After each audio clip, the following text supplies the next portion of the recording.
see what temperature in 48. It says 49 degrees and clear right now. So it'd actually be a nice, probably a very good day for a battle. In Missouri, we've assigned Halleck garrisoning duties for now. We've taken Grant away from him to help in Kentucky. Try to single focus our offensive into Kentucky, hold our gains in Missouri for now, which they have a bunch of small little armies trying to control a long line, a north-south line from Jefferson City up actually as far as Chillicothe, the Chillicothe, Mexico, Jefferson City to Rockbridge line in Missouri. A very long north-south line, which, if sufficient numbers can be provided, we might be able to break in half and defeat in detail these Confederate army. Yeah, 900, the Hunton's army of 900. 1600 there. So that northern force seems combined about as equal to Halleck's army of 10,000. Maybe Halleck might have a little bit more men. This is actually two armies here.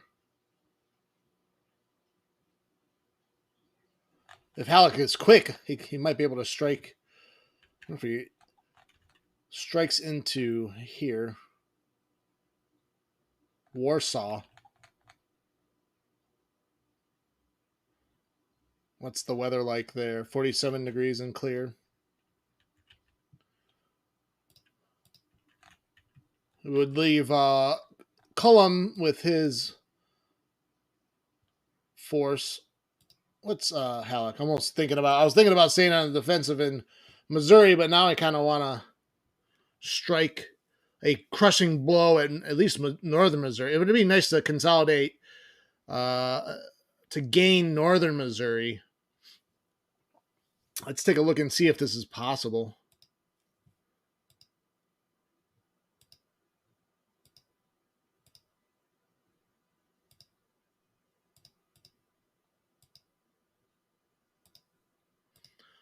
Make sure weapons are upgraded.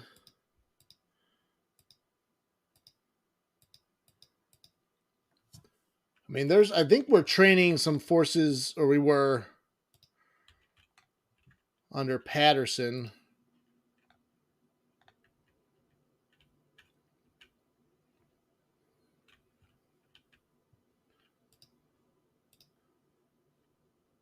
How many men do we have? We have 26. So we could try to, I think we'll recruit a little bit more under Patterson to get them trained up. We have our engineers and Sturgis, which can, we have a fort at Rolla. So between the engineers and the garrison at Rolla, I feel like Halleck is free to move on with his supply chain guarded. So we'll switch to the offensive there. There's a hospital in Rolla too. So we definitely don't want to lose Rolla.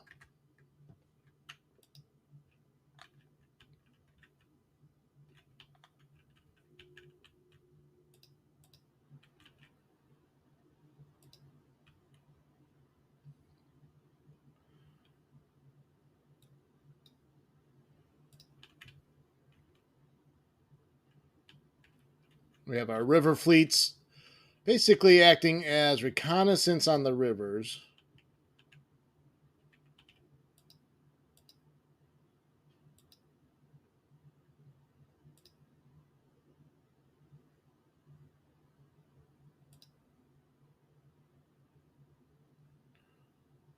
I feel like we should put Paulding in charge of the larger river fleet. Oh, we gave Stribling orders.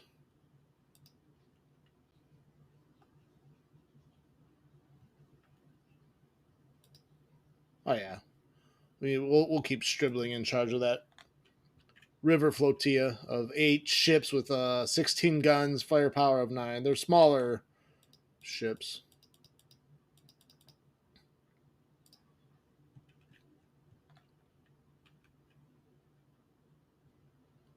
But if they can get in and maybe even support a siege of Nashville,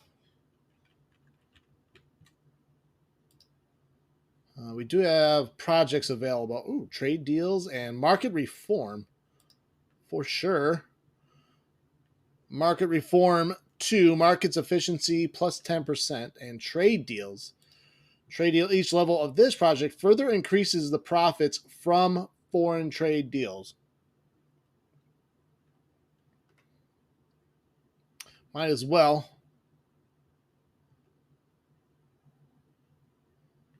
I don't think there's a ton of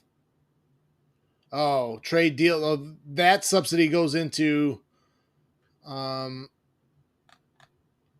importing foreign weapons, though.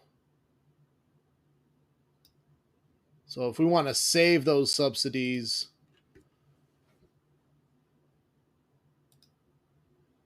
we might want to save that's the diplomacy subsidy. Maybe we should save that for subsidizing foreign imports of weapons. Just related sub. Okay, a funding of 1.8 million is needed. Currently, funded is 2 million. But we also have we do have our own industry. I feel like heavy diplomacy funding is more the southern strategy to get those weapons.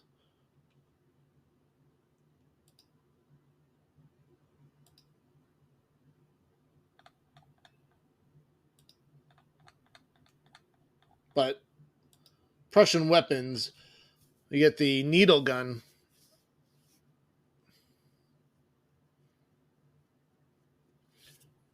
But then again, maybe our funding, if we go with trade deals, we might be able to increase our funding quicker. I'm going to save it. If it feels like it's taking forever to get Prussian weapons project funded, maybe I'll just click on trade deal anyways.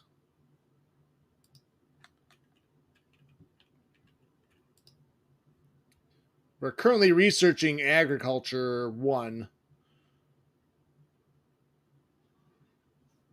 which this permits the financing of further agricultural projects and the development of new farms and plantations.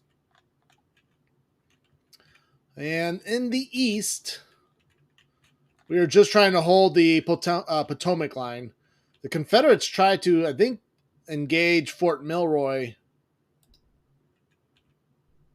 They have 16,000 men there.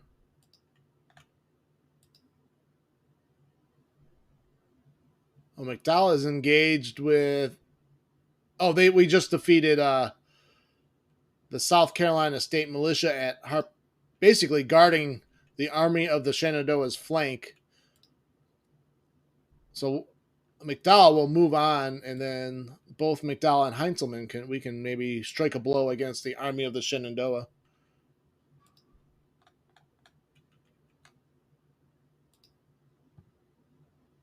And Winfield Scott has his reserves of 18,000 at Washington, D.C. right now.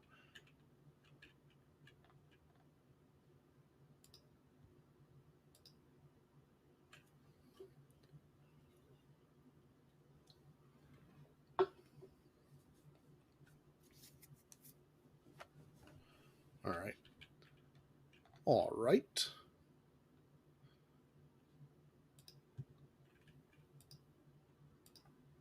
So they're currently sieging Fort Milroy. The advantage is in the Confederates, although garrison fort condition is at 100, but there's only 9 guns.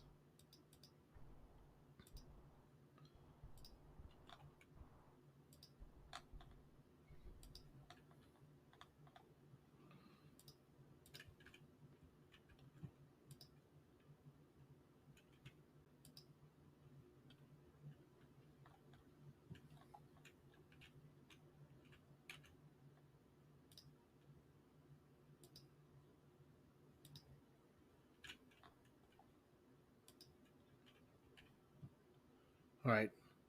See, let's see how we can prod Halleck along here.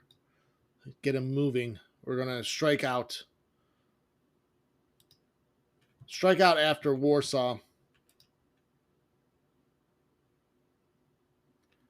But already suffering from winter movement, minus 30%.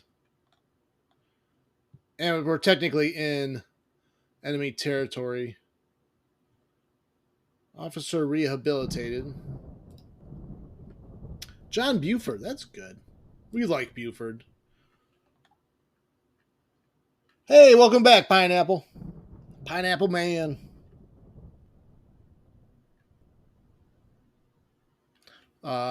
We could do that. I'm trying to keep that force. I have a feeling if I move there. Oh, they took Culpeper Courthouse. I might just move him into Alexandria just to guard any engineers. We can build a fort at Manassas Junction, I'm thinking. Have not made any Confederates flip back Union yet, except for, I guess, we did flip Washington, West Virginia back into. So we split Virginia, got West Virginia into the Union. We're very close in Kentucky here.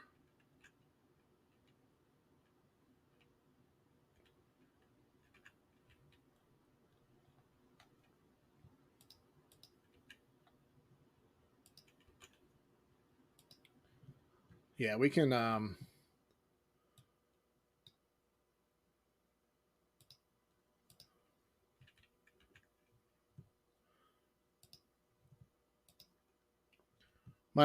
The idea with Scott was just to be a training force and to guard Washington D.C.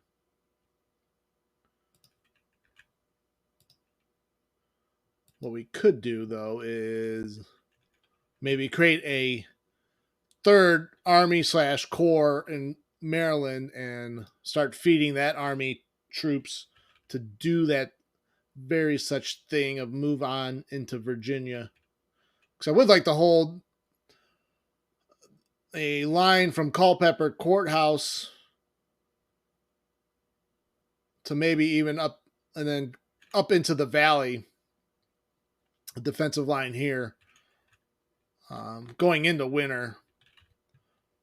But I don't know if the Confederates want to keep beating up against our line on the Potomac, they can wear themselves out all they want.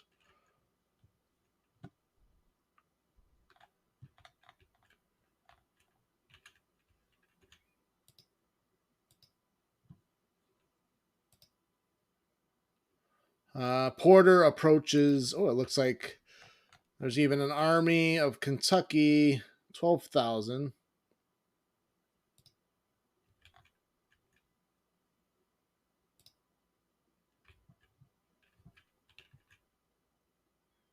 Moving towards Clarksville.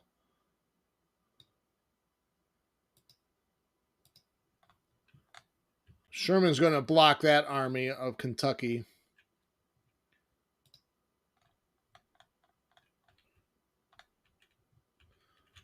So much for early winter quarters. They're already digging in for an attack there. We're gonna have a couple battles, I think, right off the bat here.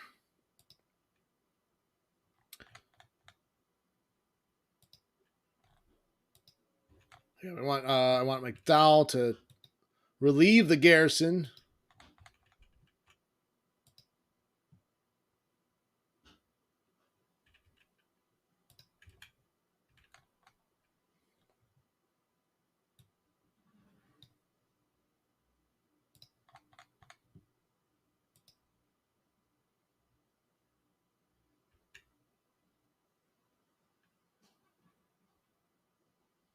All right, Sherman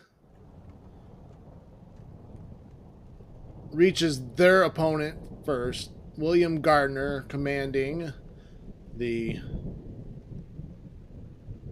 The unknown unit. We don't know the name of this unit. It was listed, I think, Army of the Northwest.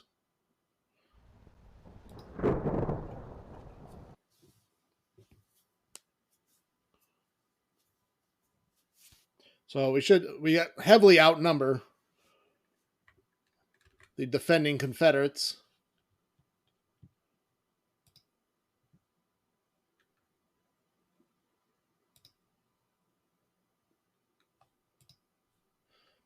Happy Tuesday evening, Wednesday during the day for Satsuma, of course. Anyone else might be Wednesday time as well, but good evening, good morning, good afternoon. How's that go in the Truman Show? Good morning, good evening, and good night.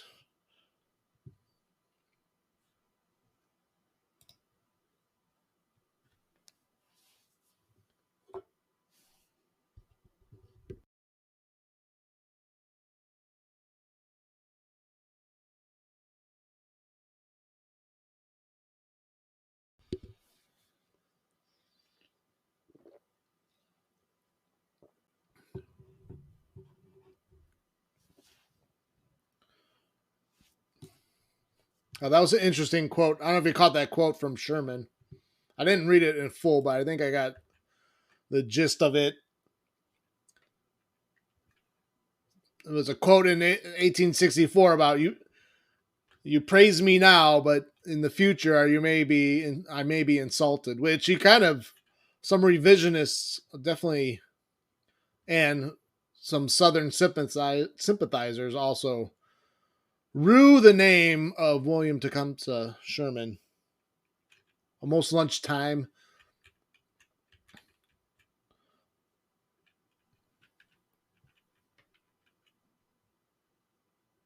The enemy army is green. The morale is reported to be stable, which you never really stable is not good. You would not want your army to be stable in this game.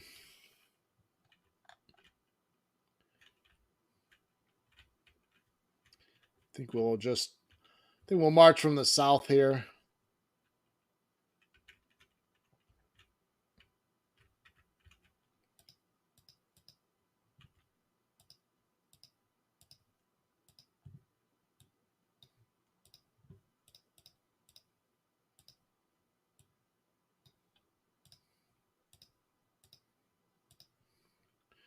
We will get into marching order.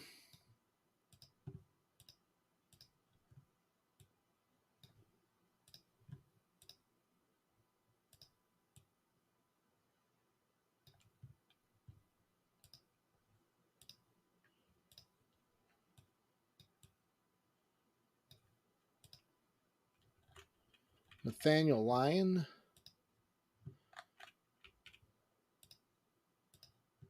Got an awful lot of divisions.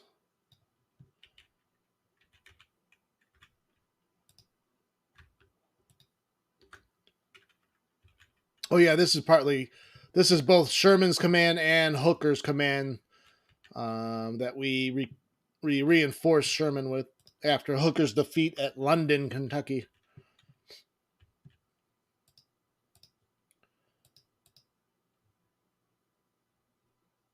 Now, fighting spirit's always lower in territory, in enemy territory.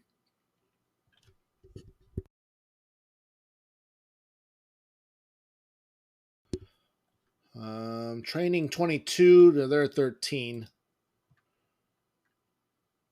We have 45 guns to their 10. So this is looking more like a typical Civil War battle with major Union advantages in men and materiel.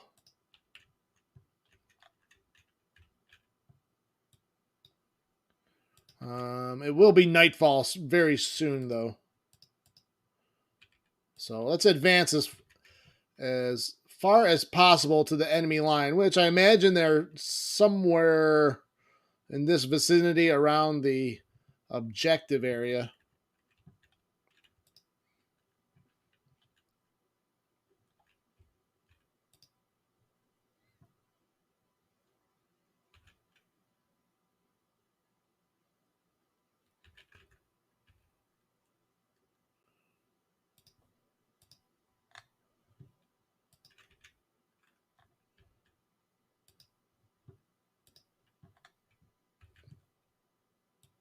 So Vicky 3 comes out in like a week. I'm getting pretty excited about that one. Well, definitely I think that's a Tuesday morning that's coming out here. I'm trying to make it work so that I will stream probably most of the day that day. Probably take a break because I gotta pick up the little one from school, and I'll be back probably sometime in the evening, no later than this time, and do some more Vicky 3 streaming. But I'm gonna have a full day that day.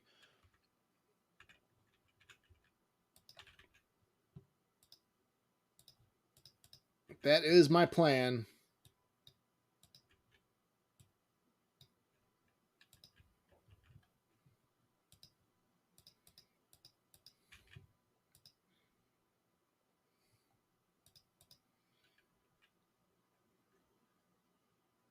Yeah, Victoria 3. Have you never heard it referred to as Vicky?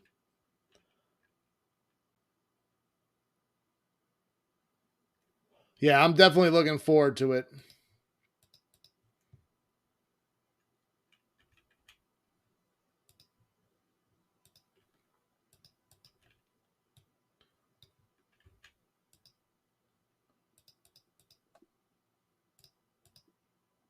All right, we already reached end of the day.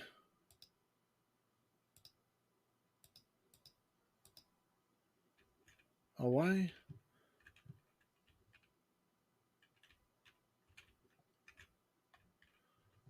Oh, please, please. Why does this do? Does this ever happen to you guys in this game? Whoever has it.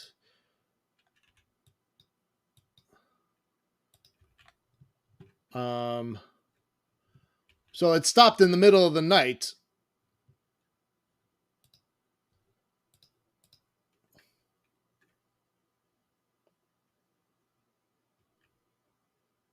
Yeah, it, it the overnight timer stopped.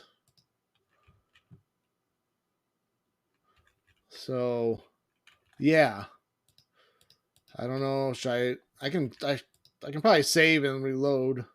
Let's see if that will work.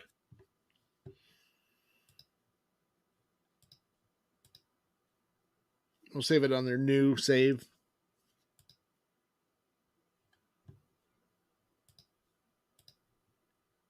See if that will fix the issue. Yeah, I don't. It's happened to me once before, but that was in an older patch. The sun never sets. That sounds like something out of a Harry Turtledove novel. And on the eve of battle, the sun never set.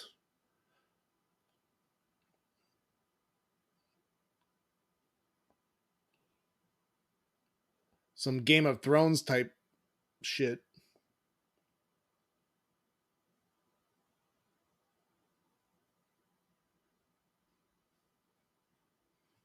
Yeah, it's the sun never sets mod. But well, actually, it did set. It's the sun never rises mod.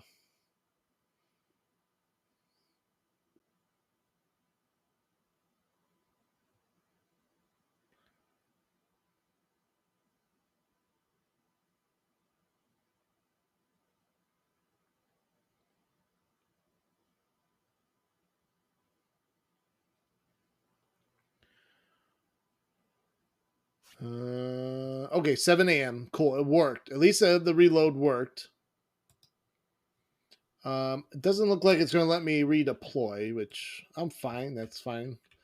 We don't need to redeploy.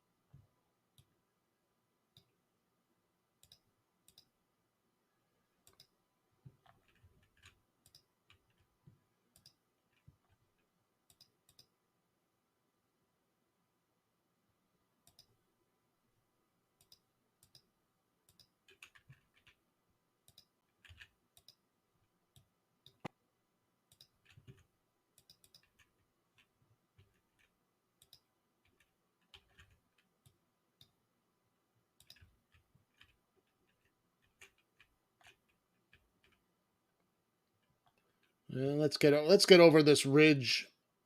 See if we can't spot the enemy after that.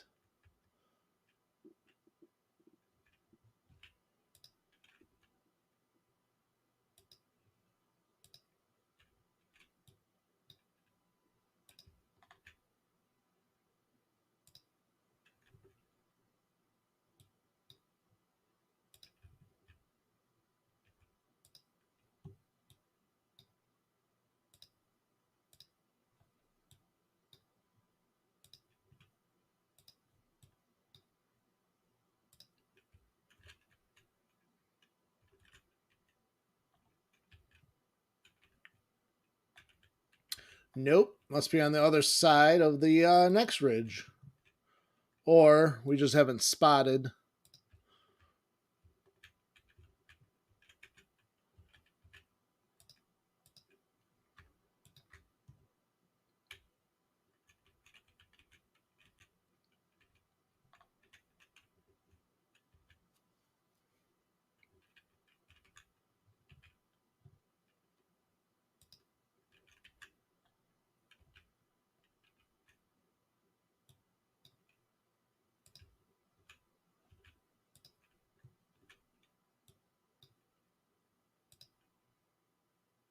What's up, Jacob? Welcome back. How are you doing today? I'm well. Feel rested. I feel like I could go all night long. We got your. I think that's the lightning guard is right there.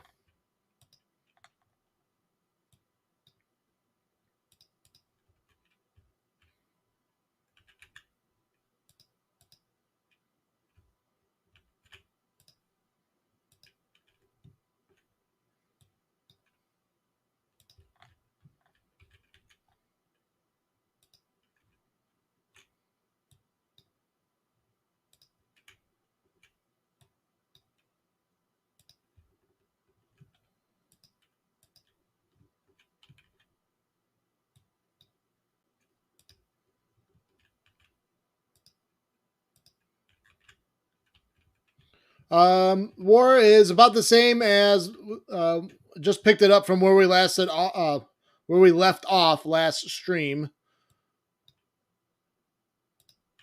So this will be the first battle since reloading the game.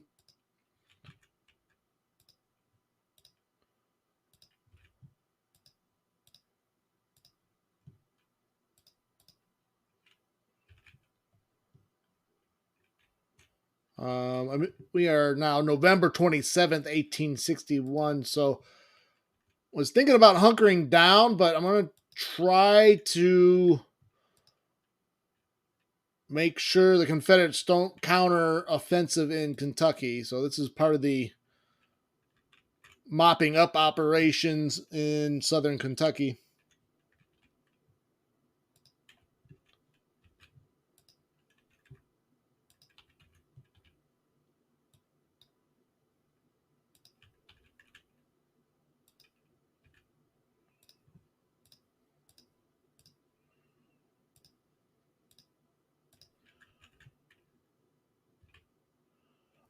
Yeah, the Battle of Bowling Green. Yeah, we did that one. I forget the details of that battle from Sunday night. It was a victory.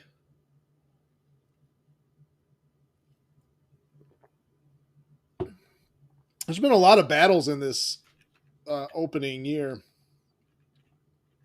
A lot of like medium, like small to medium sized battles. The Confederate AI has been been more aggressive than I thought it was going to be. Which is, I mean, it's been kind of, it's suffering a lot of defeats, but it keeps coming back. It's like a zombie army.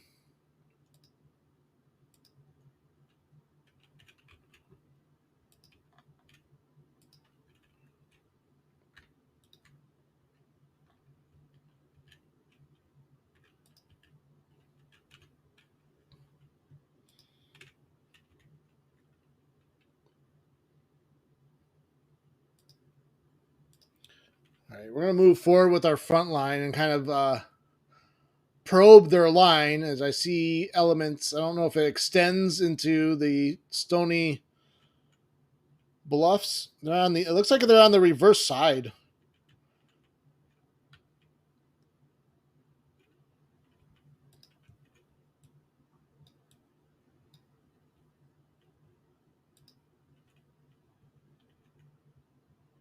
Yeah, they're gonna have to reshift their entire line.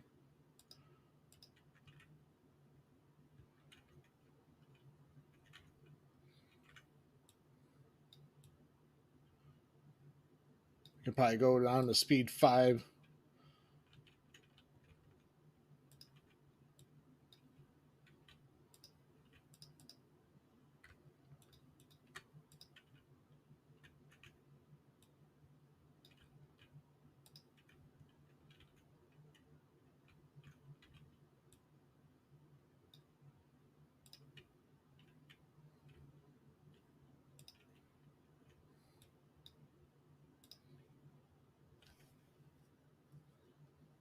Yeah, I would say I don't see why the AI didn't at least deploy along the stony bluff.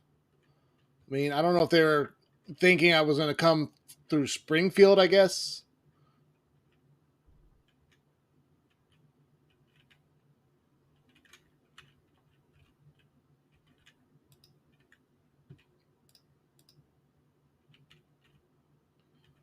But I allowed them to shift their line, so I didn't like go straight into their flank. I thought about it for a second, but thought I'd bring up the rest of the army.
I mean, I think we'll just go for like a. We outnumber them enough to try to double envelope them. Although they are they've kind of got their flanks secured along the two streams here. But that's not going to be enough to not be able to turn their flanks.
See, are they firing? No, they're still marching.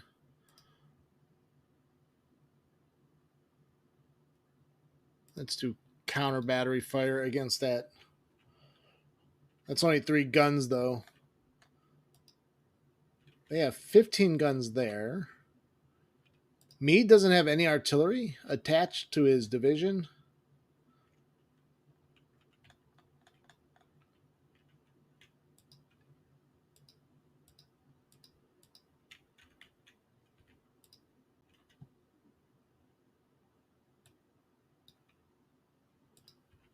Oh, there's like a 15 gun battery under Buell.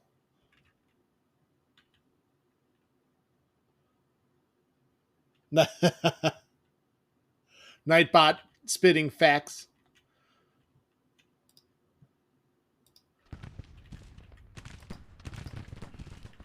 Nightbot going. In 1861, in the winter of 1861, the Union forces in Kentucky consolidated their gains.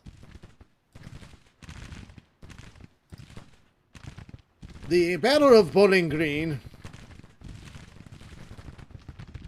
I'm surprised this is called the Battle of Bowling Green. We're not that close to Bowling Green. Oh wait, you know what? I've got my armies confused. I was thinking this is the army near London, Kentucky. This must be the force I was marching south from Bowling Green. So yeah, because that's Porter's over there in southeast Kentucky.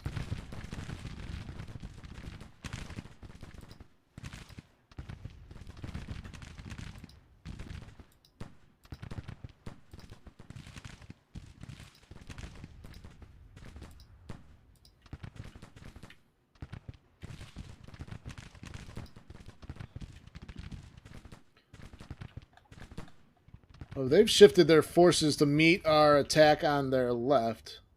Oh wow. We should take advantage of this for sure. That's a very weird path.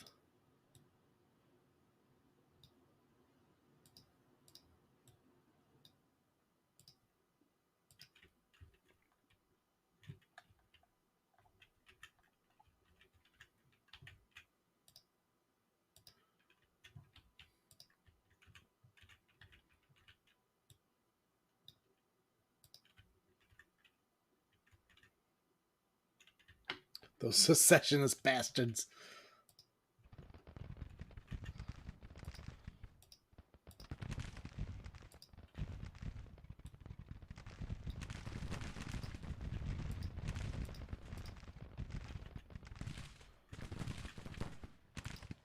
You traitorous bastards.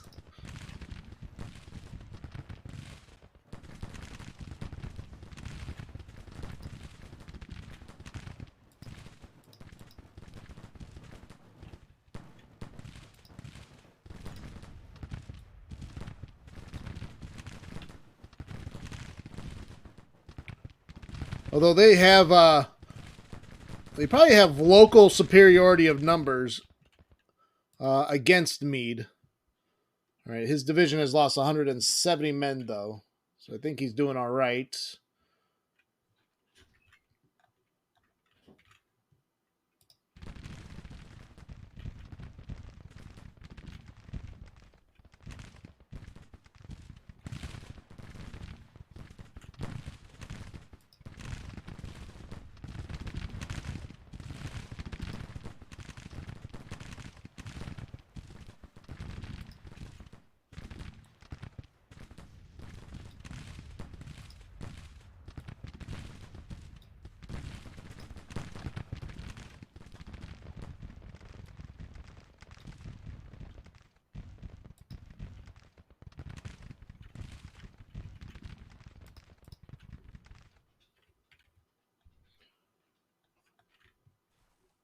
He always does. Meade will be fine.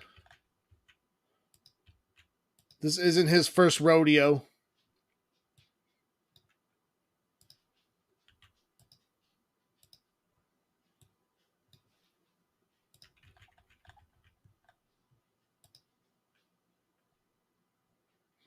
I wonder if they moved their line from their right to their left also to get out of artillery. I have quite a large battery of guns. I wonder if they're also trying to avoid artillery fire.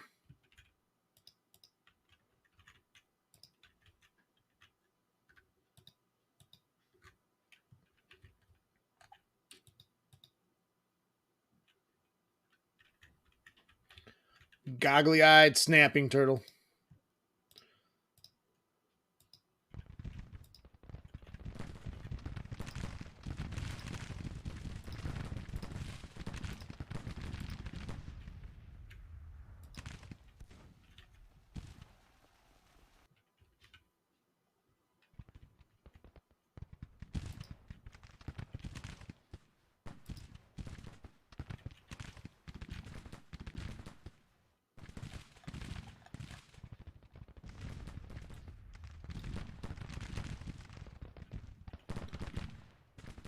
See, Johnson's brigade trying to get up the slope here.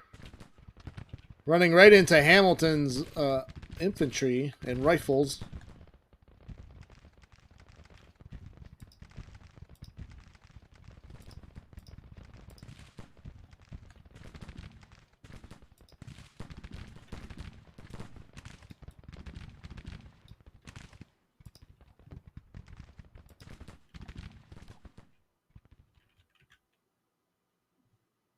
Yeah, he does. He does look like a snapping turtle. Alright, double line. Let's turn the flank. Let's go.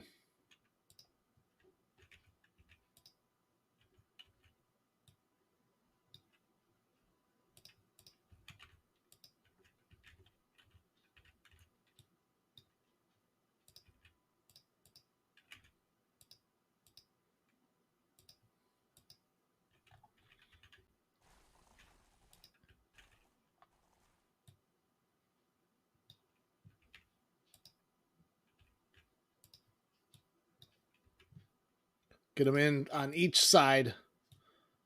Keep moving around and around the flank we go.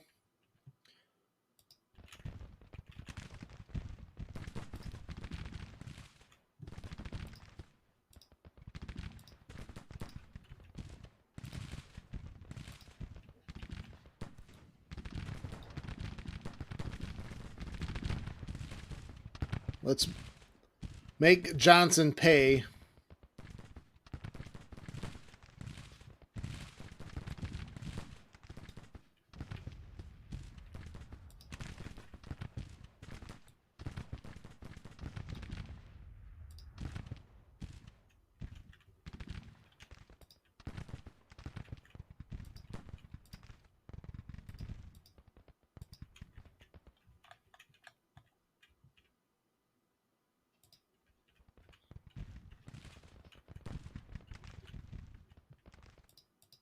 All right, Mansfield. Don't know what the delay is there. Just march forward.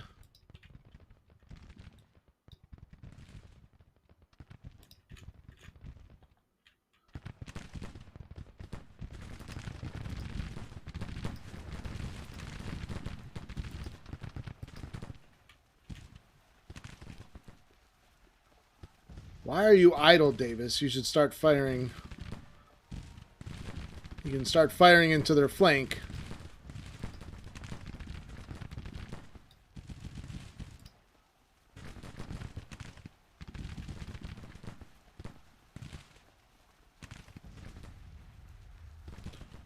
Alligator snapping turtle?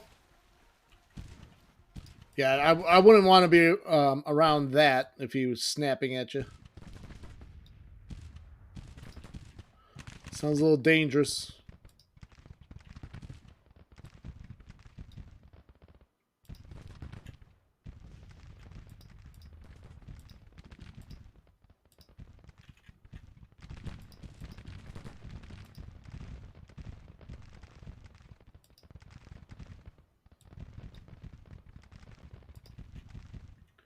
Looks like we've their left is crumbling under the pressure.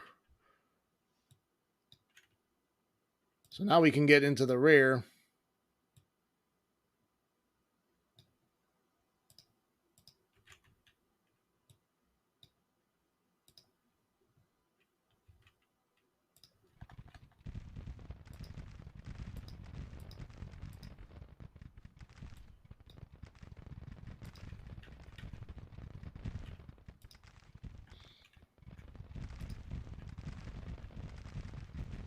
I guess Mansfield is probably taking a while too. He's out of Sherman's range.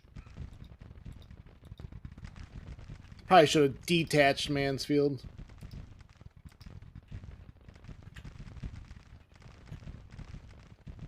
You named him Meade. Fitting name.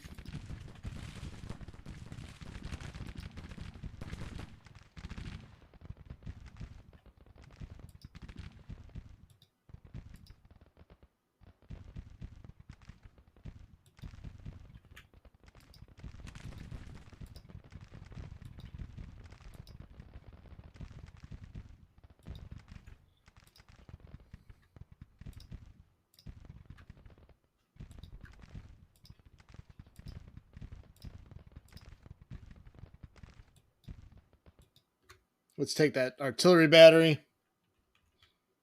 He he wasn't the best turtle.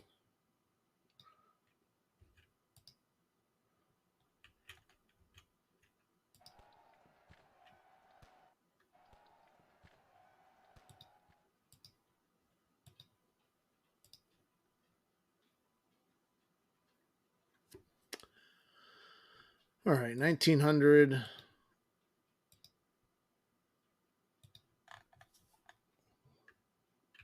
They're breaking faster than we can envelope them.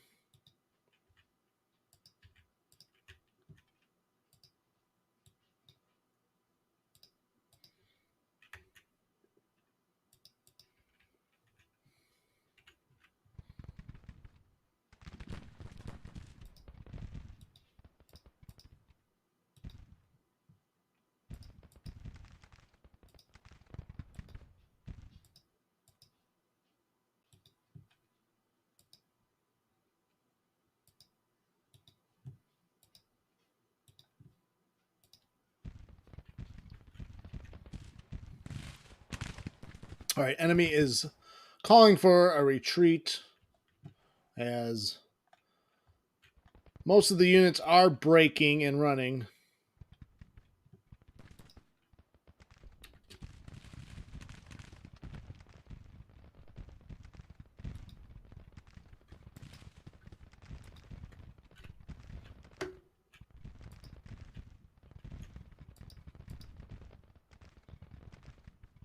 Seems like the units that stay and fight end up losing the most.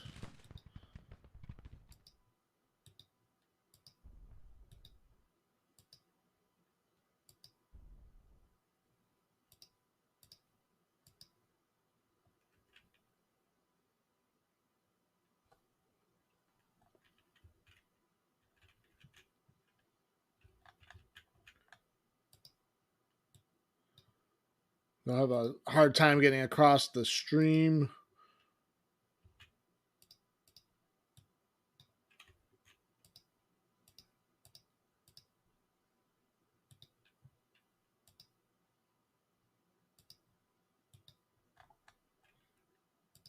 All right, Churchill.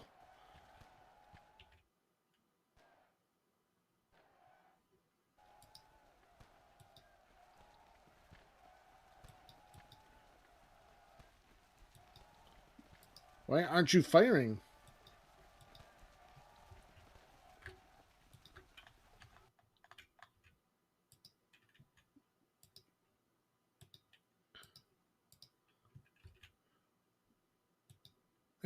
My men tend to not this. They tend to stop firing at the broken units, and I don't know why.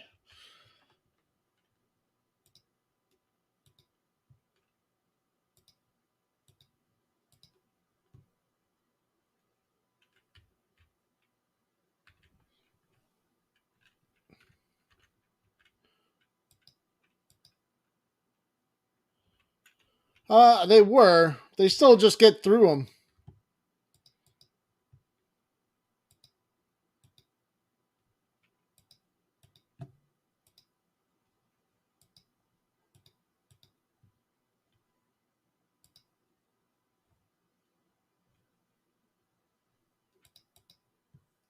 There's the Lightning Brigade. See if they can't catch up to these fleeing rebels. Oh, they'll be slowed down by the terrain here.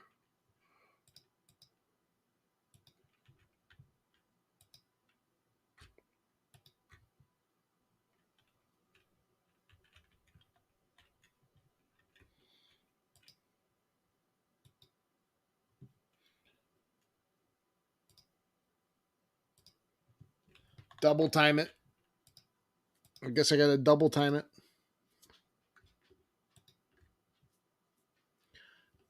Got to double time it to catch up to the broken units. Oh, there's a couple broken units here.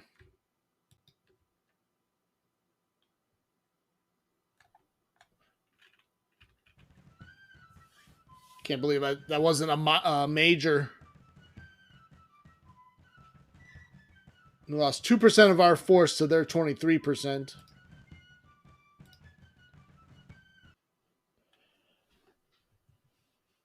And it's a minor victory.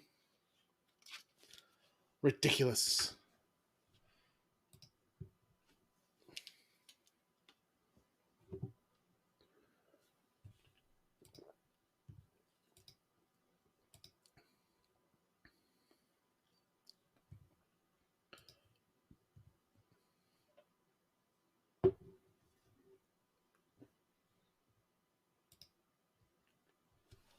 Colonel Cook has become famous and is inspiration for his men.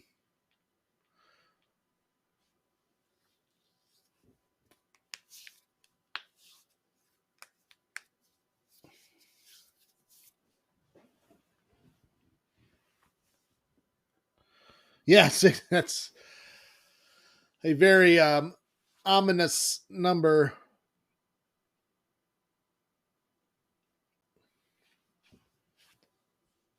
Hopefully, it's not too telling for future events.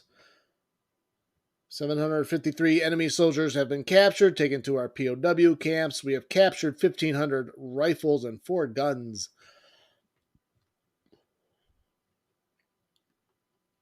Army of Tennessee fleeing in panic. Victory at Bowling Green.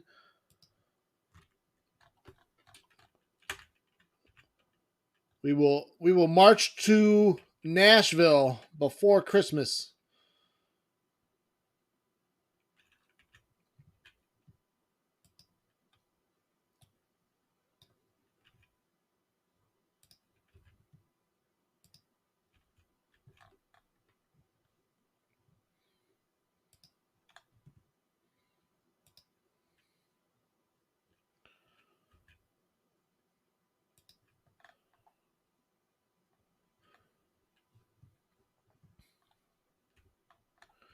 Yeah, we just have this force in the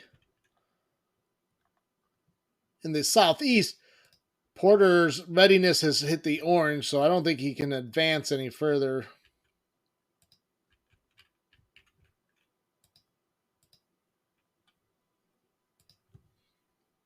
Construction completed.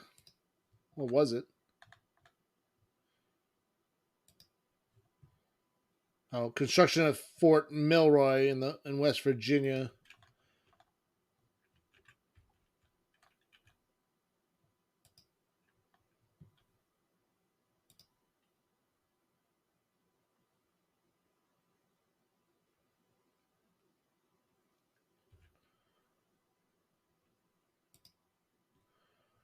All right, Porter engages Pendleton in southeast Kentucky.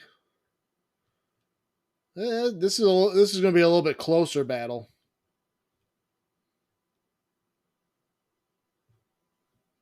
Oh, he only has 8 guns.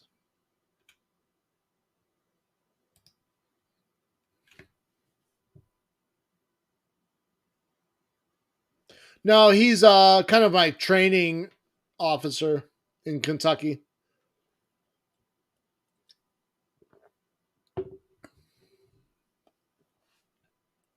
We're gonna play to McClellan's strengths, not his weaknesses.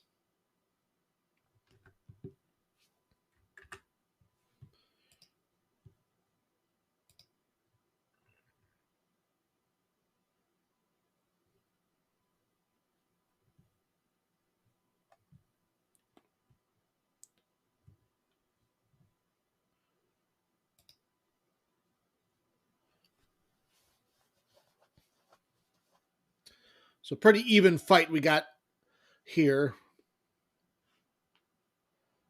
Should be a meeting engagement.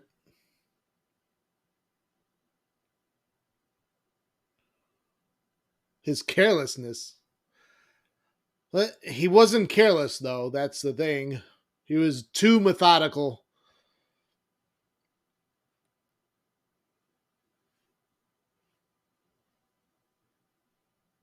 Paralysis by analysis.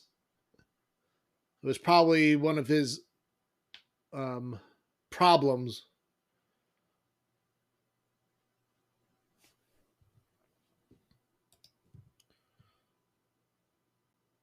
The enemy army is green. Morale is repeated to be or reported to be confident. Reports indicate that their supply situation is outstanding. All right. It looks like they'll be able to get to the. It's a race to the victory objective, and we have a long march, unfortunately, to get there. So they'll probably get there before us.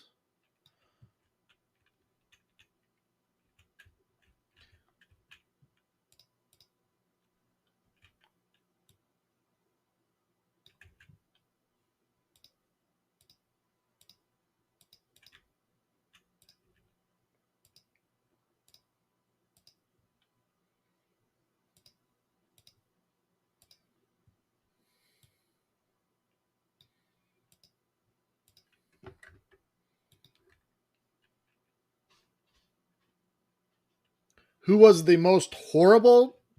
Um, there's probably several different candidates. Um, Kilpatrick comes to mind. He was a cavalry officer who had the endearing nickname of Kill Cavalry was his nickname.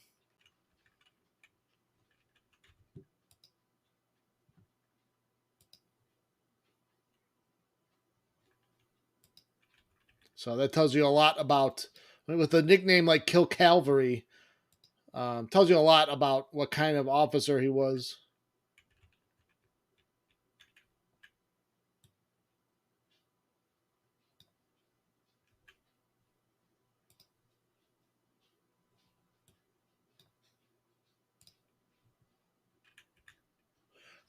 Just reckless and just a shitty commander. He reckless. You know, it's good to have that fighting spirit, but he just would just make silly, unnecessarily expose his men to harm.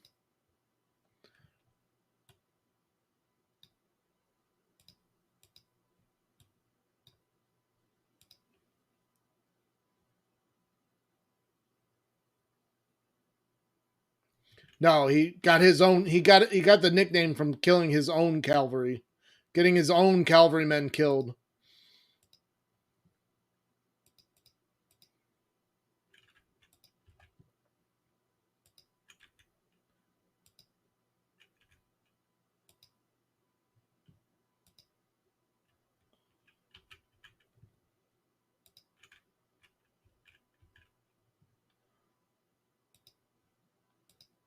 Yeah, it was not. It was not a term of endearment for him. I keep clicking on Porter.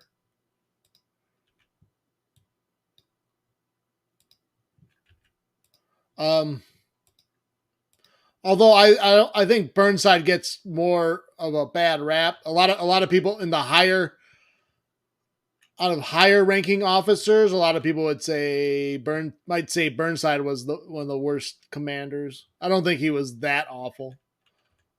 I think he's more of a mixed bag.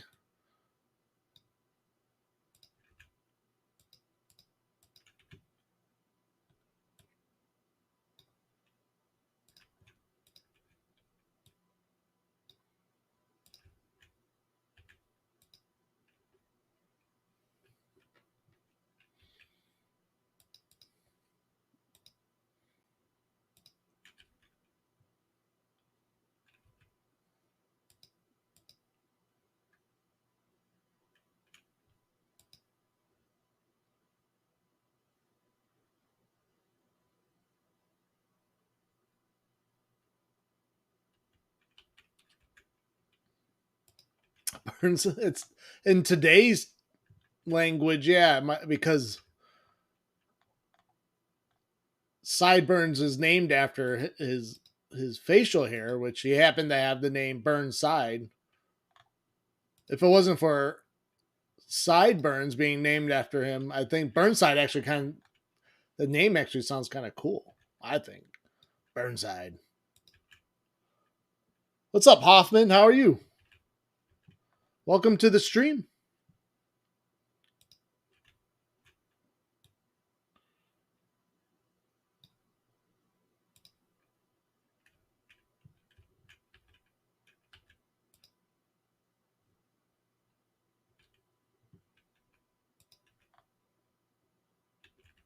I'm good. I am good. Doing a little Grand Tactician, the Civil War. It's the playing as the Union, November 28th, 1861. We're trying to consolidate our gains in Kentucky. Kentucky went Confederate and seceded with the other secessionist traitorous states.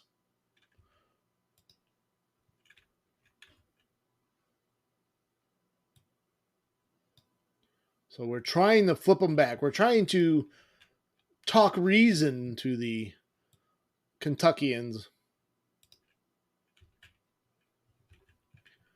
Talk reason with them while holding a Springfield rifle in our hands, with a pointy bayonet at the end.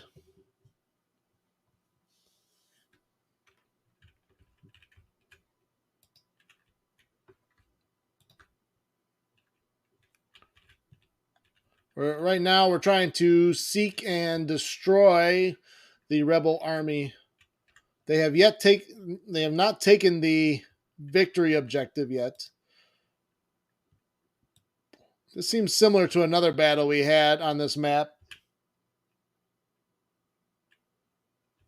Oh, you want to go full scorched earth on the secessionists?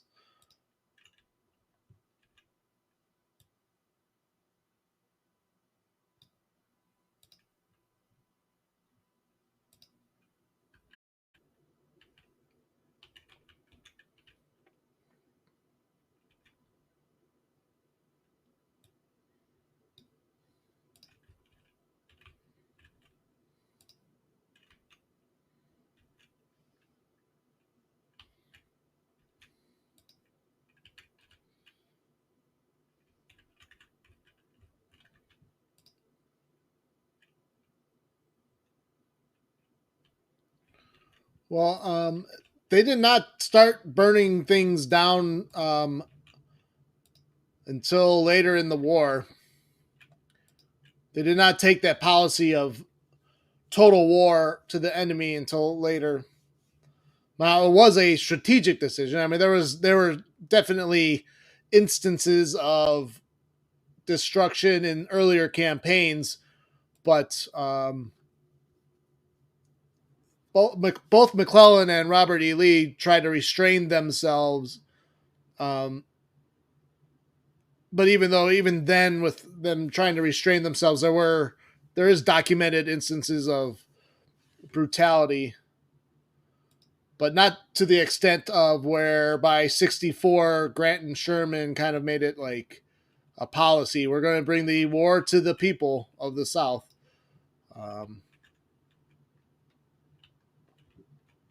But early on, there was a deliberate decision trying not to do that. So it looks like we'll be able to. I think we'll be able to take the victory objective, and then we can fight a defensive battle. Which, to be honest, the defensive battles, I think I've been losing more defensive battles than offensive.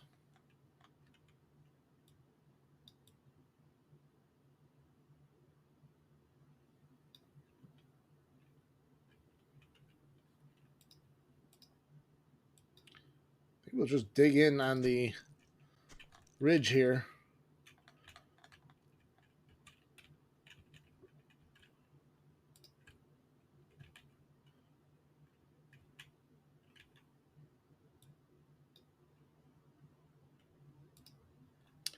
We'll use Roberts to kind of guard the flank in the wood.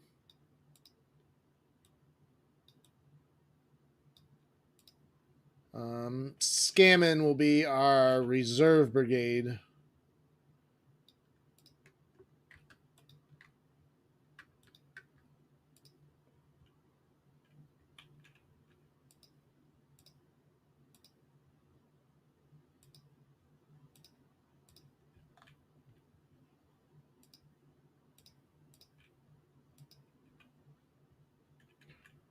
I'm actually going to detach this cavalry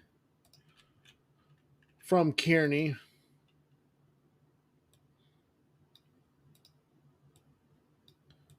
And we'll have our cavalry guard our extreme left flank.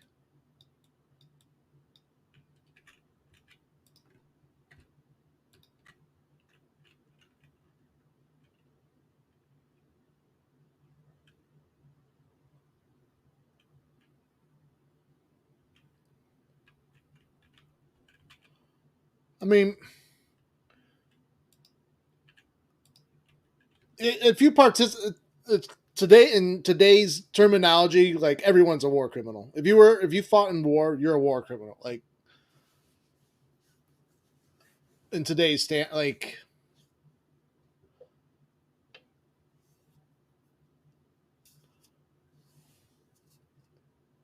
I mean, I'm sure there's war criminals.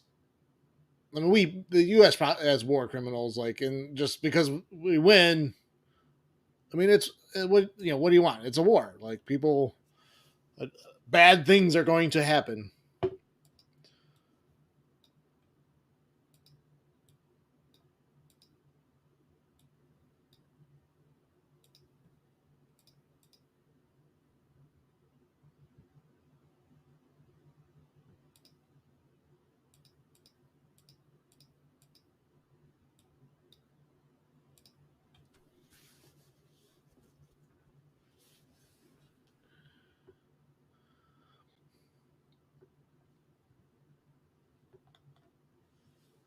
So even though we're showing a minor defeat, we'll get a ticking war score um, by holding the objective. So that should force the Confederates to attack us.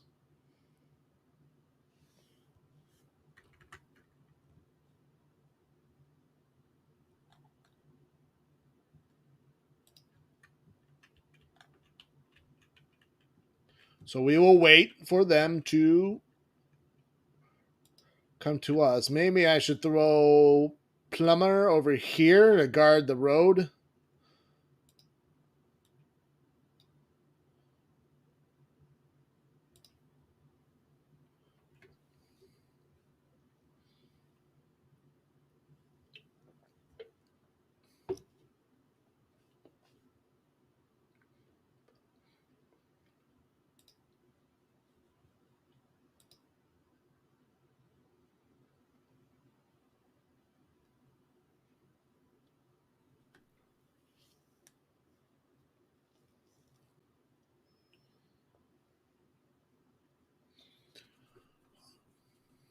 Yeah, we'll see.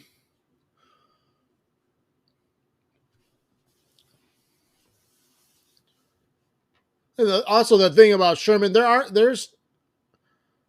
um,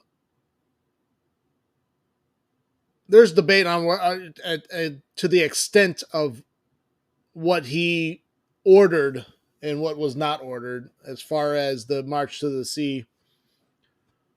So I've read things that he may have known. There was the bummers, I think, were the guys that were the ones that were causing a lot of destruction and stuff like that. I think it, from what my understanding of it is, it was just kind of one of those. I've got I've got to keep marching my army ahead. I don't have time to worry about the bummers and whatever they do.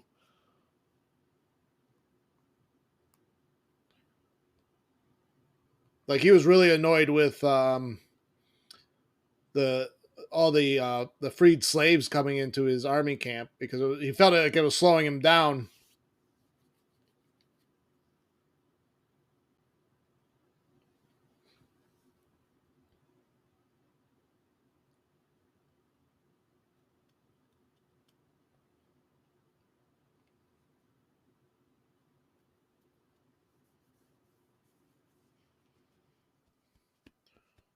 I mean, they have to try to attack us.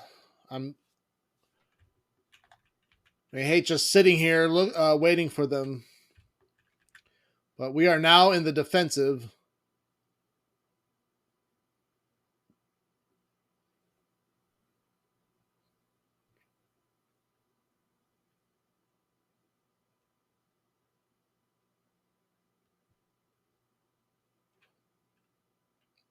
So we are gaining victory points for holding the objective.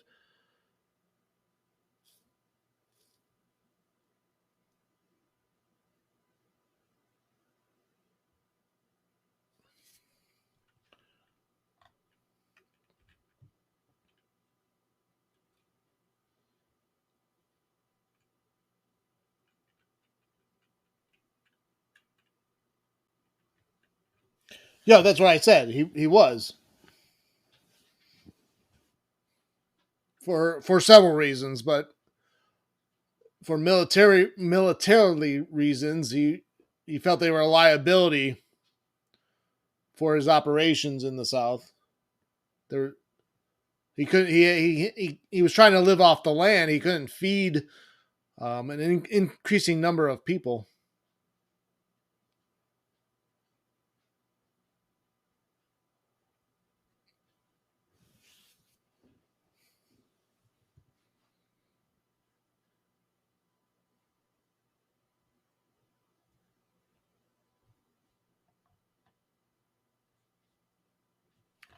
Let's see if there should be some marching dust clouds if they are on the march. I feel like they won't march until the victory bar goes into victory for our side.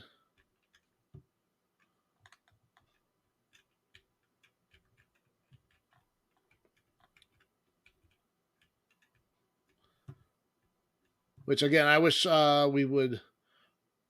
we should gain like a certain amount of points if you grab the objective instead of it just ticking upward. So we got 7 point. Like it'll keep ticking up. So we have 7. We were at like 3 or 4.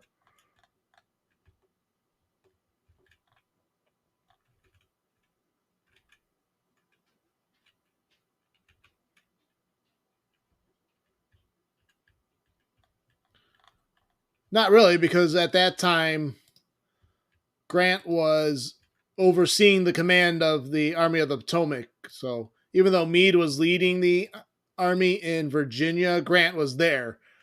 He let Sherman go on his own in Atlanta or in Georgia. So yeah, no, Grant really didn't have the same. He didn't have to deal with the issues like that firsthand, at least. After the Atlanta campaign, Sherman went like off radar. There wasn't a lot of contact with Sherman's army once he got deep into Georgia. He was trying for a while. He was trying to keep his supply lines, and then it became too much of a liability, and he just cut his supply lines loose and lived off the land.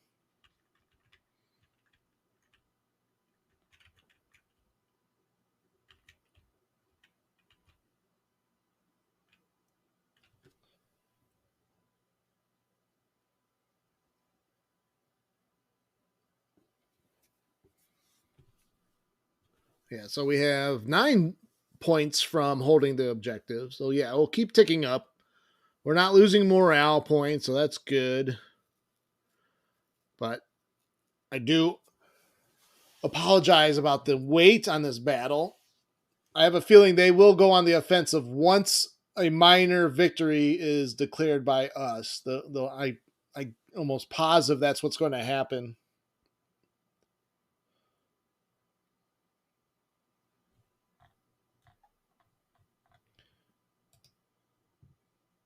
I mean, I could probably seek them out with our cavalry, but I'm pretty content just sitting on my defensive line.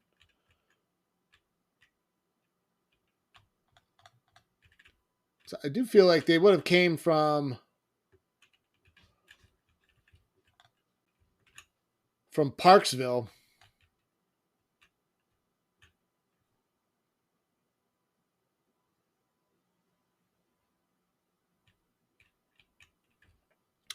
Favorite Union cavalry commander? Good question. I mean, Sheridan's pretty good.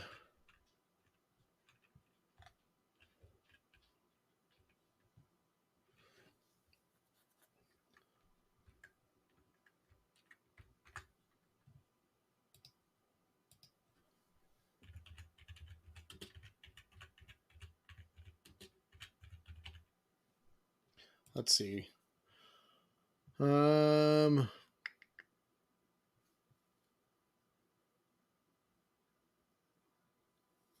mean, Buford's always a common one.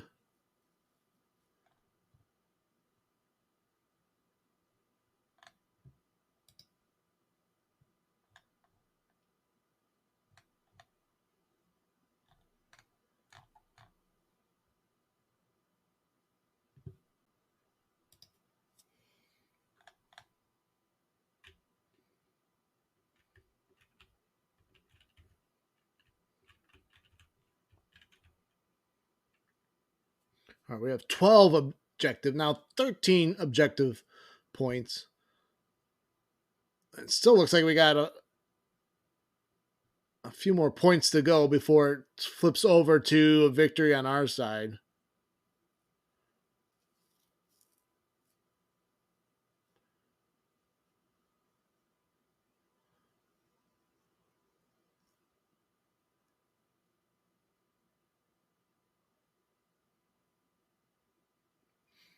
Buford was the cavalry commander at Gettysburg. He's famous for his conduct at Gettysburg.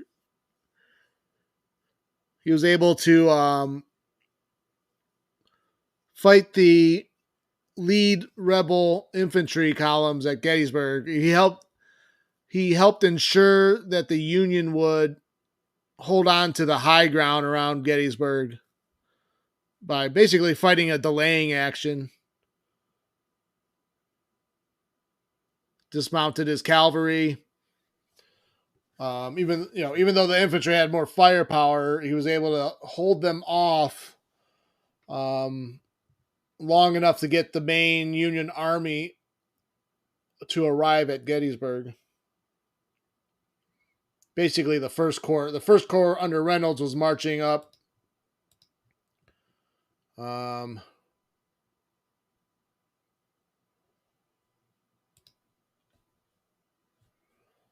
And Buford was able to stall the Confederates long enough for Reynolds to arrive. Why am I losing men? Because we're in enemy territory?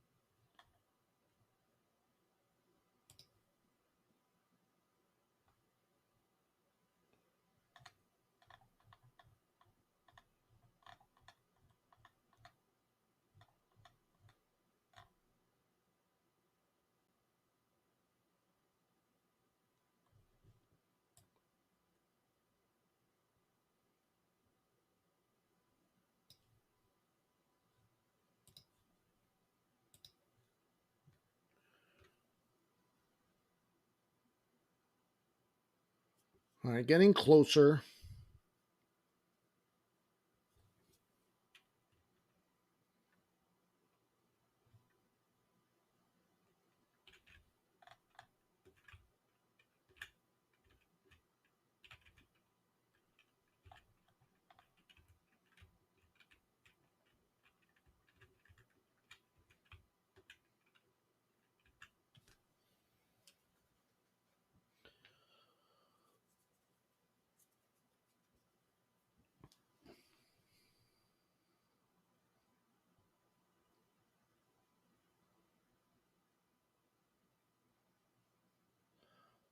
So we'll probably need to get over the 74 points that they have to get a minor victory. So we are currently at 71.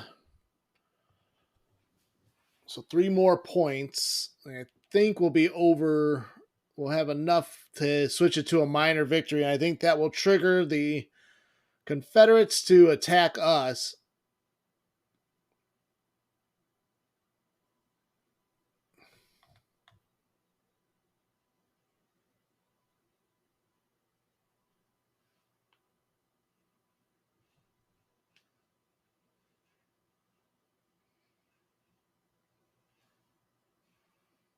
Yeah.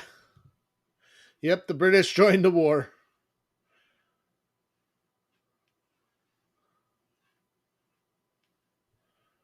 All right, let's see after this point triggers if we might need one more point to get over. Yep. Yeah, we're at 74.4. And then the losses take it down a 0.3. So that's actually a tie.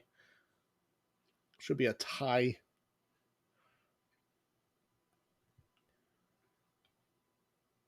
This better trigger it. Nope. What? Get out of here. 75. I have 75.4 victory points. They have 74.3.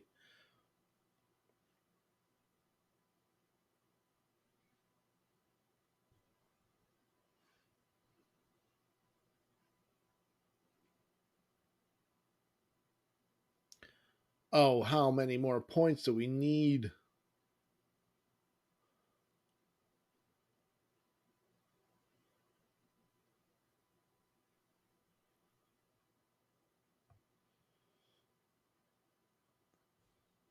They are sitting tight. They're not attacking us. I'm pretty sure if we switch over to a minor victory, they will come and attack me.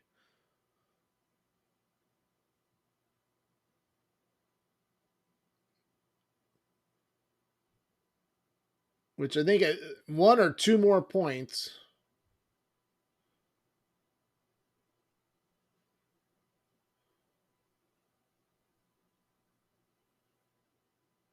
Nope. Really?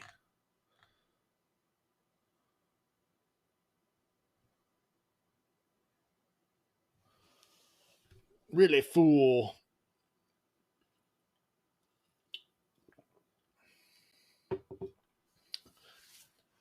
This does not make for very good streaming content.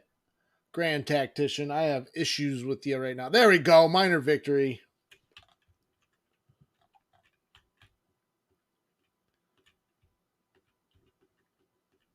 Now my suspicions could be wrong, but we can claim victory now. So I would think they would have to come out and attack. Can we see the marching dust clouds? Are they down this road?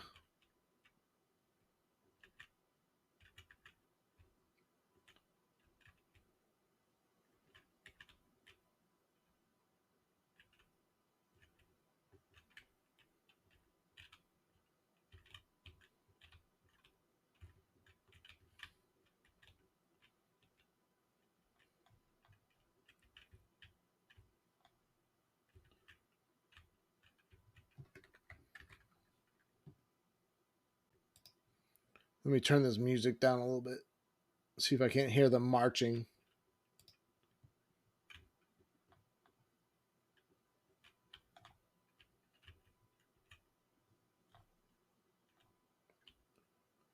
I don't see why they wouldn't come out and attack us now. Why are these guys wavering?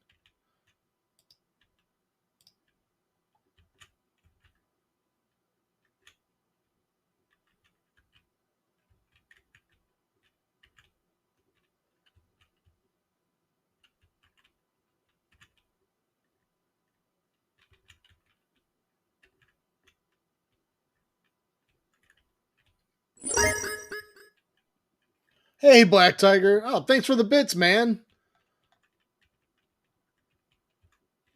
He's just offering bits because of how boring this is right now. Me waiting to get attacked.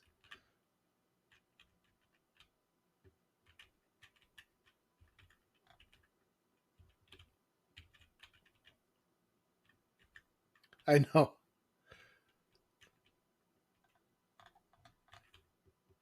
Oh, this is irritating. Why wouldn't they see? This is against the mechanics. You gain the. What's the point of having a victory objective if one, if you take it and the enemy doesn't isn't forced to take it back?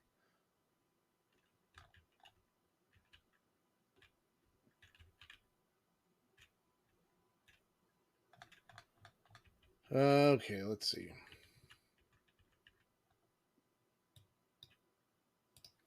We'll move our cavalry out and see if we can't find them. What's up, Black Tiger? I do appreciate it, man. Welcome back to the stream. And much appreciated on the bits.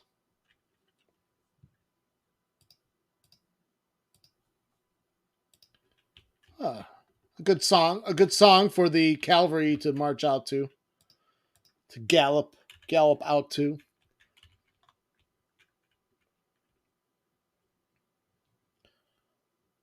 I've got a nice little position here. I don't want to move from it. I mean, I could literally just sit here the entire battle and it would probably tick all the way over to the end and they would retreat, but I feel like I'm obligated to make a move here now and make this a little bit more interesting.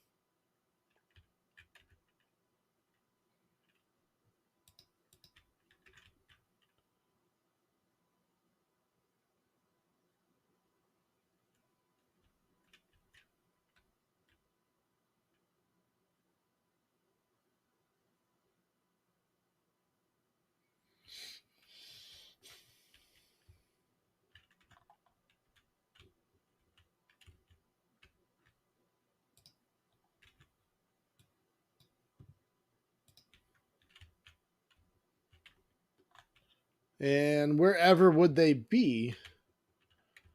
So based off the strategic map, I would have thought they were near the Parksville area. They could be over here.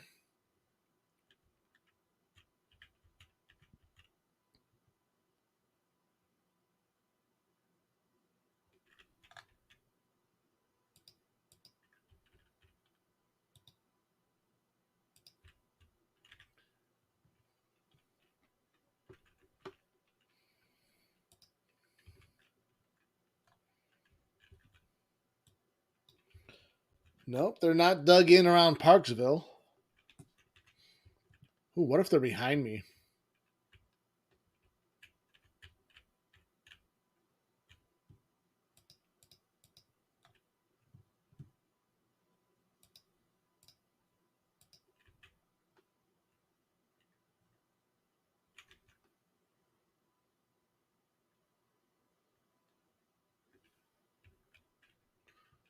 Oh, yep, they are right there. So they're just sitting at Parksville.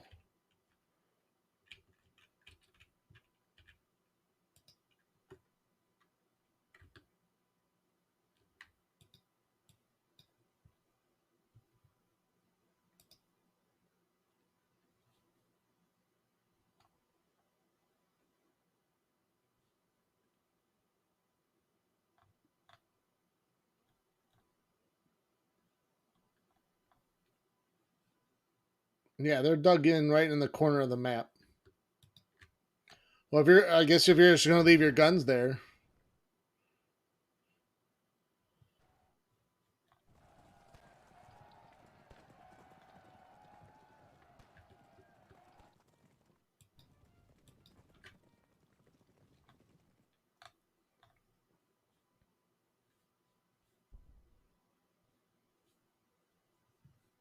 Oh, they broke.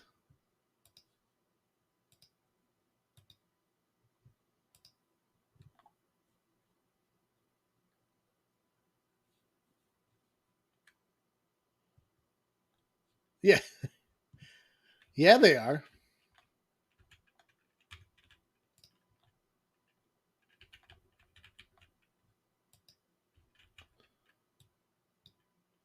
You know that even the common like Confederate soldier who didn't even own slaves was reported to be lazy, like extremely lazy.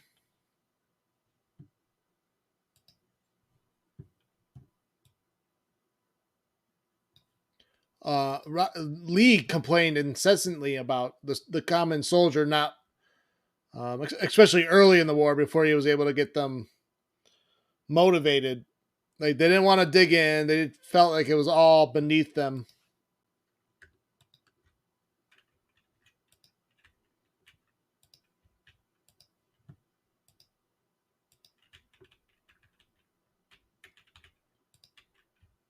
All right. Well, I guess I will oblige you and attack your position in the corner.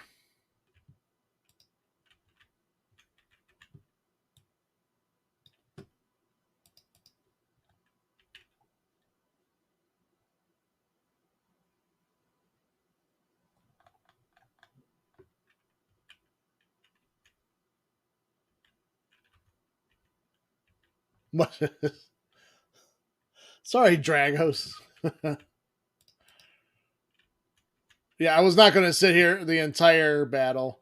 They should, like, I've seen the enemy. Once I take the objective, they usually march out, but I feel the AI is broke for this battle.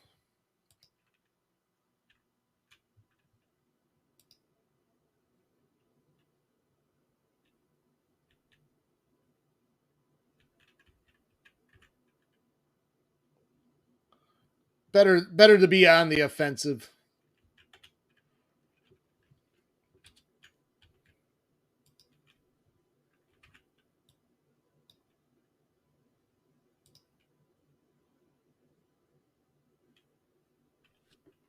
They're actually they're on high ground in the corner of the map. So I can't really flank them.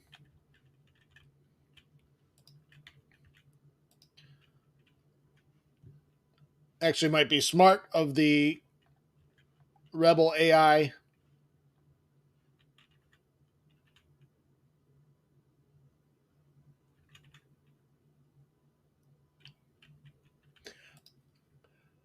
No reason. Just sorry for just sitting here letting the battle play out without actually doing anything.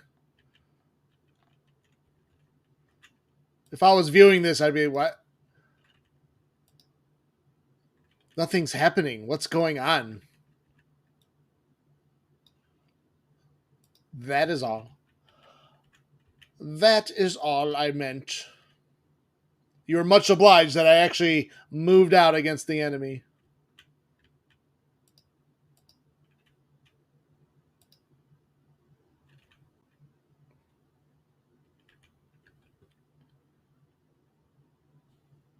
Guess we could try to flank them on their right there. Okay, let's do this.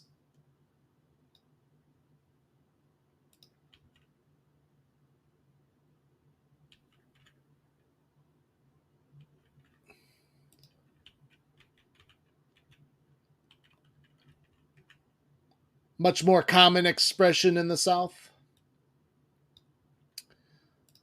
If you do oblige me.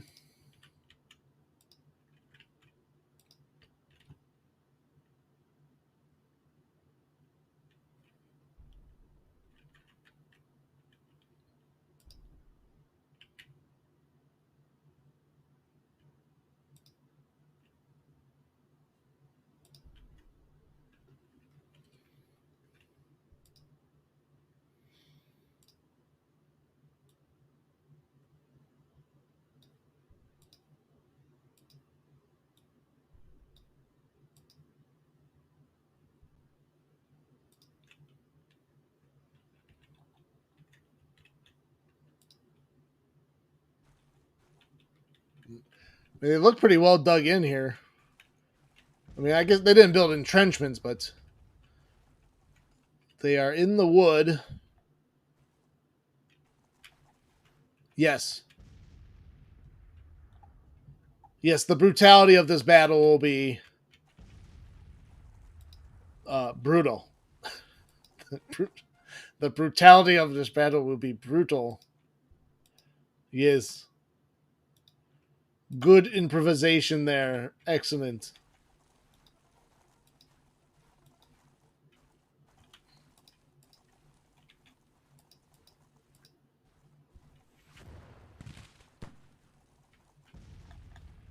Probably bring up some artillery to help assist.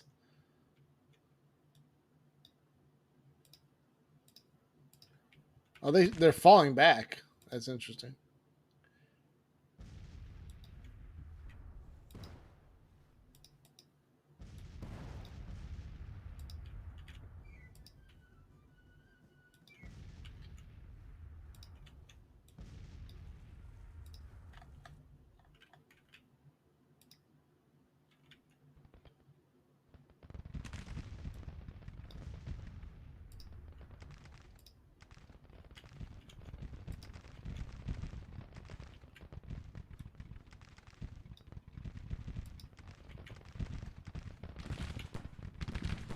Oh, they drove my skirmishers out of the town.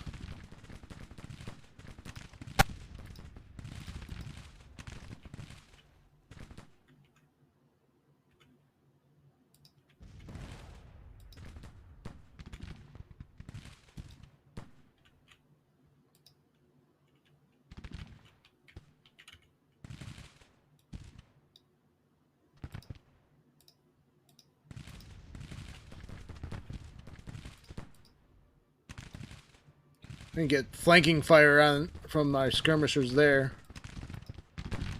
See if they'll do anything. Although they expose their own flank. Take cover in the houses. Get in behind them.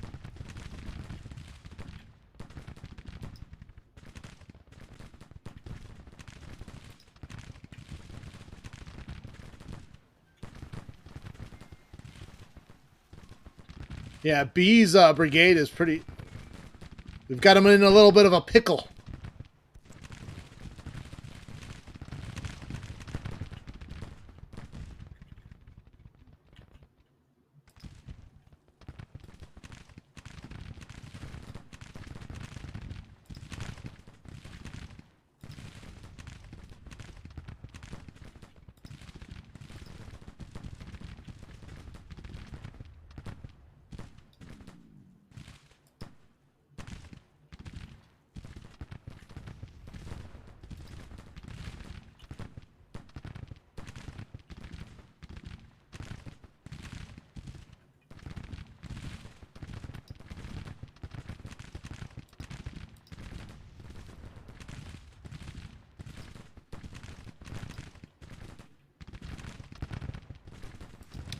Why aren't they sending out skirmishers? I've ordered them twice to send out skirmishers.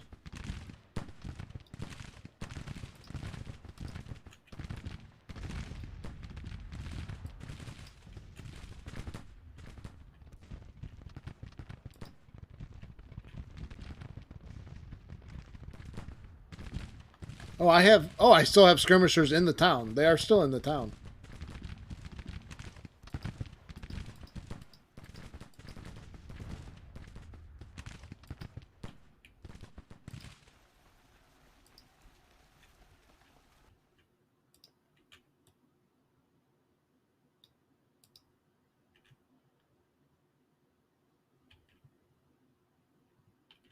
Whiting lost. Is demoralized.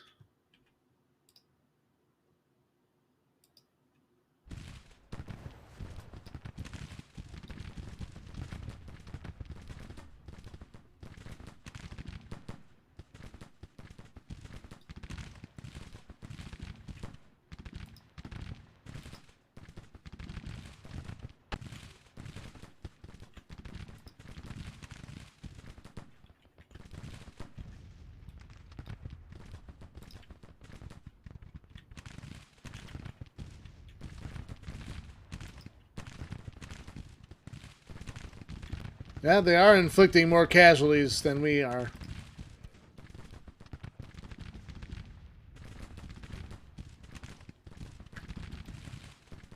I'm going to charge that battery.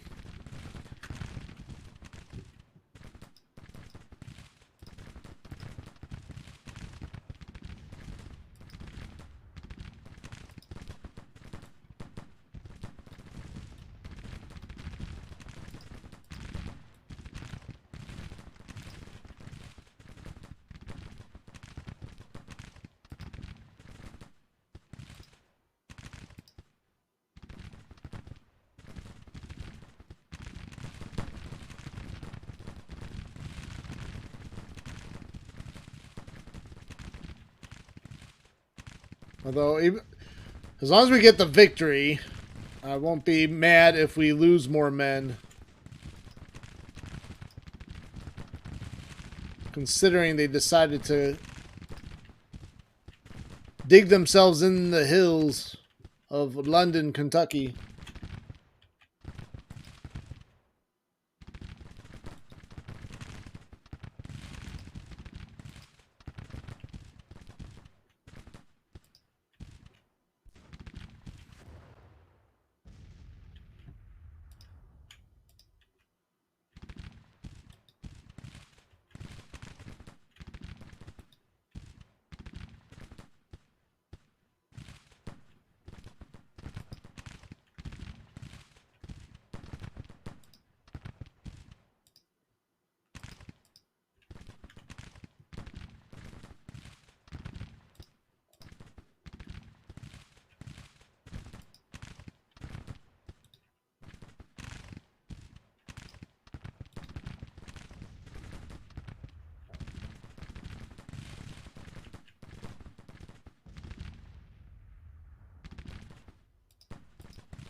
Let's see. All right, I mean, losses are pretty even.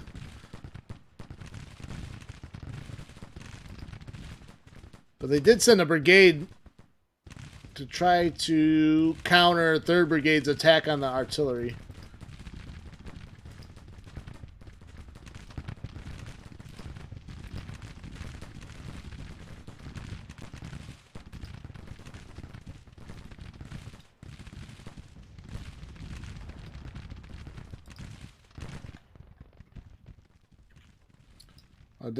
Did Porter not join the... That's not good. Porter's way back there.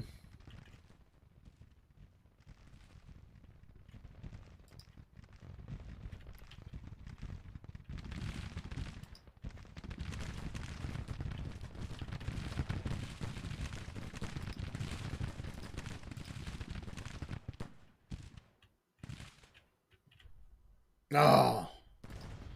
Louisville broke. That's not good. He's going to get wiped out.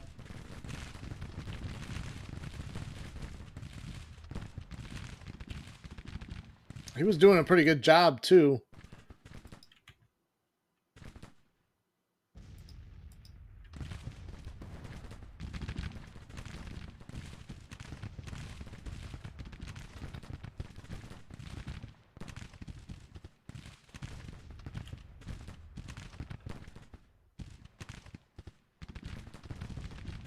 Oh, they broke. You can't charge those guns.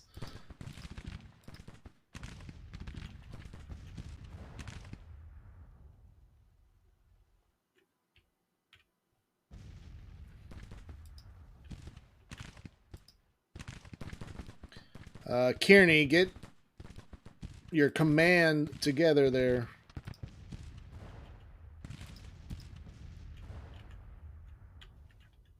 Yes.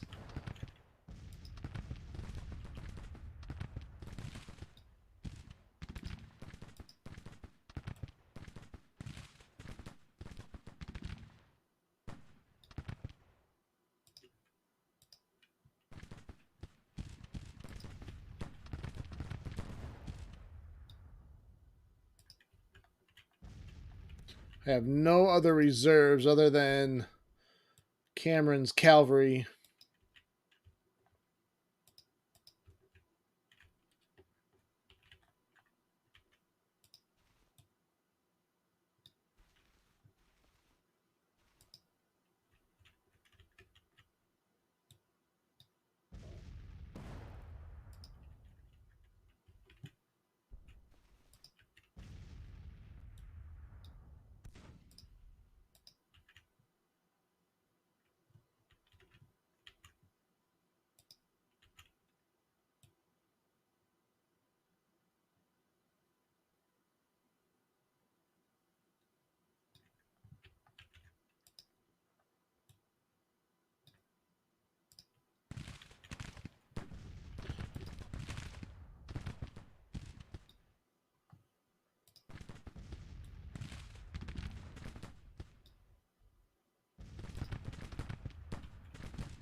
If I can break one of these two brigades, we might be able to push the battle in our favor.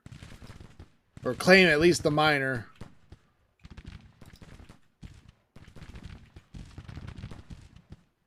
Oh good, the cavalry is able to get flanking fire.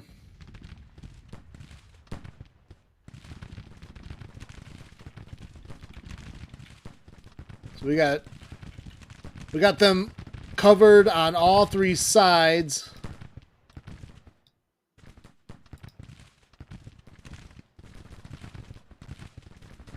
So yeah, they're getting really close to calling for the retreat. Oh yeah, they're breaking. Huzzah! Huzzah, man! Huzzah!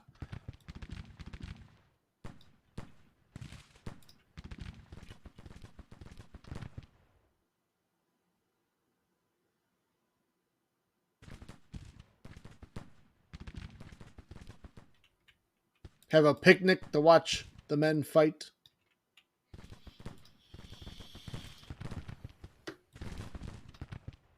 All right, good. Enemies retreating. Yeah. Yeah.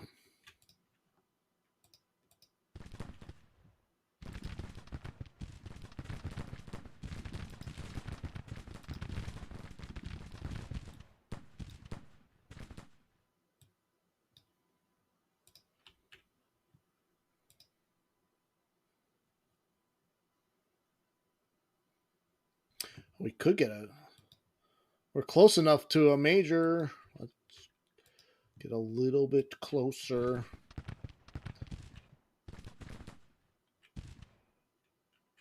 All right, so I'm able to get the major victory out of it.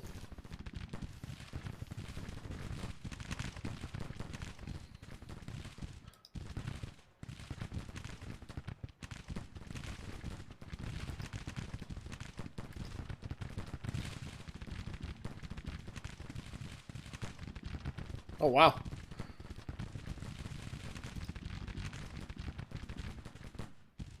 Oh. You're retreating? We've got them on the run.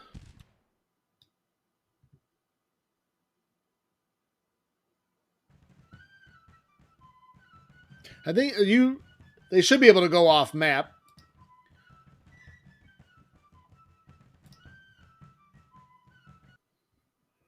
There's a way for me to click the units to retreat off map.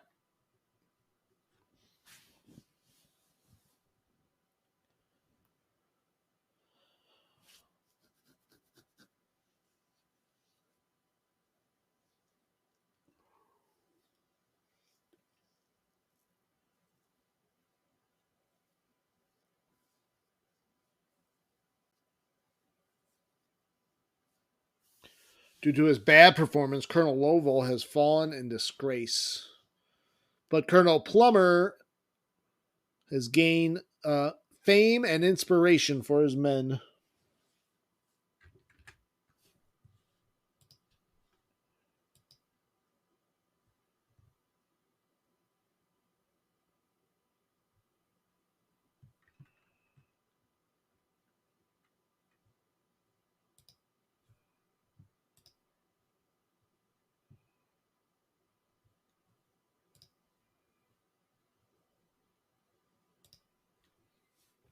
All right, so glorious victory at London. Army of the Northwest fleeing in panic. Captain Pickett loses faith.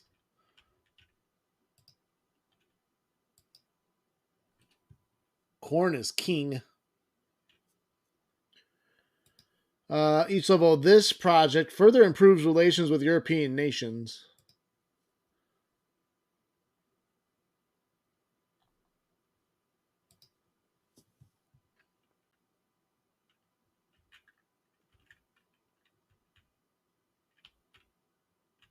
You will make sure the retreating unit is humiliated and shocked because of retreat. That's pretty hard. That's pretty harsh discipline.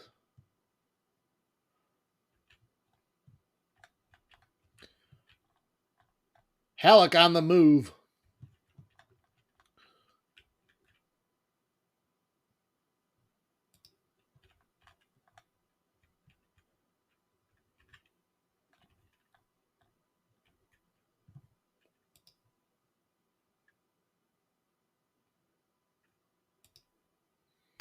Trent affair resolved. Confederate diplomats released. Lincoln backs down.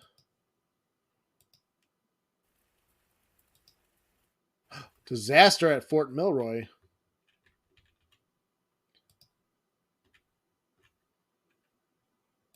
How could you surrender? We got reinforcements on the way. Now we have to siege back the fort to get it back. That's annoying.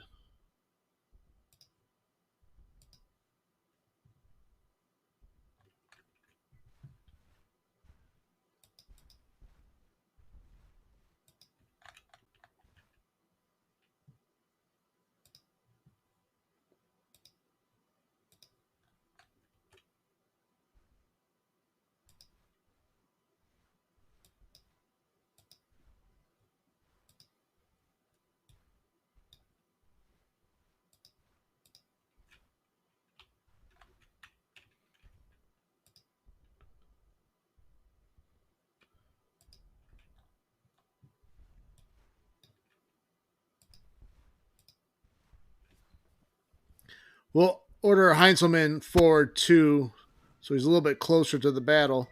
Oh, they're trying to get out of there now.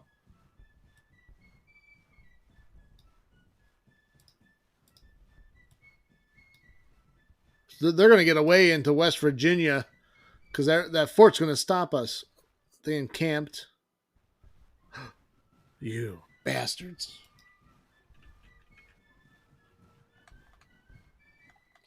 Looks like Halleck is forcing the commanders to retreat in Missouri.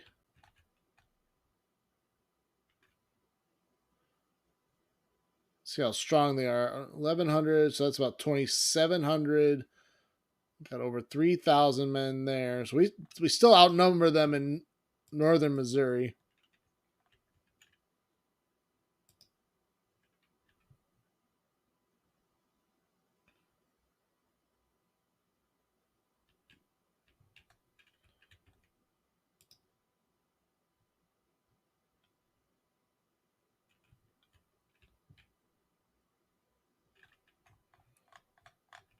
See, temperatures have fallen though. We have freezing temperatures December 1st, 1861.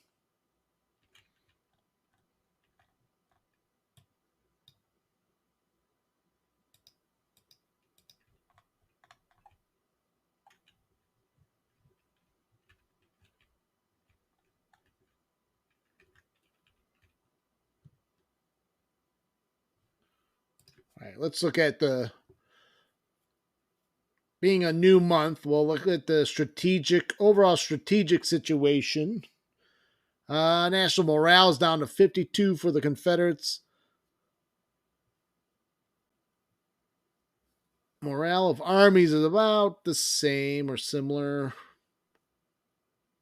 We have fielded 139,000 men and to the 82,000 right now on the Confederate side. We've inflicted 98,000 casualties to our 51. Our economy is staying strong. Trade warfare could be a little bit better.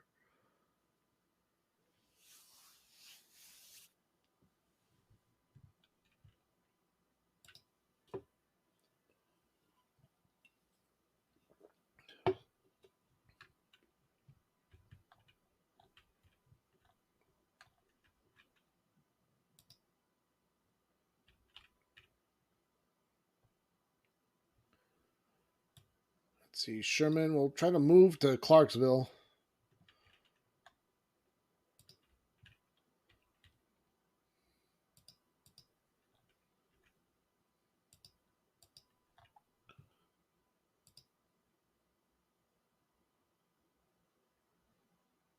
Yes, get the winter uniforms out.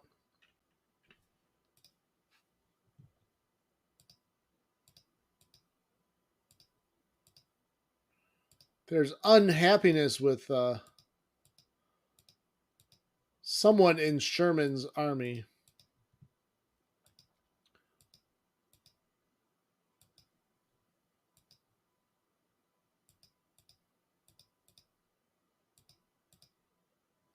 It's probably just a fame issue. Someone with not enough fame.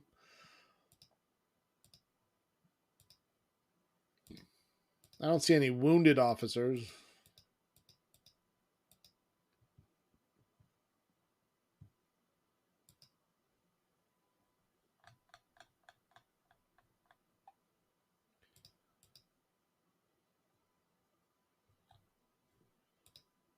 Oh, all those officers are wounded?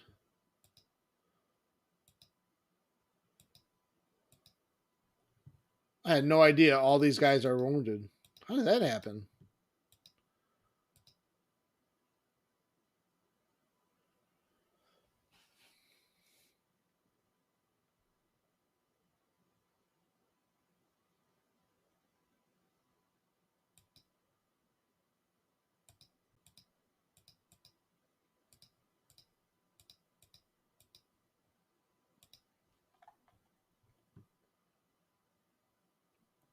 Abercrombie is defamed.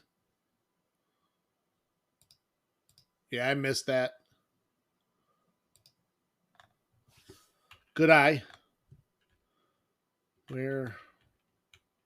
That was Sherman's army. I didn't realize I had so many officers wounded.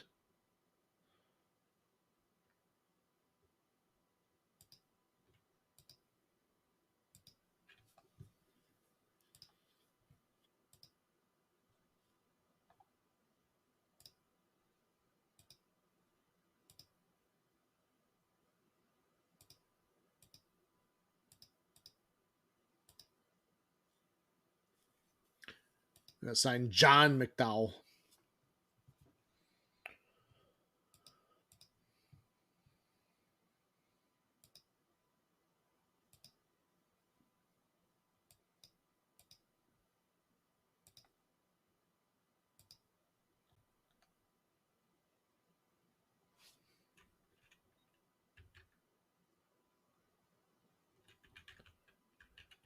I didn't realize there was that many battles fought at. Look how many battles fought around Bowling Green. There's 1, 2, 3, 4, 5, 6 battles around Bowling Green. Seventh if you count the last one.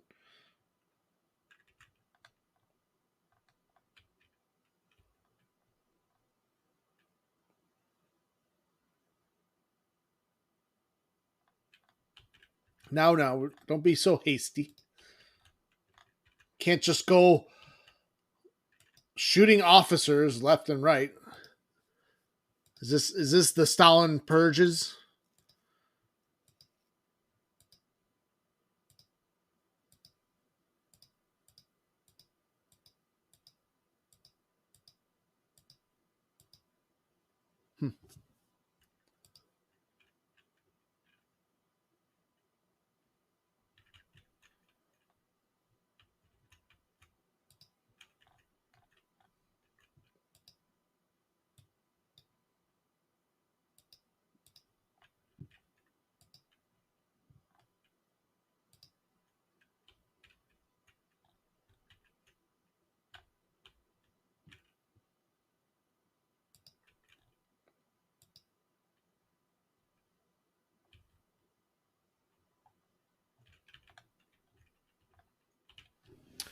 Alrighty then.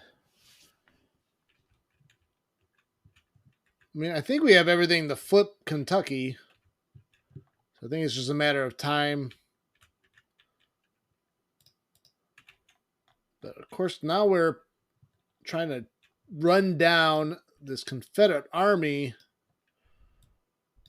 We're probably going to get tagged by that fort.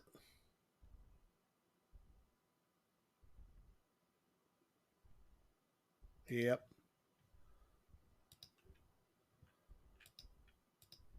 See, Heinzelman is engaged Fort Milroy.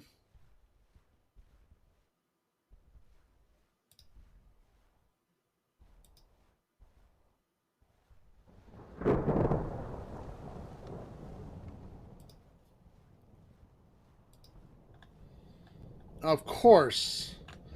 And now they're marching on Grafton.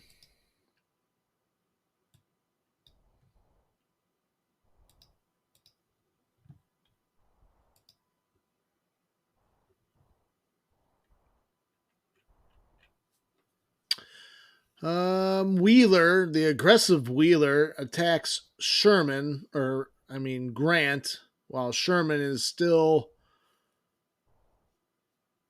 uh, while Sherman is still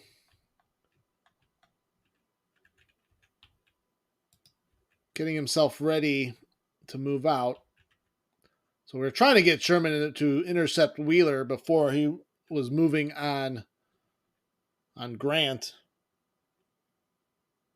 What's up, Grim? How's it going? Yes, Bowling Green does tend to be a hub of battle and supply.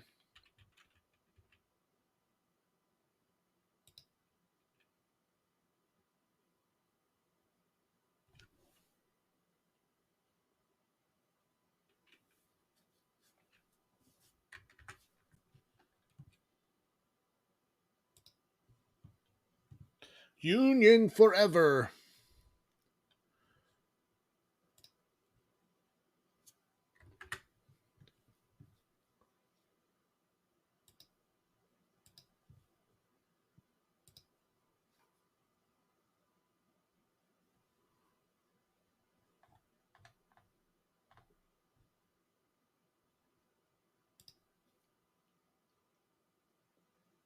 Yeah, battle gonna start. We're outnumbered in this one, so let's see what Grant can do.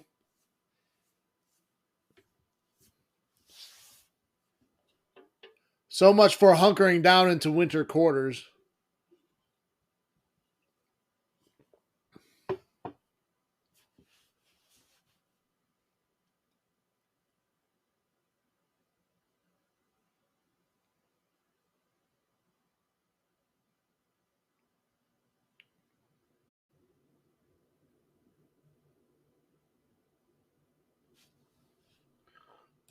Well, I'm glad you do.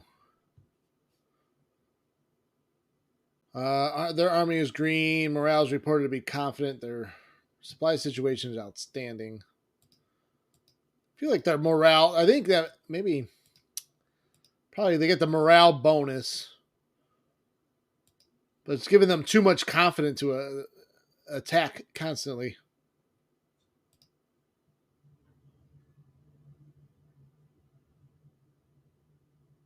Yes, we should be fine.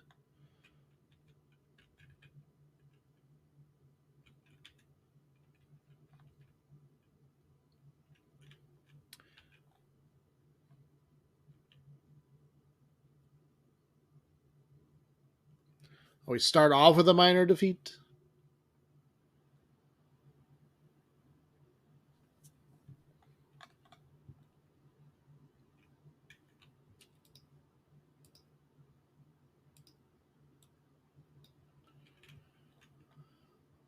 I think we'll just defend in the town and guard the crossings.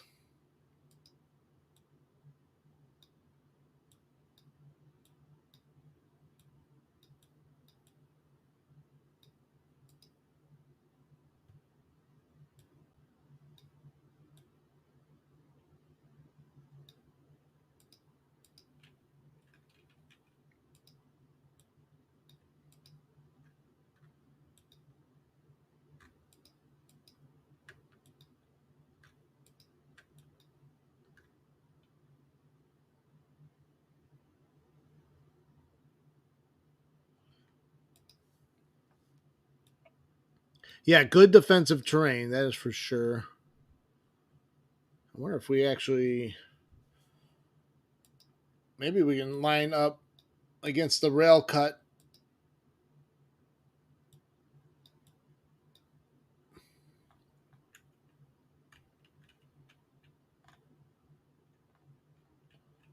Agreed.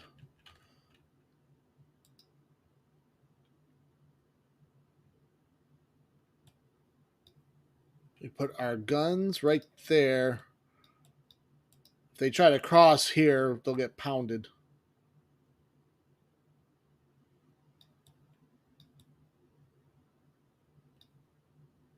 Is that all the artillery you have, though? Yes. Yes. If I deploy skirmishers, we can use them to guard the bridge too, to protect that flank.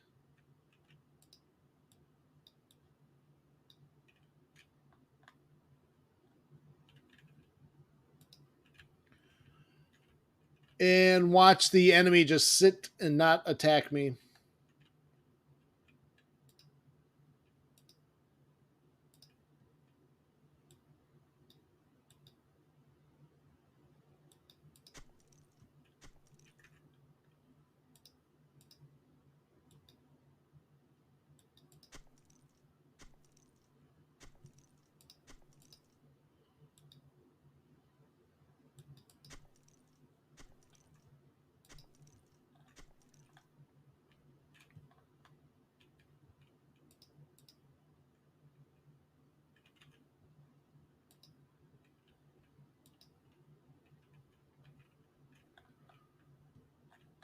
All right, let's see if we can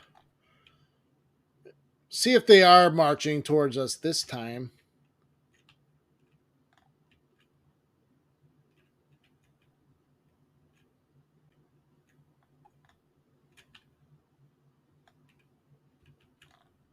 Yeah, they are marching.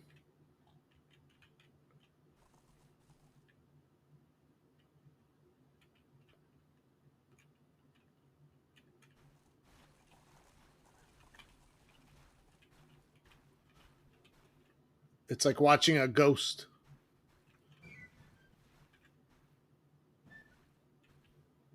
Yeah, it looks like we're all right, Jacob. Doesn't look like they're going to wait for us.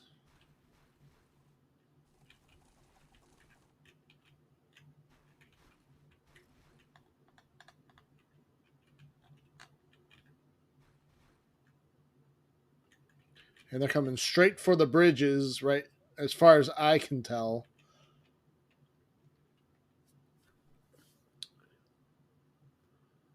We see the clouds in the distance. It's snowing too. December 3rd, 1861. 10 degrees.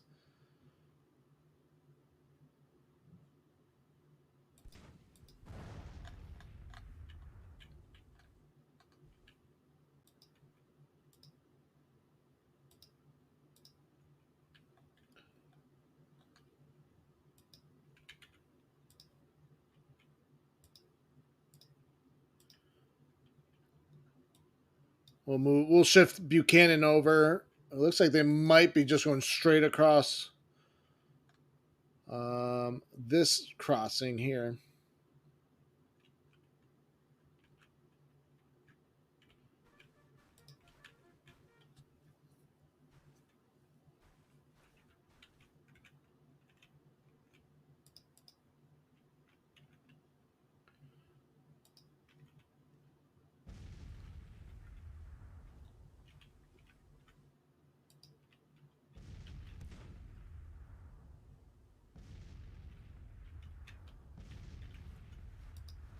Wish I had a little bit more artillery. Only the 8 guns.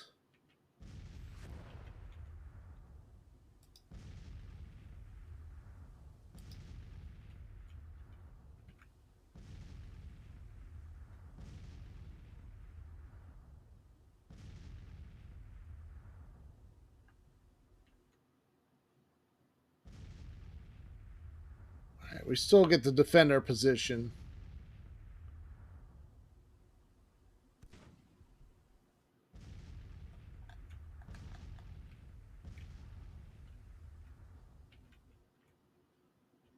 At least it's not raining. Oh, they are going to try to.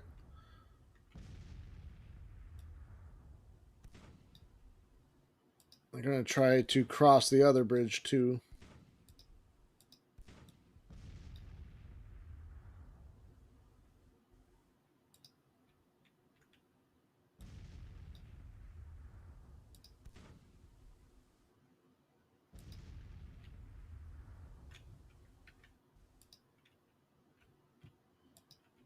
Oh yeah, come on, cross. Hey, maybe I should pull these guys up a little bit.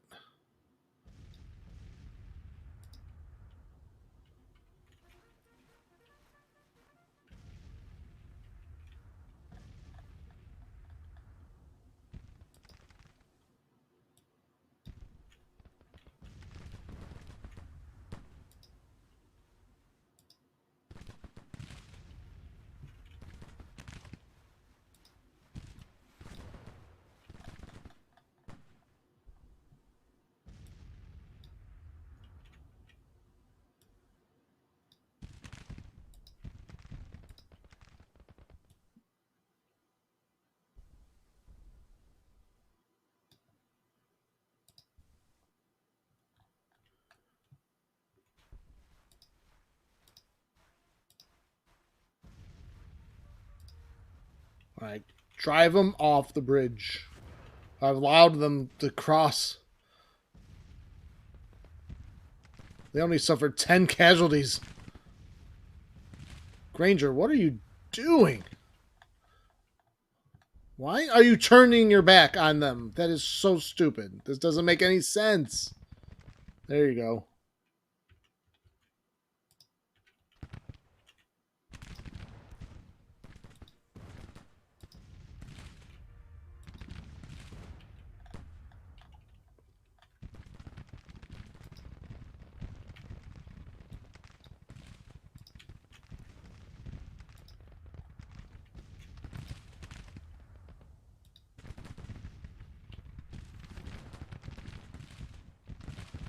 There we go. Now we're starting to punish.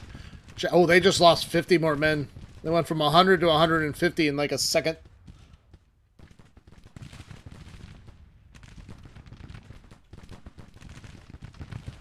Well, things are warming up now. Oh, there's the white coats. White coats are in this battle.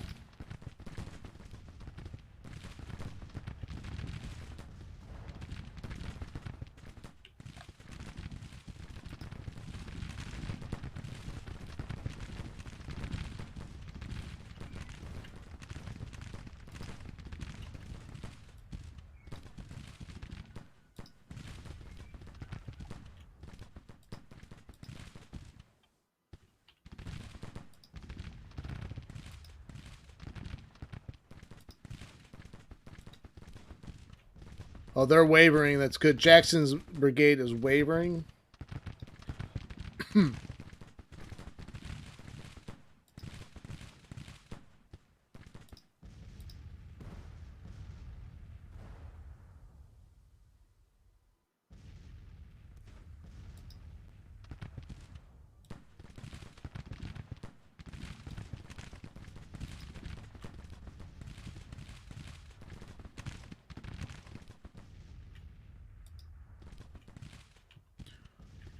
Another bridge crossing.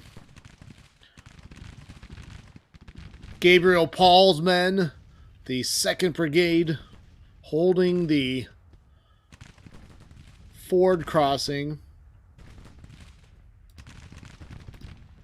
Use medium range, medium range. Hampton's Legion also falling apart after the crossing.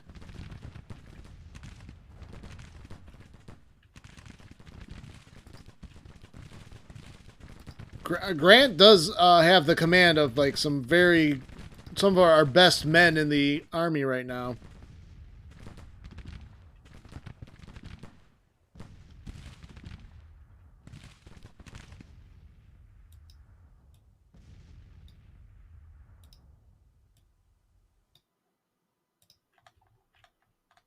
Oh my freaking god.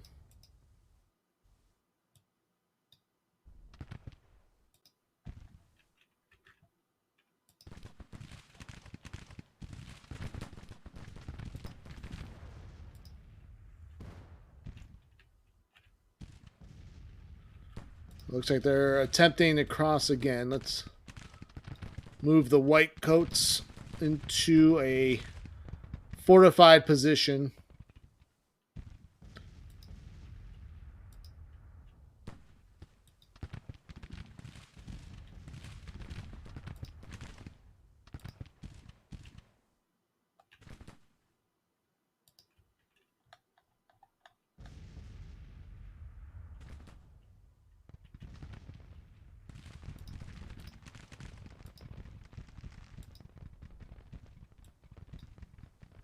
We're going to try to cross the river ourselves and maybe see if we can't nab some of those guns.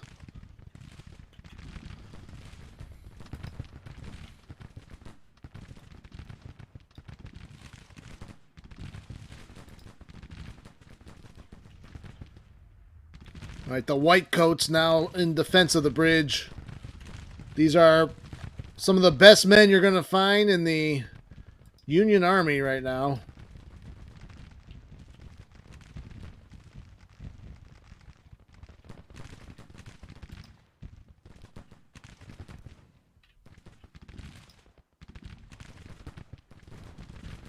Another attempt to make a crossing is pushed away. Completely blocked. They're trying to get artillery across in close range. I'm sorry to tell you, I don't think it's going to happen.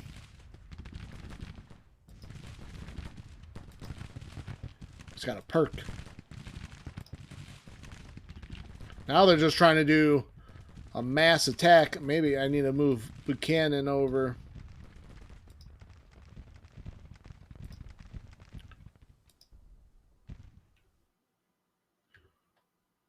Let's charge those guns.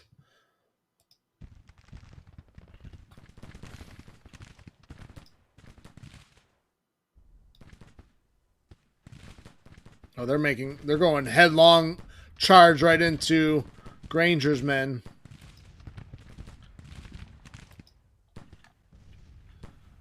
Come on, hurry. Load those rifles. Those muskets. Oh, they got the Springfield muskets.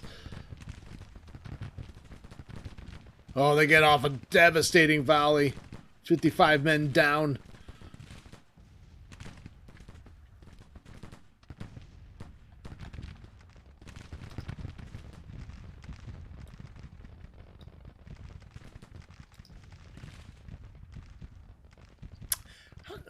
How does he play? How do you break? You're charging an exposed artillery battery and you break. There was no infantry covering.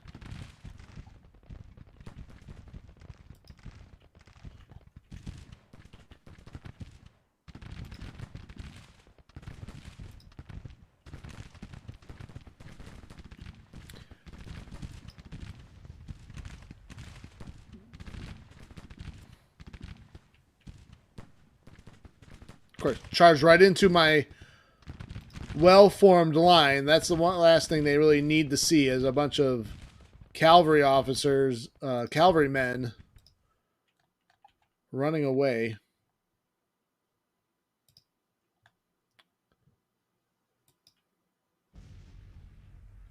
Oh, they retreated back.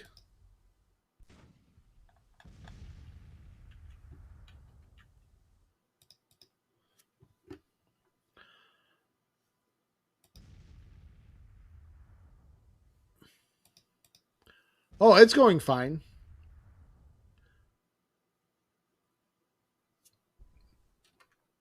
Oh, we've actually lost 12% of our force, which is actually relatively high, but they've lost twice as many men.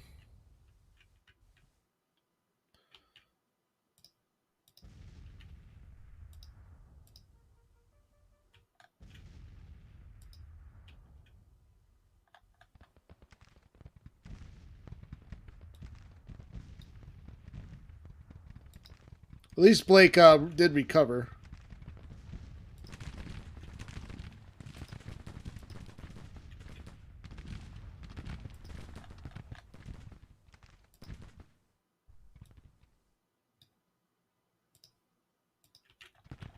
Do they swim across?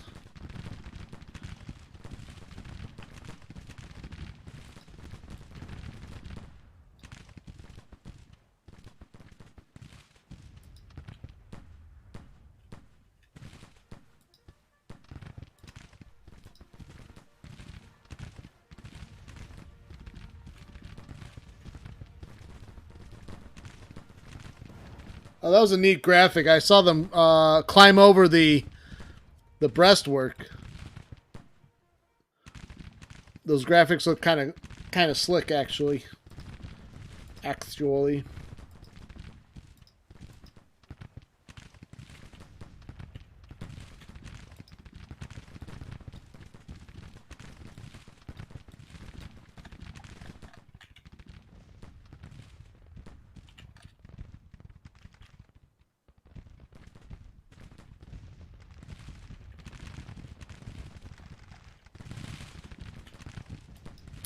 They are being pretty stubborn in this attack.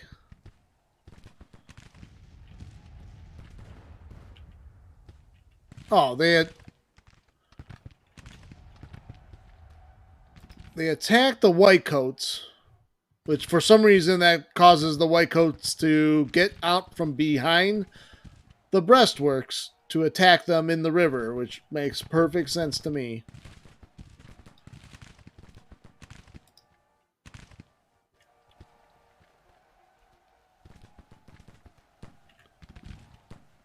They earned another star. They went from 3 stars to 4 stars. They've only lost 85 men.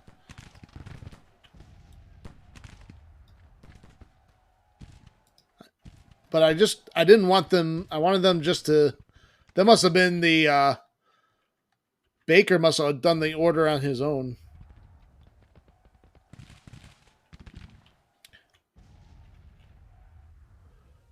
No, they're getting too aggressive. All they needed to do was just stay behind the breastworks. But no, they went diving in the wind. They wanted they countercharged. They fixed bayonets.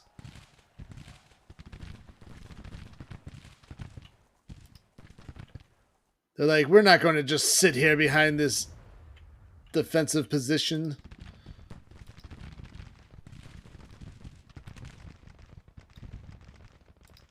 Oh, he's got to take the fight to the enemy. Take the fight to the enemy. They are retreating.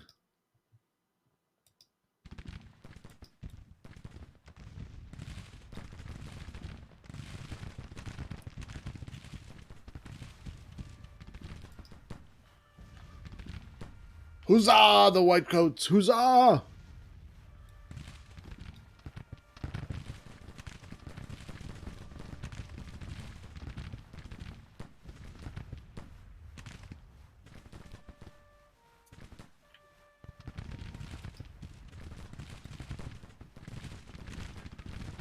Got the major victory.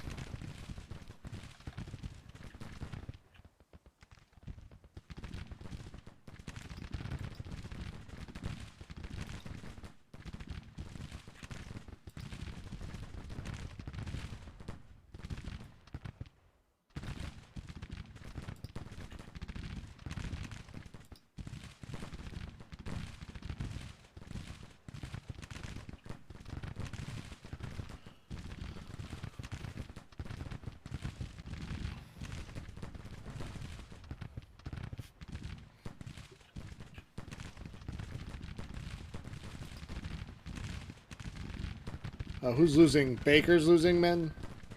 Well, that's the whitecoats. Oh, man.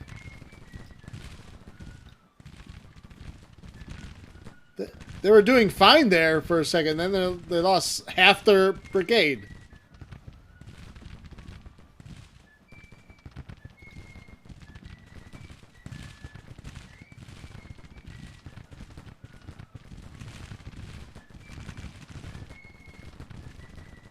Oh, wow.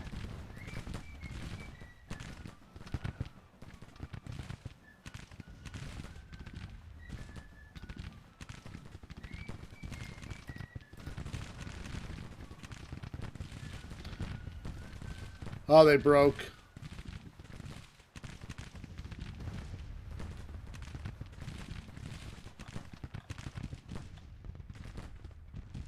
They were doing fine where they were at, and then all of a sudden, I don't know if the AI just changed up who was, how many units were firing on them or what.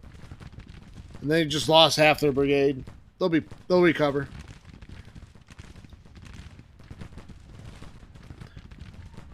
Oh, it went down to a minor victory because we lost over 24% of our force.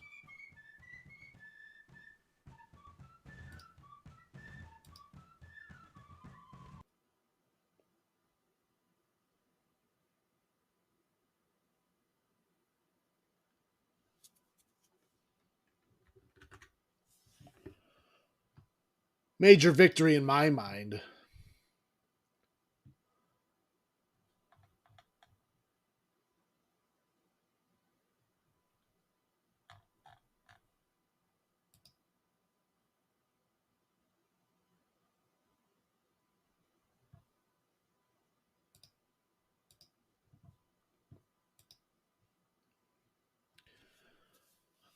Oh, Baker. Oh, Blake. I thought that was Baker.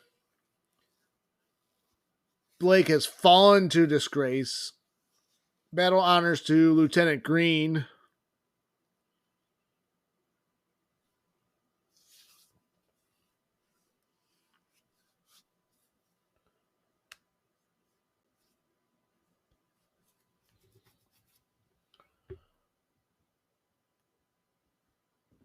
Army of Kentucky fleeing in panic.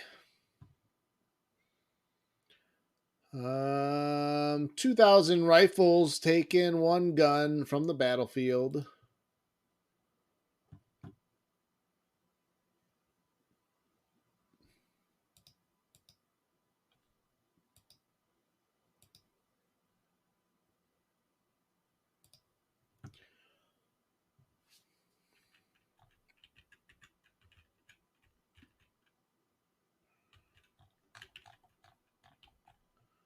Oh, we lost contact with the rebel army in West Virginia, it looks like.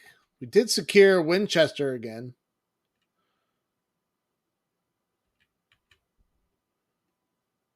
7,000. They have 7,000 men in the valley, 15,000 in near Culpeper Courthouse. So I doubt they'll go on the offensive against Scott.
Don't know what to do. I guess we could just do siege train, and then if I need help in a siege, I can send the engineers in.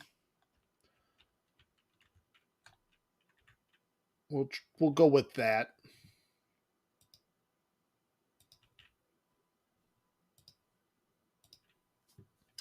Should probably take a second look at if we need to consolidate some of our brigades.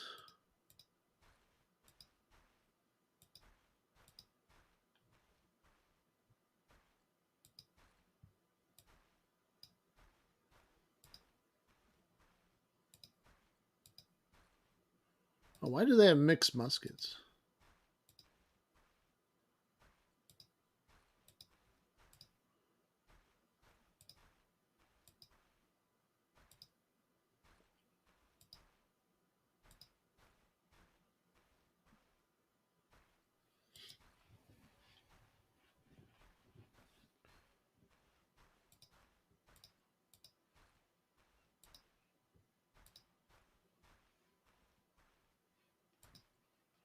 So Sherman's 26,000 men, 44 guns.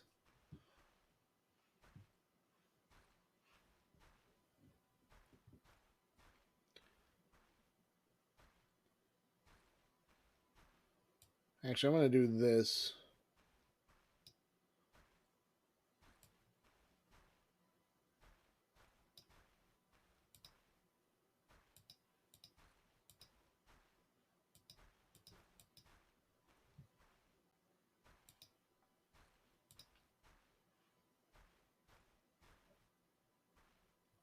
In Sherman's army?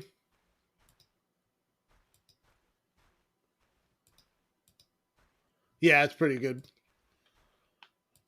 Yeah, we got some good ones. There's Sedgwick. Alpheus Williams, Mansfield. You know, Mansfield was almost offered command of the Potomac.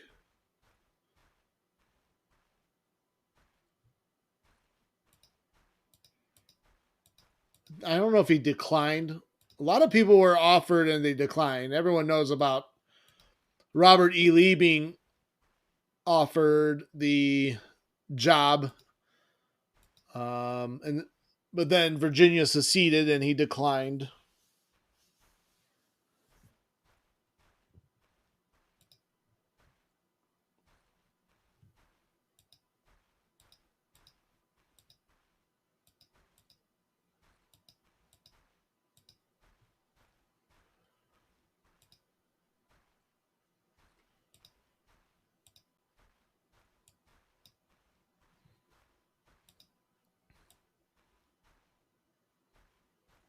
Oh, can I not? I can't consolidate down.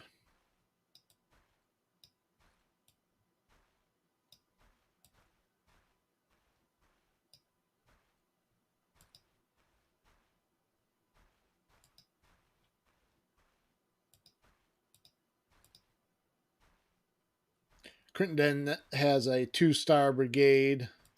Humphreys, Davis, Denver.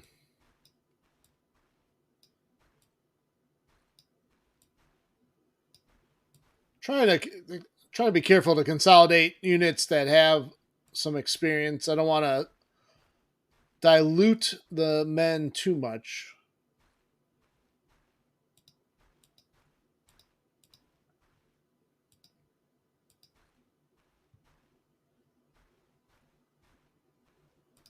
Now, Sherman's army looks pretty good.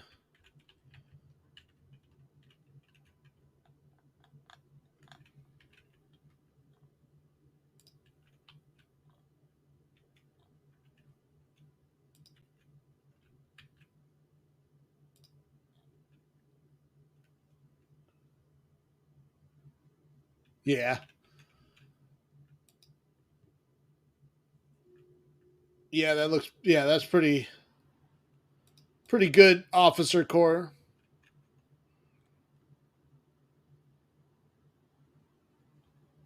All right. Halleck trying to winter campaign for northern Missouri. Graham surrenders. Okay, we retook Fort Milroy.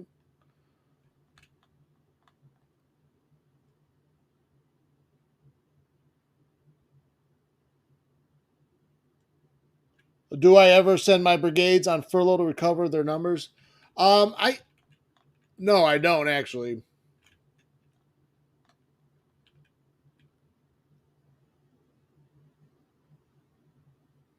I've just been merging.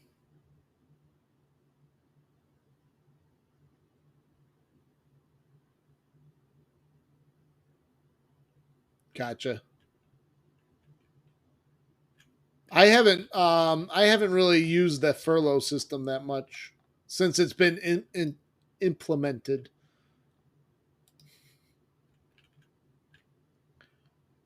Maybe I'll give it a try. Good time to furlough. Gotcha.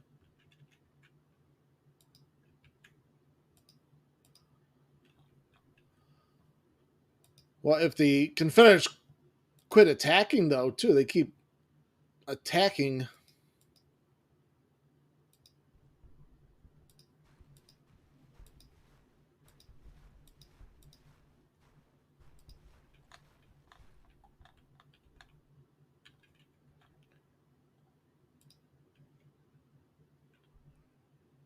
Like, I'm going to send McDowell over to Grafton and try to take Grafton.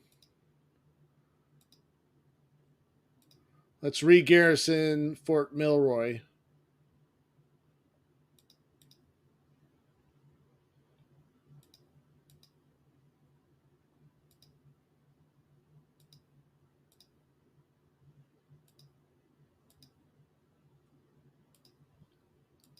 Yeah, we don't want Hooker stuck in the fort.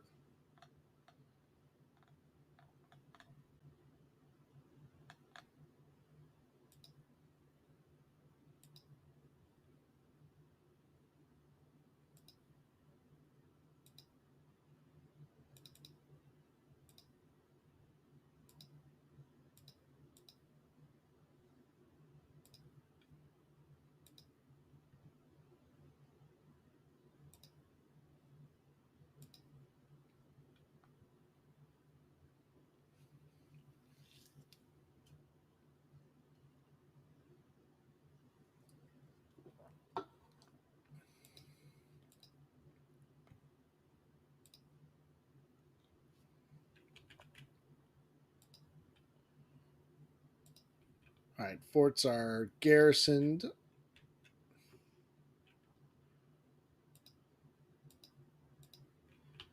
McDowell's readiness is low, though.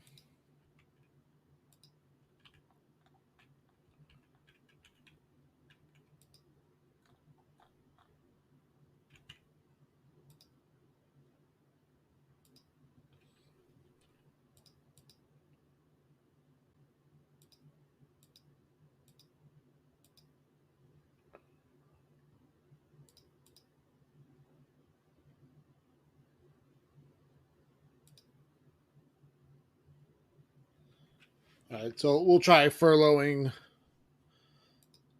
some of these units here.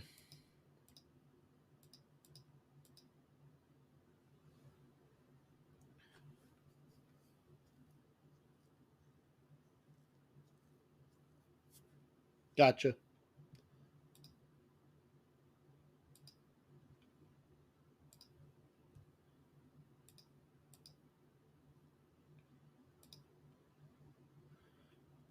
Lowell defamed.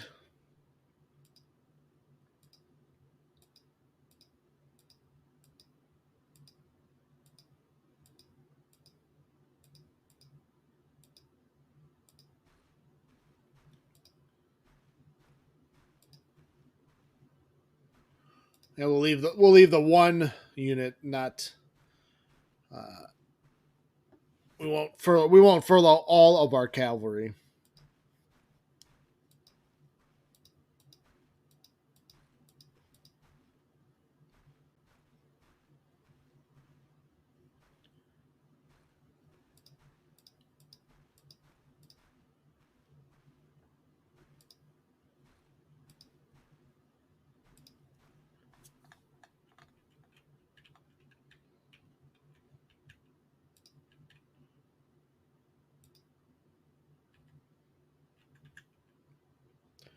December 4th, 1861, going into the 5th.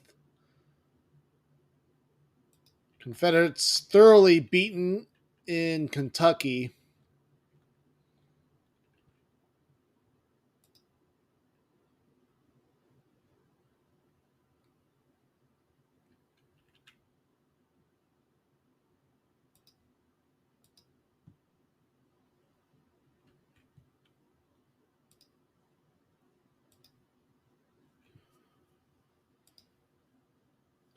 See, Blake was defamed also. Maybe time. Let's see. Buford recovered his fame.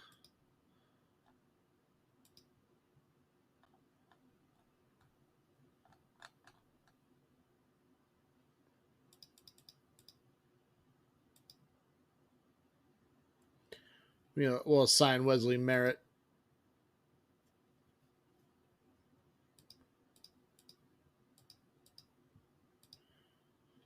All right, let's try. Let's try furloughing Baker and the Whitecoats. They deserve it. They deserve a furlough.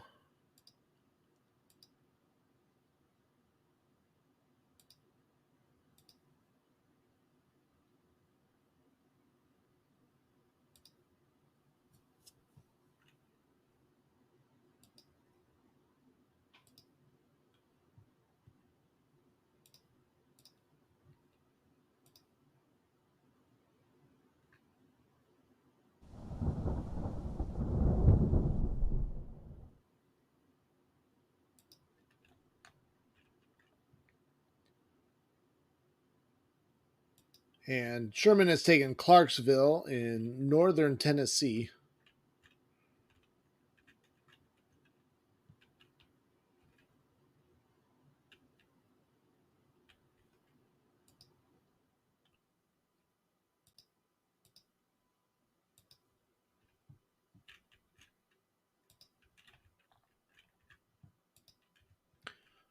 Let's see. Are they getting low on supplies though?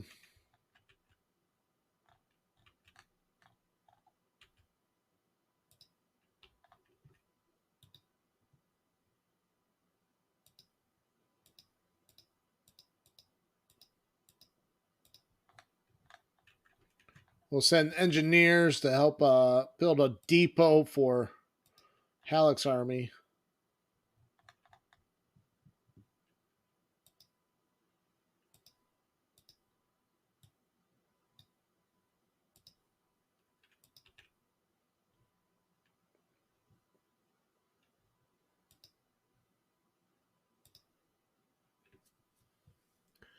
$10,000. They've been able to muster 6,000 against us, though Halleck brings 38 guns with him.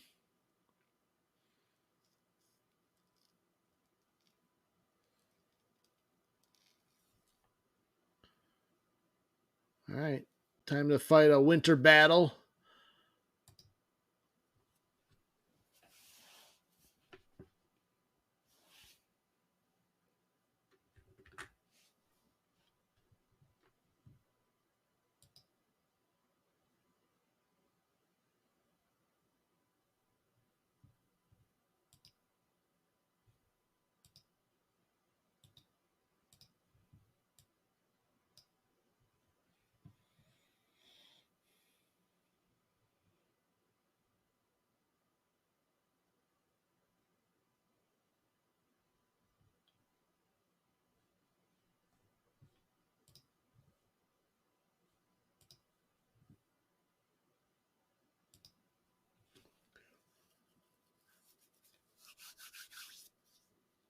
Braxton Bragg is the Confederate commander. Halleck versus Bragg.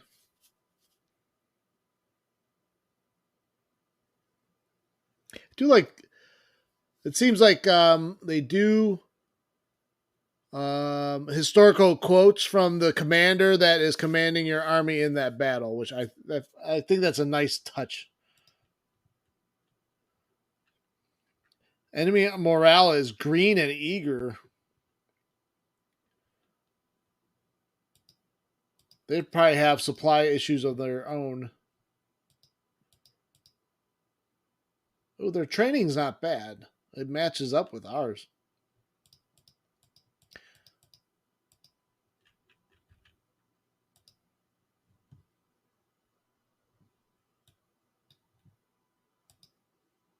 Let's see. What is it? It's actually warmed up a little bit. 27 degrees compared to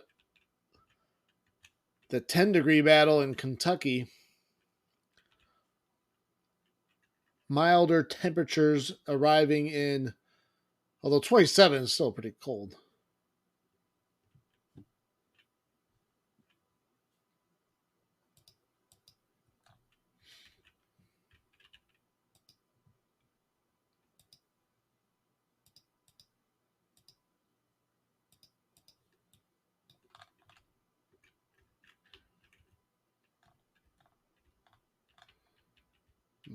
Mountain City.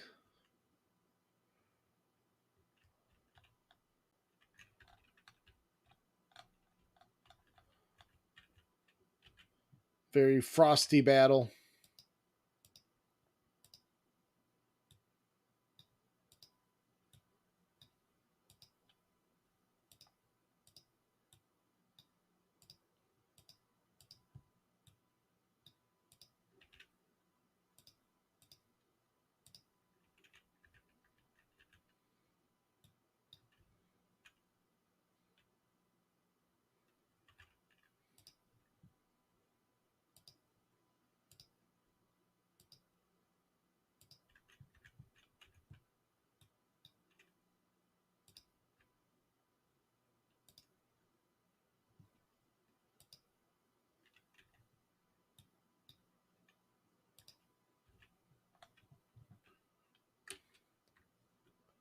I hope everyone doesn't mind. I'm going to take off the fife and drum music.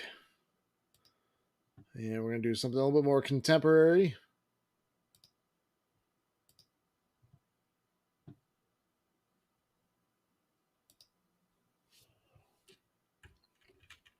Helps to keep me going a little bit longer into the late night.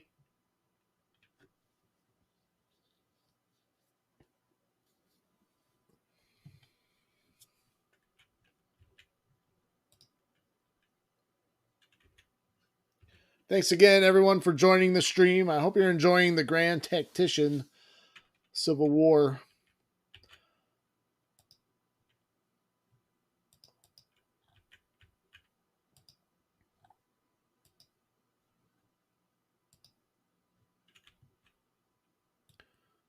Now, I do think I'll probably do Grand Tactician tomorrow night.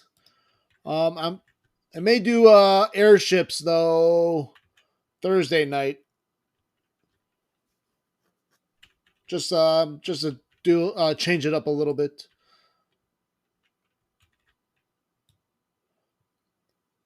And then next Tuesday, Victoria 3 comes out, and I will be streaming. I'll probably be doing a lot more streams of that. So I plan on finishing this campaign for sure. We'll start We'll start the Victoria 3 when that comes out, and then hopefully there's not too much left of the Grand Tactician to finish. And I'll probably be doing a lot of Victoria 3 if it's a halfway polished game upon release. Hopefully, sometimes once in a while Paradox has a struggling release of a game.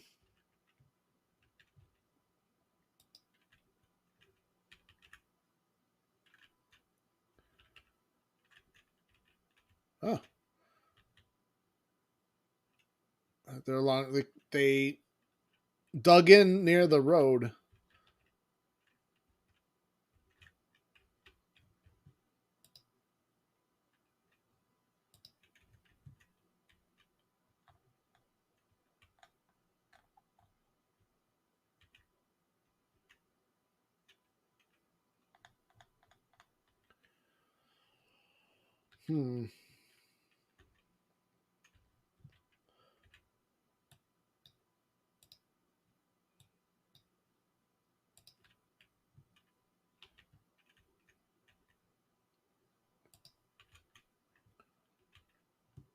Might just try to flank those guns and try to take them.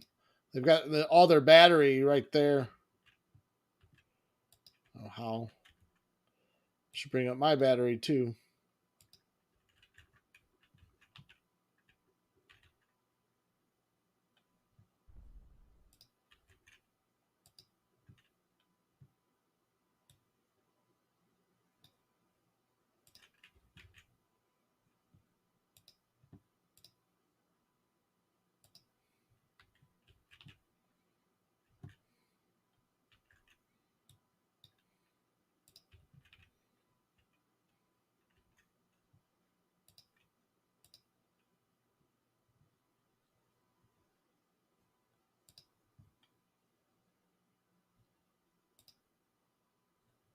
Oh, okay, they're still there. I thought they retreated back, but it looks like now they pulled their guns back a little bit.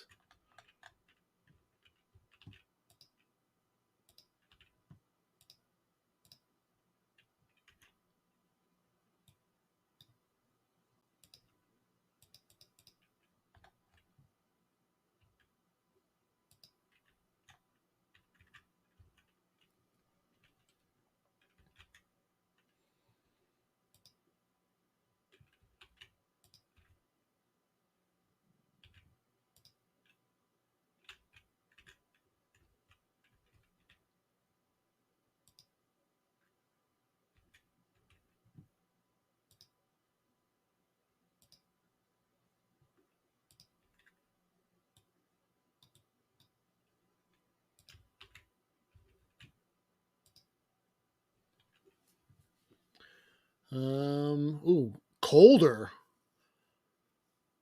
I don't know if that's because of the morning, but yeah, dropped 14 degrees.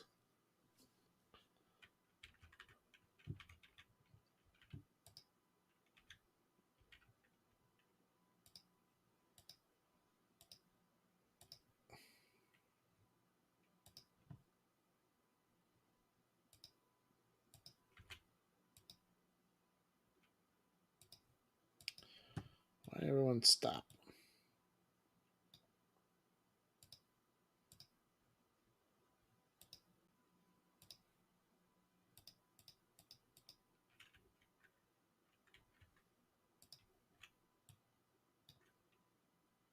They're too cold to move.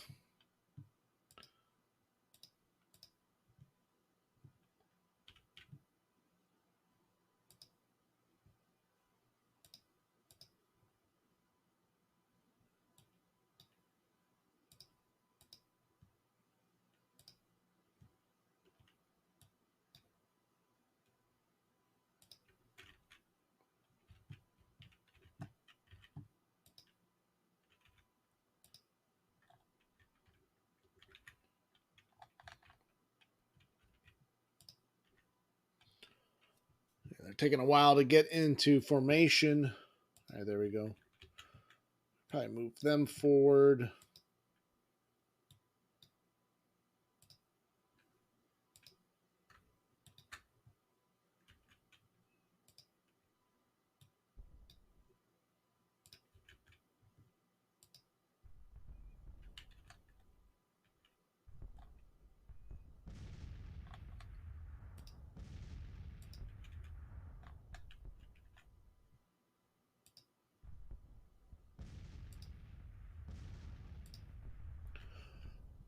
Let us deploy skirmishers.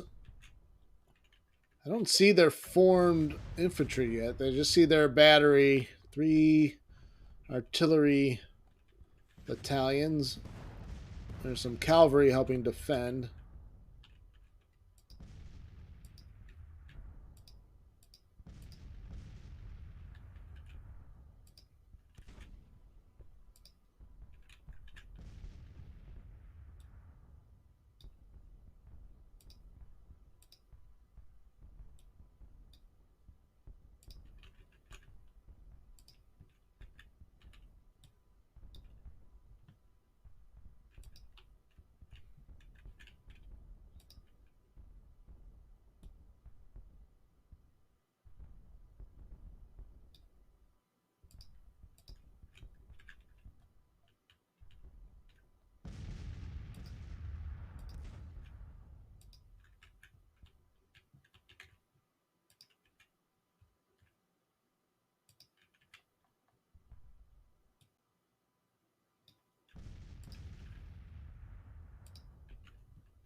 Yeah, they must be firing at the our battery.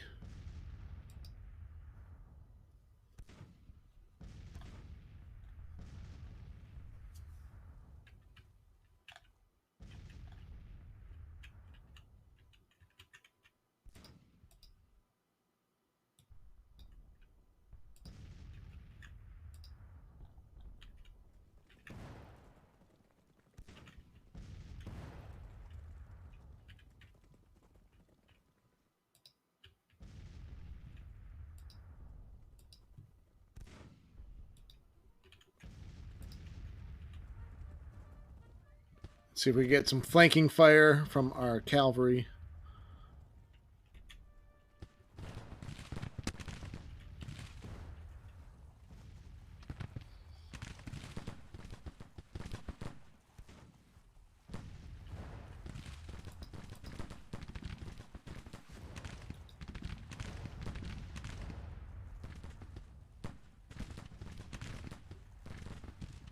Well, their infantry is way back here. Now they're like, so they left their artillery all alone.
So the Confederates bringing in their infantry, they had deployed them away from their artillery, which we're trying to take advantage of here.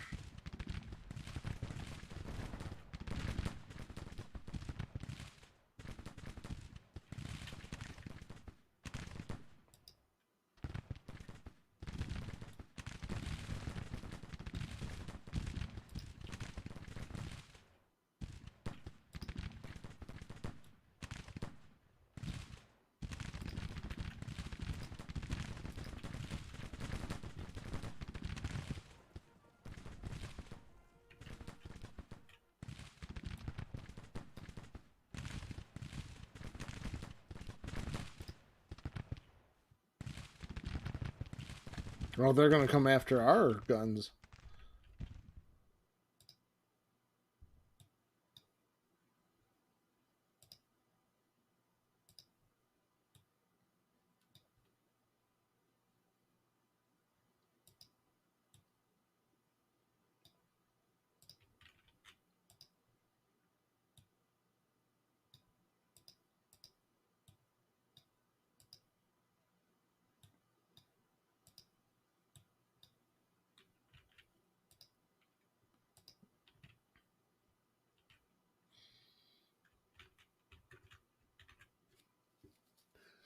Doing a little dance with the enemy. Circling around.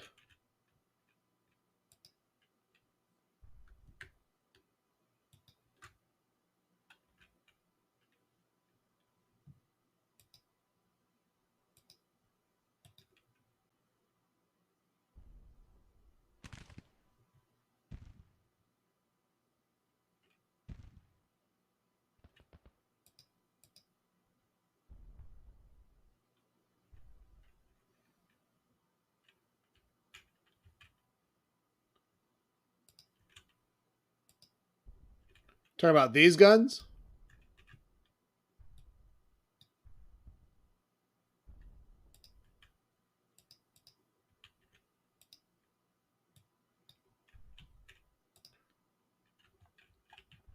I got these guys on higher ground.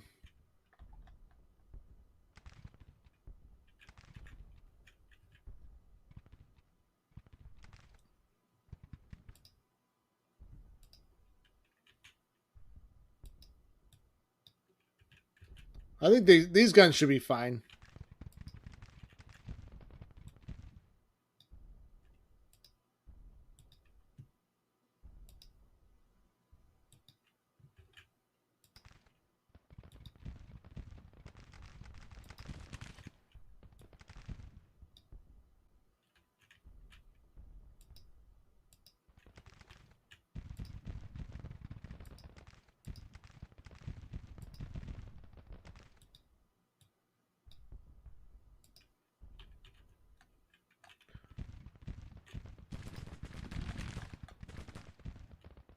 Yeah, they were going after those guns.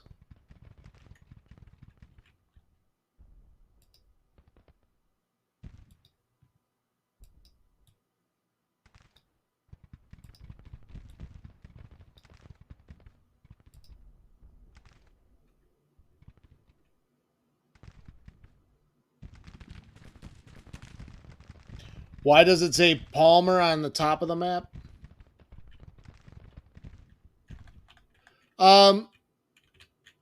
Where does it say Palmer? I mean, it does say Mountain City.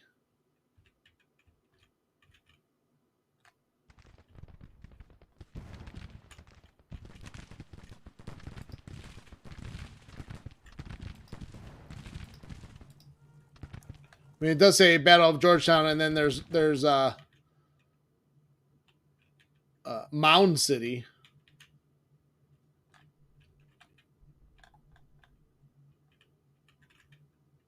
Oh, Palmer. That's just the Palmer House,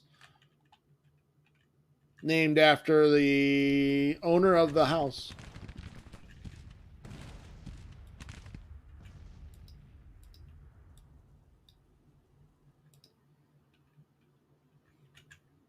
How's it going tonight, Monkus?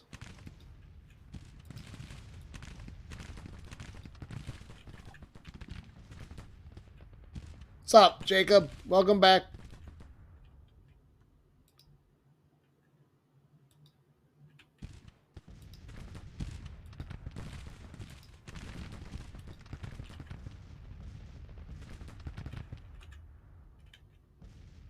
Very early for you. Very late for me. Doing the Twitch graveyard shift.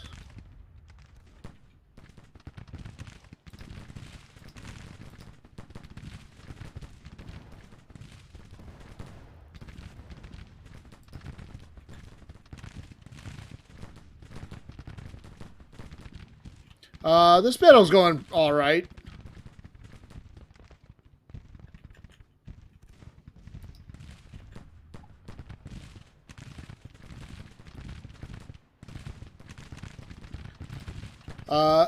Questionable AI deployment. 6:46 in the UK.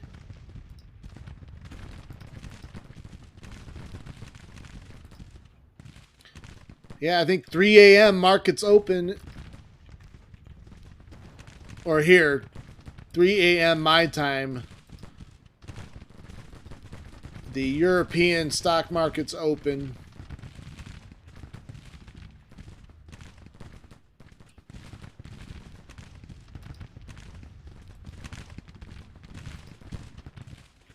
Gilbert, you're starting to break already.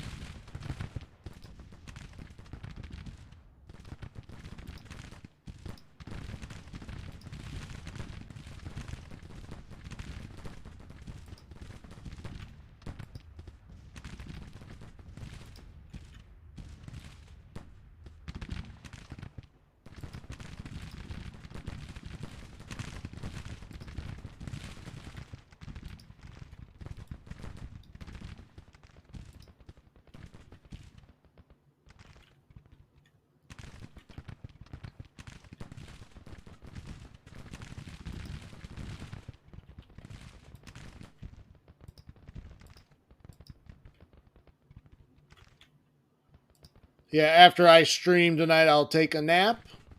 I'll wake up, take my daughter to school. Maybe come back and nap a little bit more, and then I will go to work.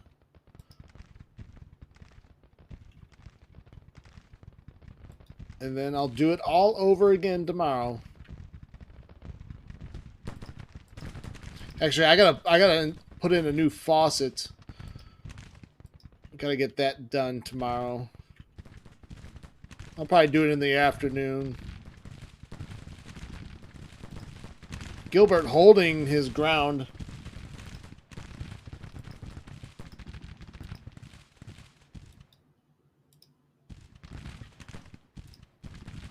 No matter what home project I end up doing, it takes me 10 times longer than the YouTube video that I watch.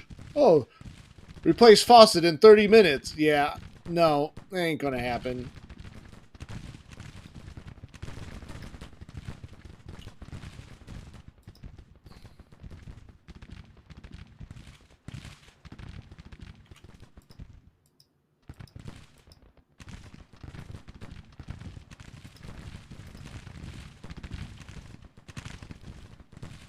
Looks like they're getting ready to retreat.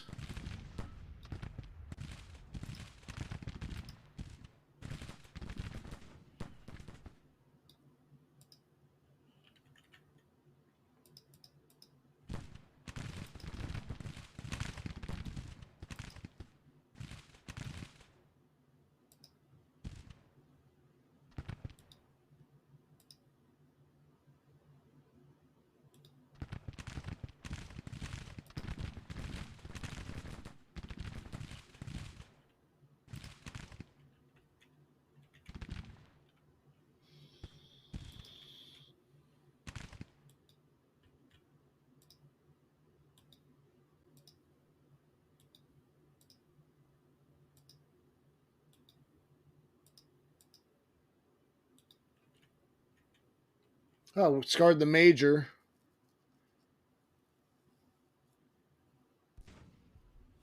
Nice job, Halleck and men.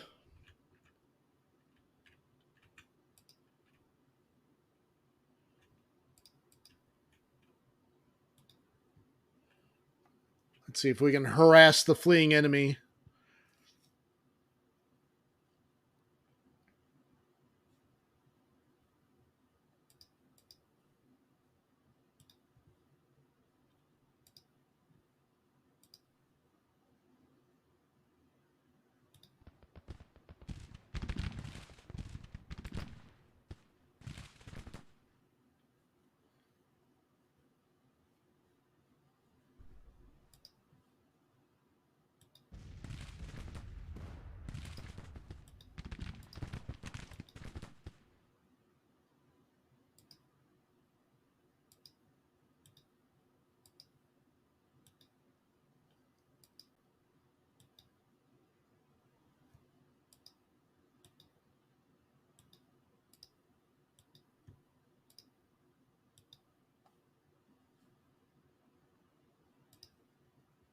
Why are you letting him get away?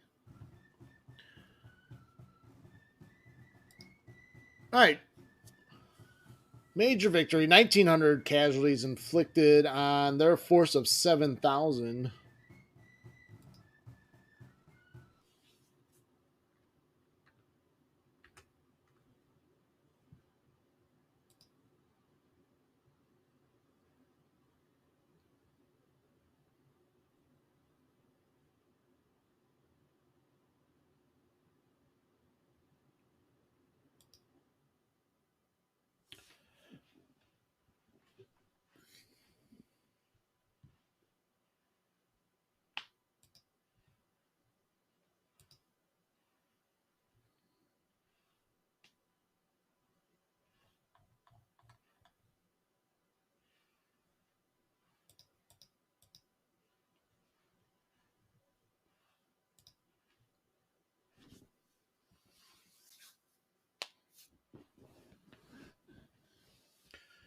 It is kind of cool.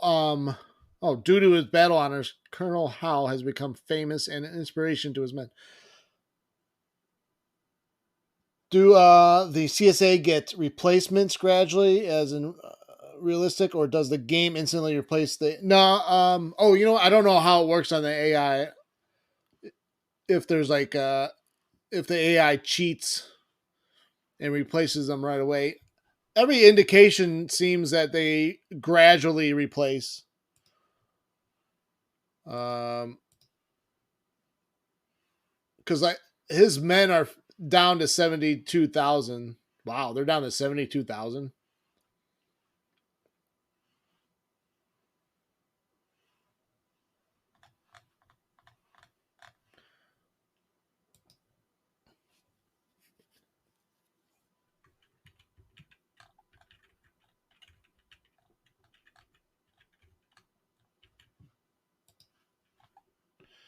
I wonder if the AI is like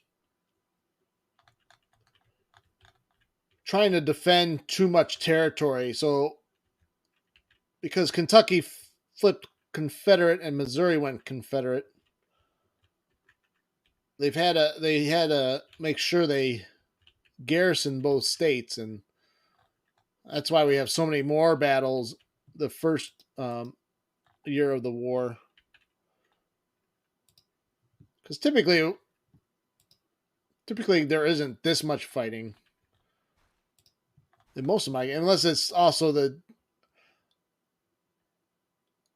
updated version. Just feels like, although I've been assuming the offensive pretty early on.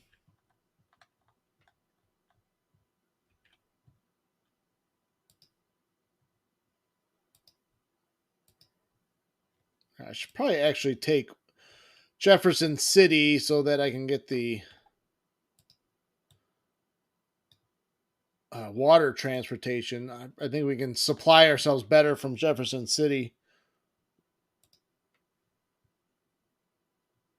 Breadbasket 1 policy is enacted. More support for union farmers.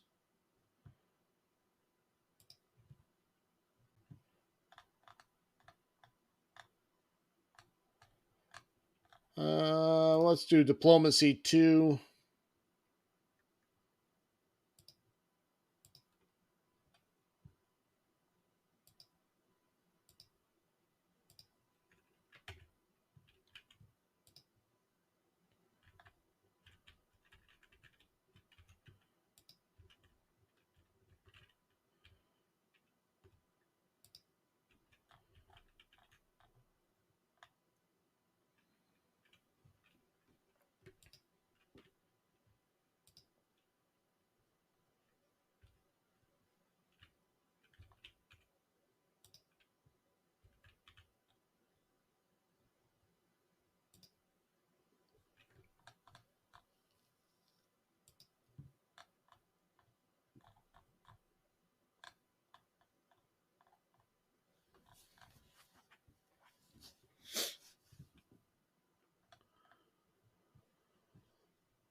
I don't even remember these officers getting wounded.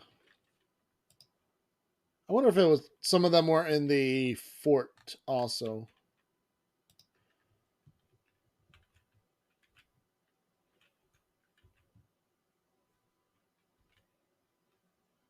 All right, so they are defending the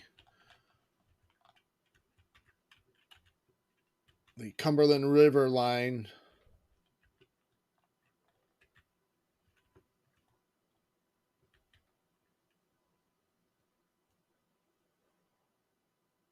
That's only 2,600 men at Nashville. 9,500 and okay, that 17, 18. So we still have 18,000 men there.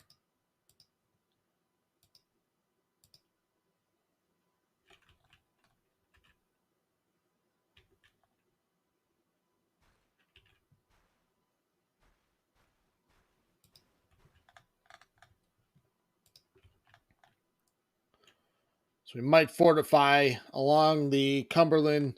Then maybe in the spring we can try to flank them down the Mississippi through from Columbus to Jackson.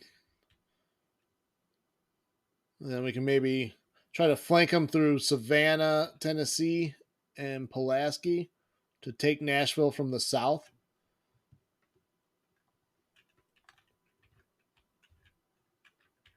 It's a possibility. It's a strategy that we might do.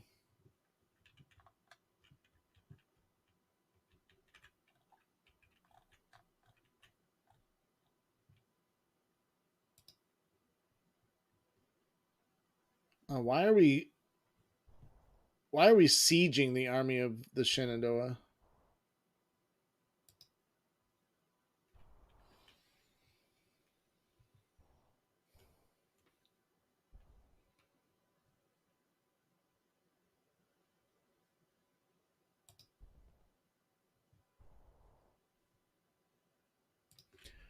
Might as well take the siege perk.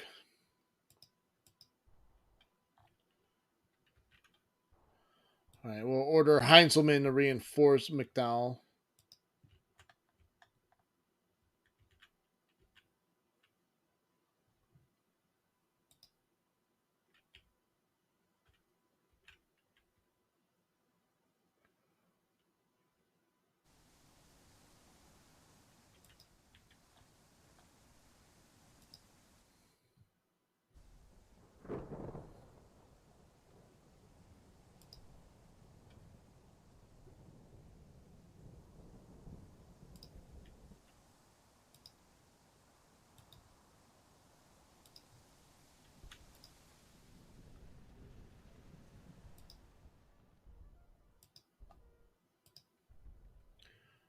All right, should win this. Okay, we can assault too. Battle of Grafton.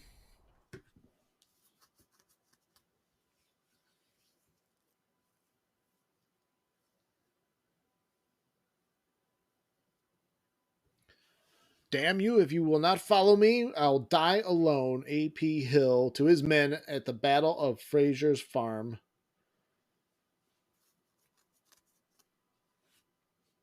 Is that Fraser's Farm? That's the 7 days, right?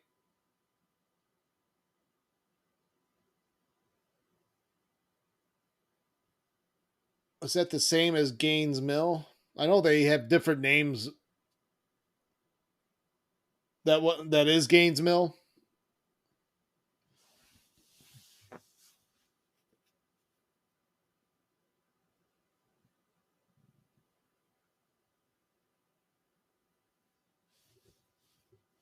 No, okay, it's part of the 7 days. There's I know it. There's Beaver Dam Creek, Gaines Mill, Savage Station, Glendale was that's what, 4 of them?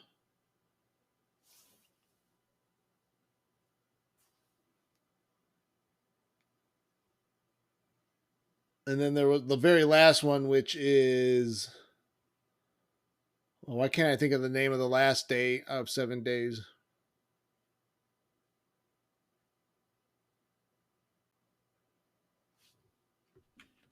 Yeah, I can't think of the last day of 7 days battle.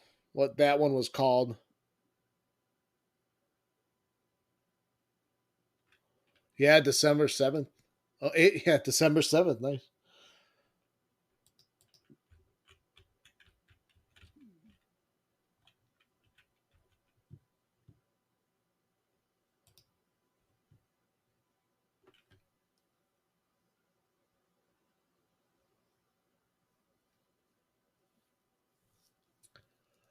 Let's see. Ooh, Confederacy Fighting Spirit only a 71. As far as commander goes, this is the army. This is McDowell versus whoever is commanding. Um, I didn't. You know what? I didn't. It might be Hill. I think it's Hill's army.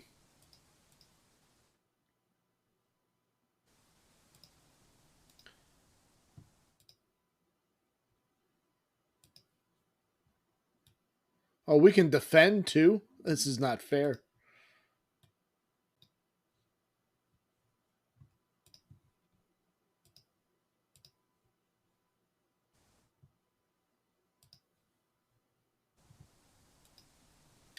It is a snowstorm.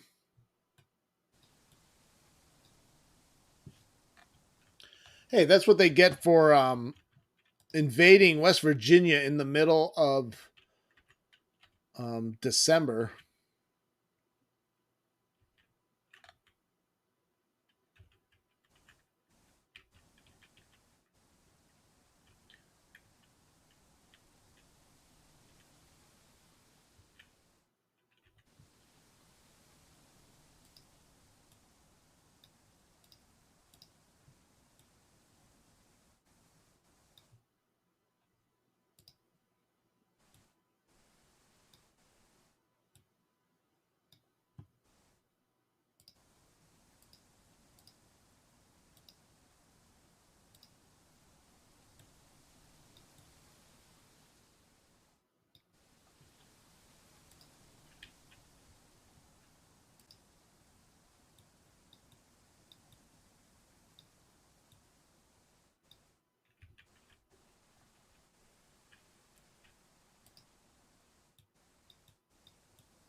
Big Rock Candy Mountain.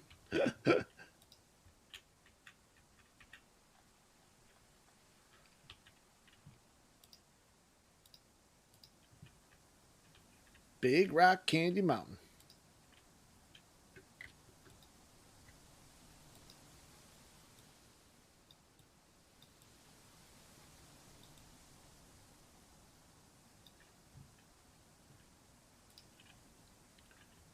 And then we'll put Heinzelman down here.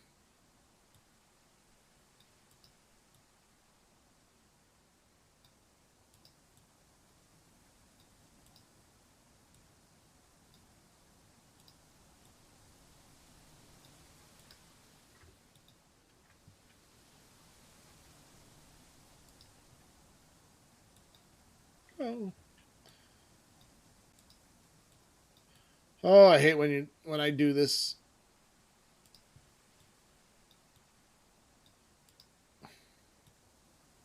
Did not realize I had not clicked off the commander, and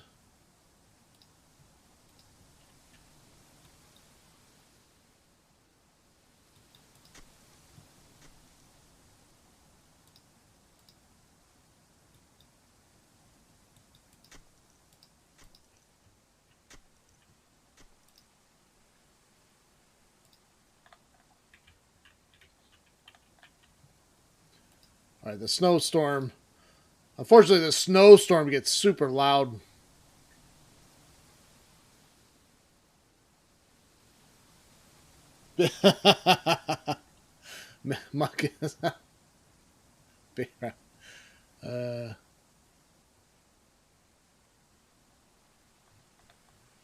Want some candy? Hey, little kid. I've got some candy. Come to my mountain. All right, where's the volume? All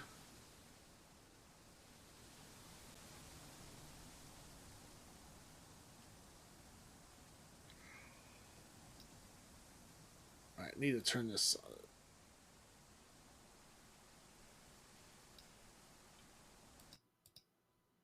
Oh yeah, usually if you click it off and on, it usually does it.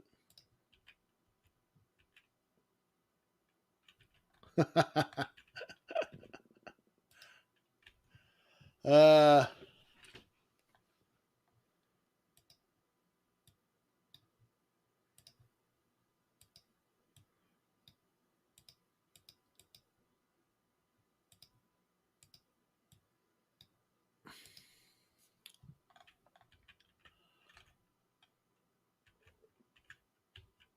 there's a lake of stew and whiskey.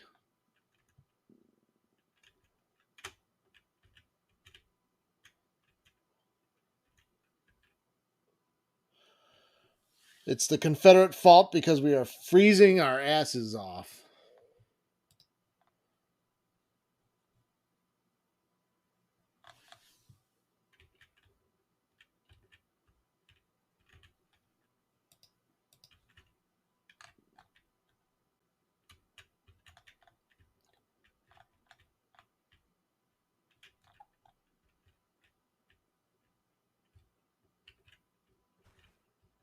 I thought I heard them marching.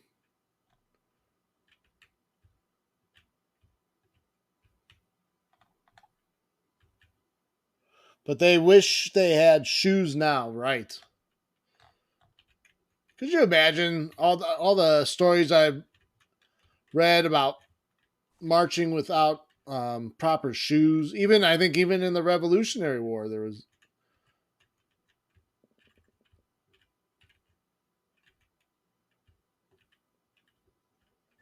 Could you imagine?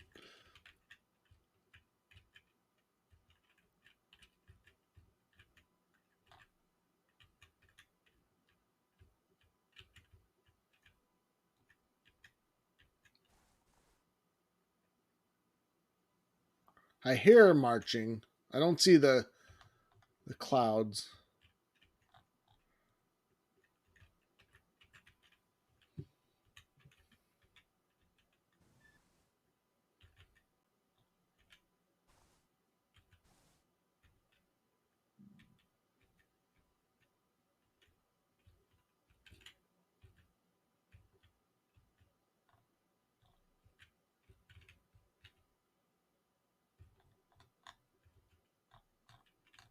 So they might be coming around our left flank.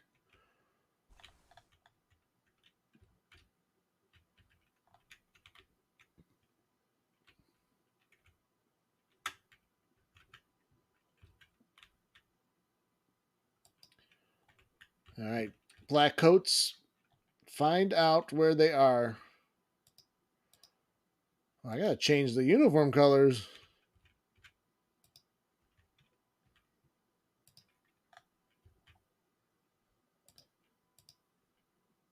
Well, end of the day.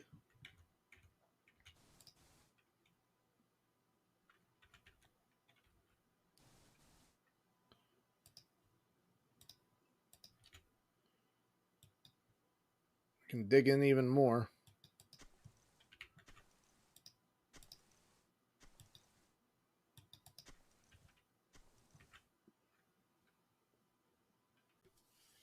You probably had to be barefoot and you're stubbed your toe saying, ouch, son of a bitch.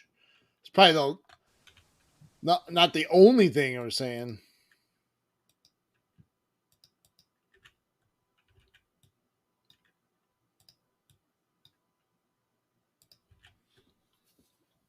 Thinking about stuff like that and like Napoleon's retreat in Russia, like I know more than half the men didn't even make it back out, but like, how did anyone make it back?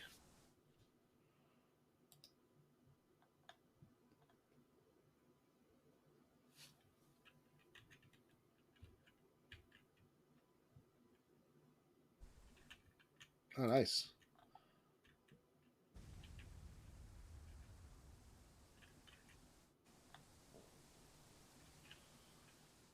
Oh, that'd be nice if they did try to scale the mountain.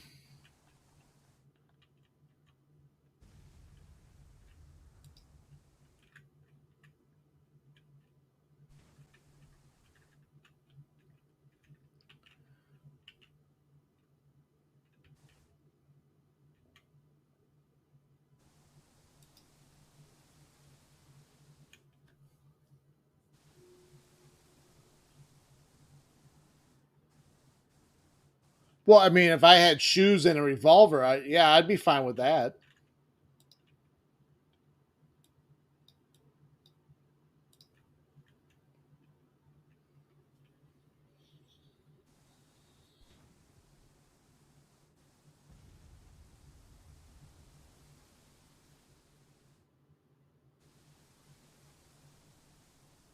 What fame they had? They were at 4 or 5 stars.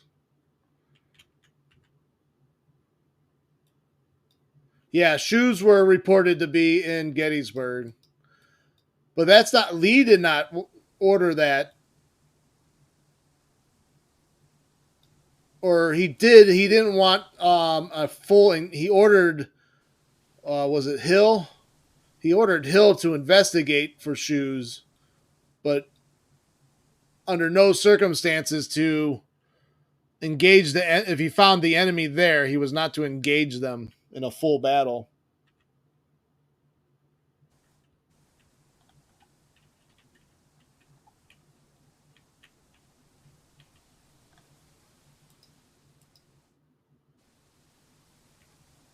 Third Brigade's got 5 stars. Gibbon's men here.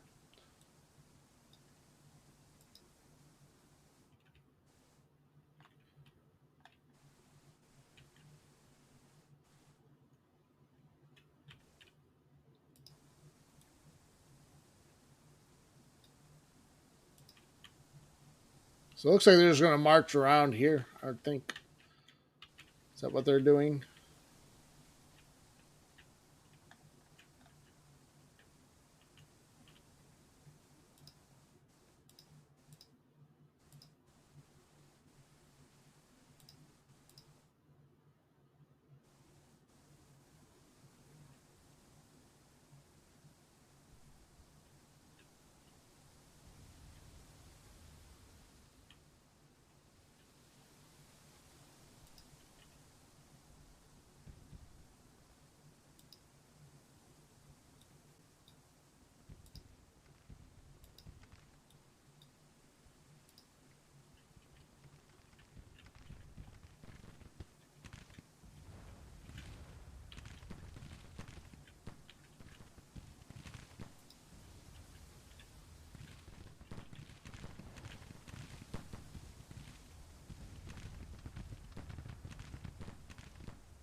Ken Burns is a good place to start, but there's with every historian there's controversies. He relied heavily on oh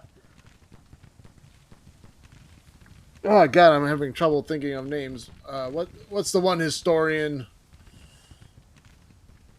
Shelby Foote. He relied on Shelby Foote a lot, which Shelby Foote does a good job, although there are inaccuracies. He's more of a good storyteller than a pure historian. But Ken Burns and Shelby Foote is a good place to start. I don't think you're going to get too off the historical path with either of those guys. Now, there's a case to be made that Burns and Foote would also, especially Foote, be part of um, the lost cause myth, especially Shelby Foote. But I don't think Shelby Foote was fully part of that lost cause myth. But definitely he definitely would paint some of the Southern generals in a much more forgiving light than other historians might.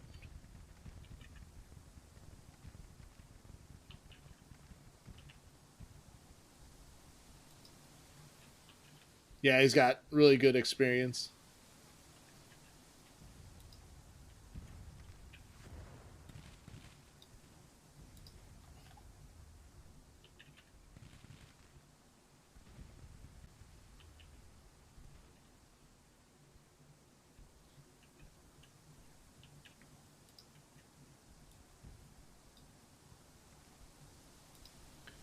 Suppose we can come down the hill.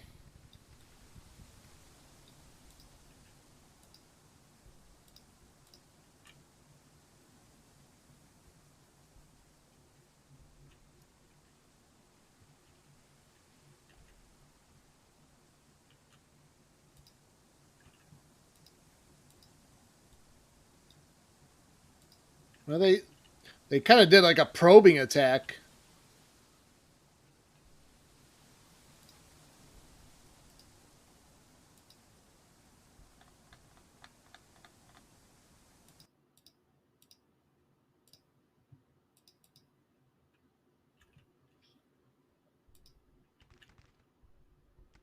Oh, now they're coming in force.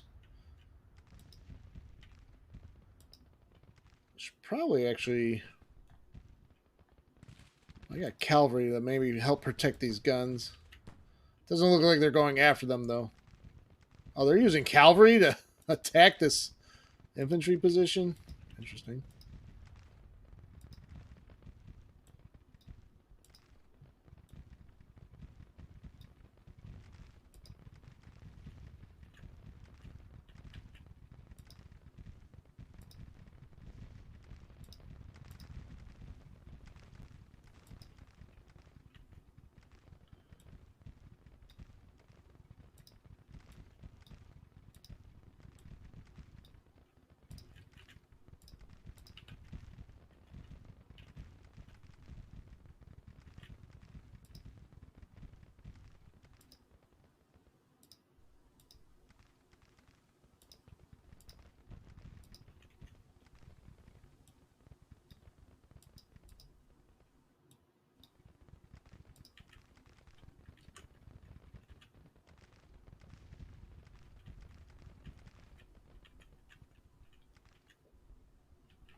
Yeah, Gibbon was pretty. Gibbon was a good commander during the war.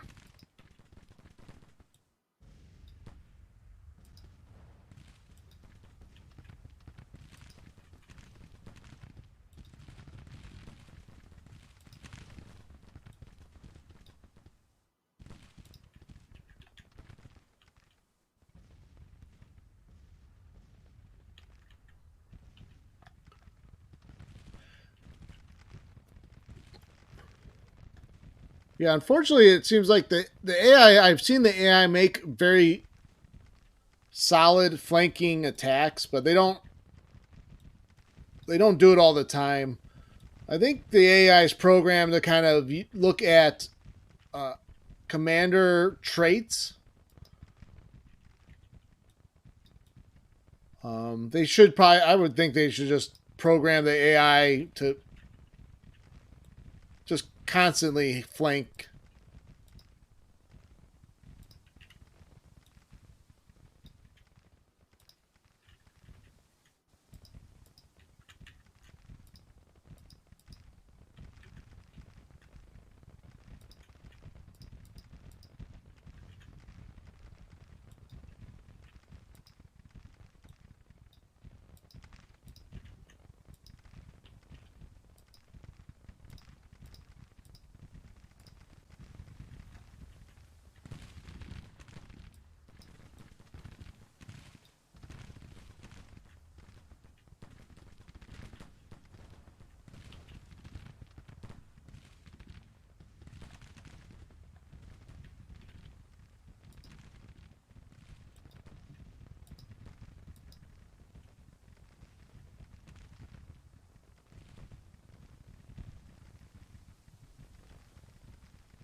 Right, I get it for like realism purposes, but at the same time, you got to find a balance between realism and being able to the AI being able to compete with a human player. Although I should maybe I need to try to do a campaign where you set the commanders to AI. So we can do it. We can do AI versus AI,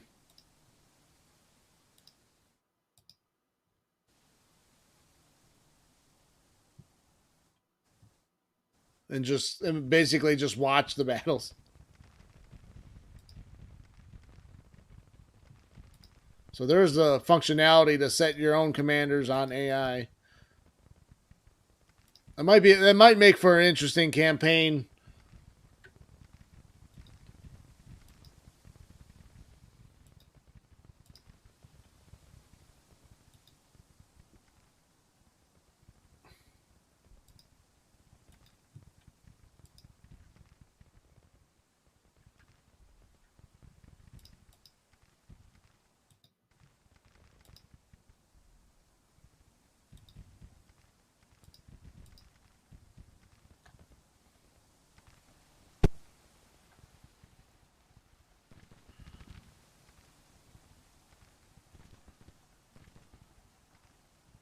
I don't think we'll get a major. They've broken before we can inflict enough casualties. Unless we can rack up a bunch right now.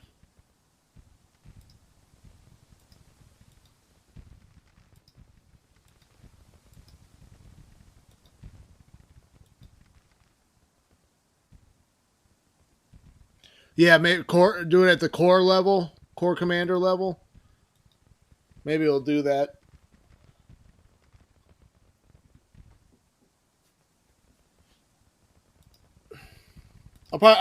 I'll just finish out this campaign as is, and then maybe the next campaign.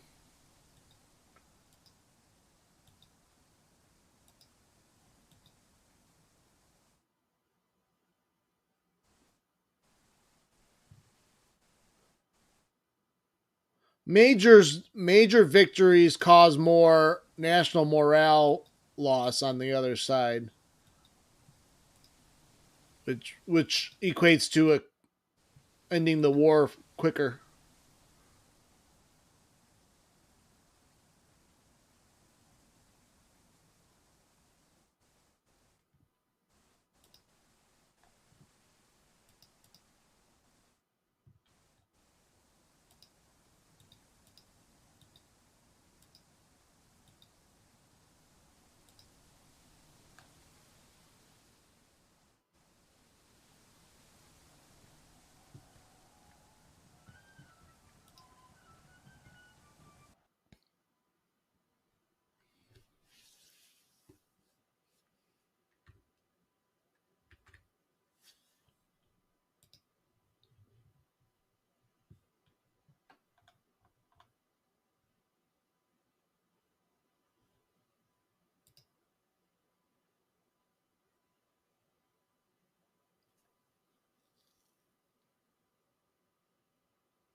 Minor victory shows them that we can defeat them and show them that we are powerful. But wouldn't the major victory have the same effect but greater?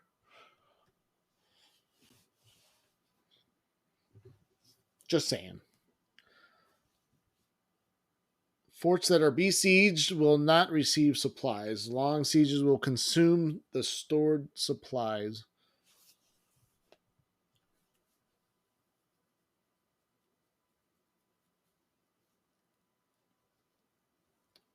General Johnston loses face. Wow.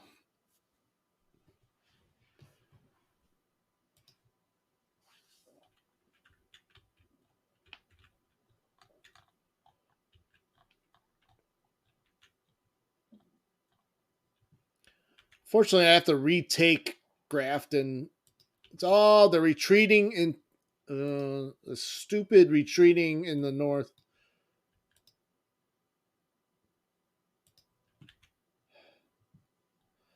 That is irritating.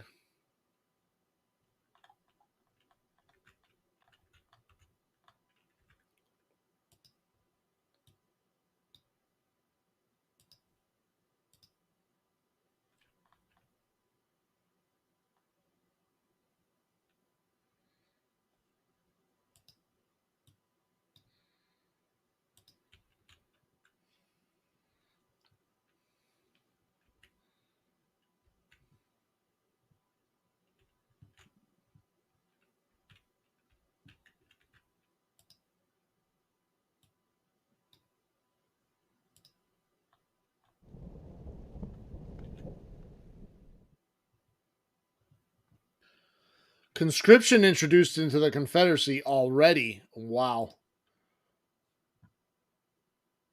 They'll get a big boost in manpower. But that should cause a lot of support loss.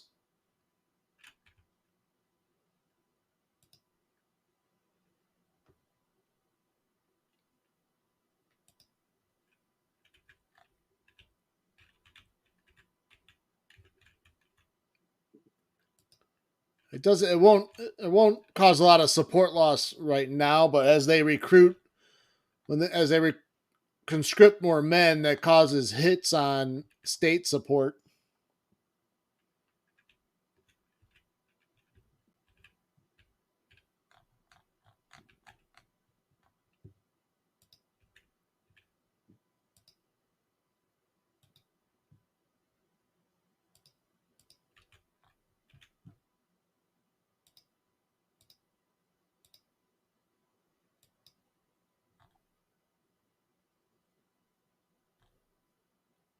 So I'm gonna throw a fort here at Jefferson City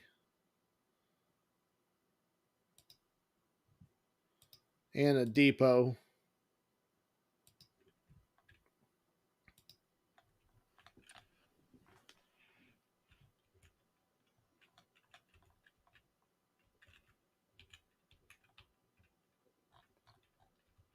The Confederate armies in northern Missouri cannot be receiving that much in supplies.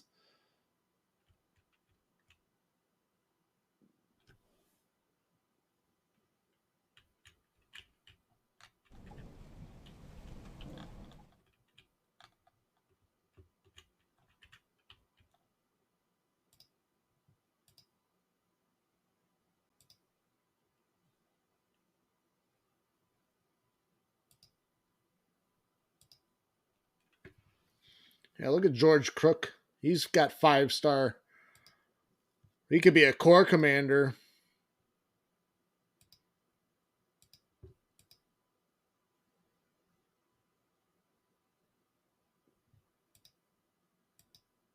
Yeah, I mean, who am I?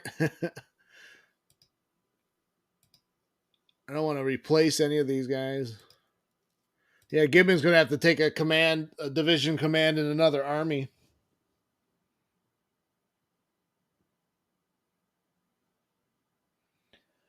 Seems smart to me, not fighting, but I'm allergic to getting shot. Yes.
Oh, they got a perk.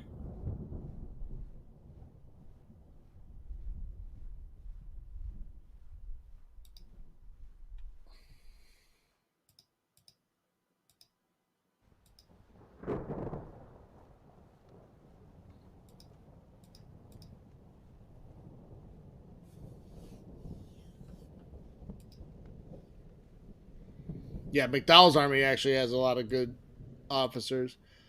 Although Hunter's not historically, Hunter wasn't that great. Neither was Tyler.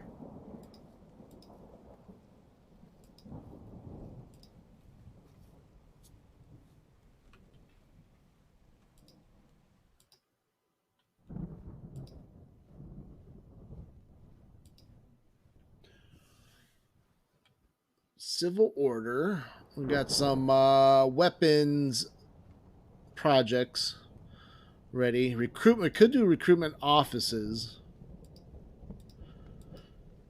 Well, we'll keep an eye on. We won't do that project yet, but we'll keep an eye on Confederate strength levels and see how fastly they are able to conscript their armies.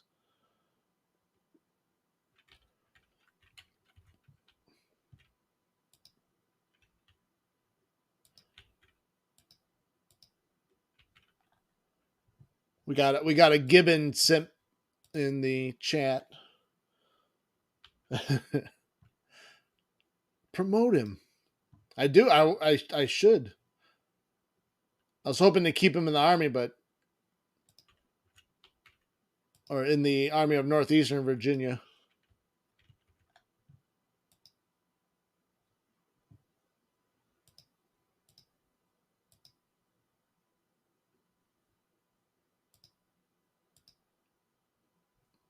Well, I'll look for an opportunity. I don't want to transfer him into Heinzelman's command.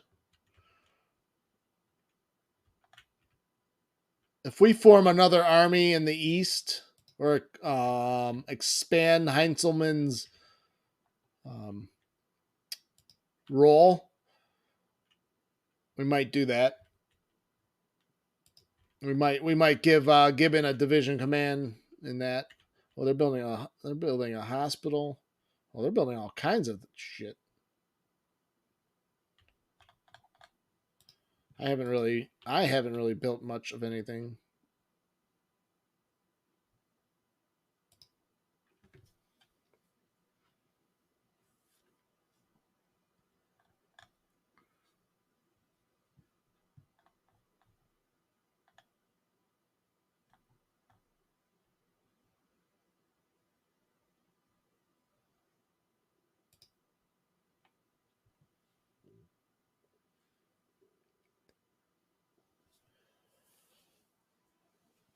You will keep an eye on the lightning guard just in case.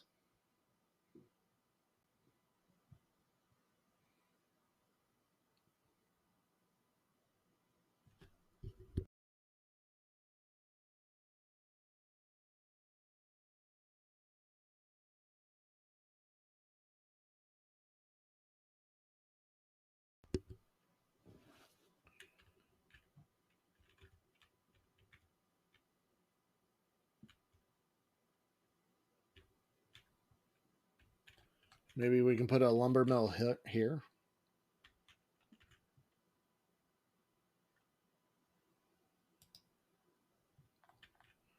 Where there's a bunch of wood.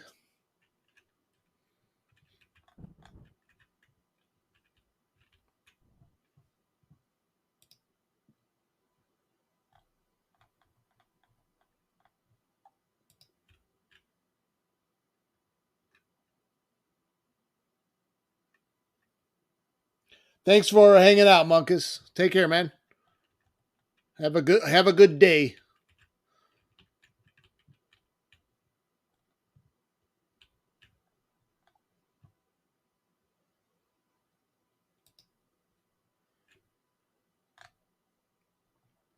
Wonder if we should build another hospital.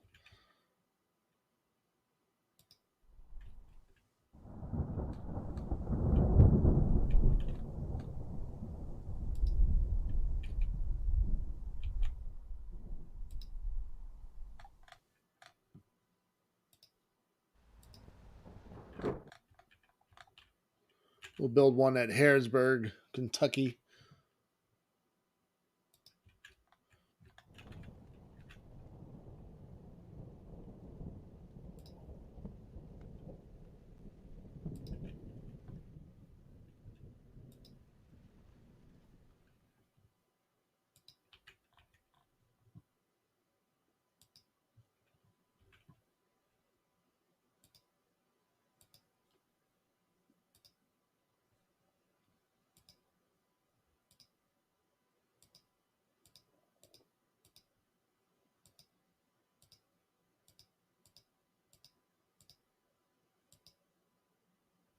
Hmm.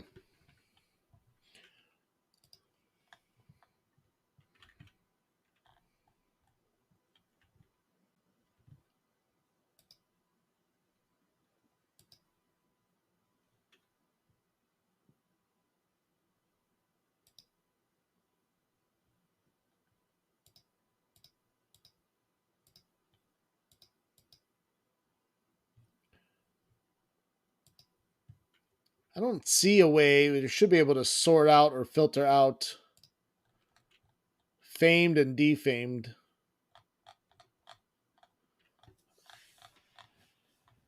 I don't. Doesn't look like it. Number of battles?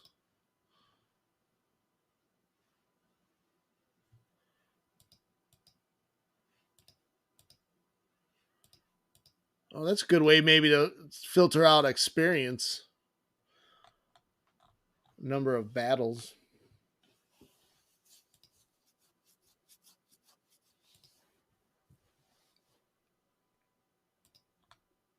Ranking.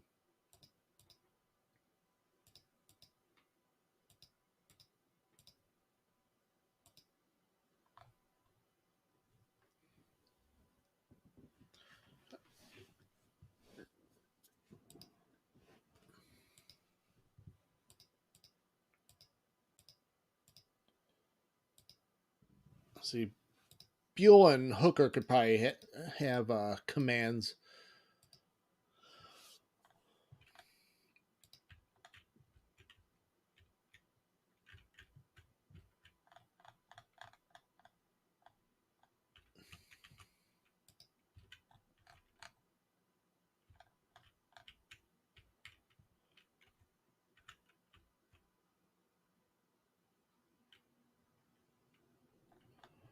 Oh yeah, it will be bloody. Especially if the South did conscript and they are able to recruit a lot of men. It'll be really. It's been pretty bloody already.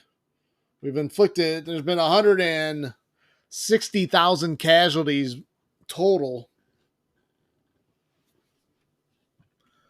So yeah, it's extremely bloody. I have not looked at our. I have not looked at our fleets in a bit.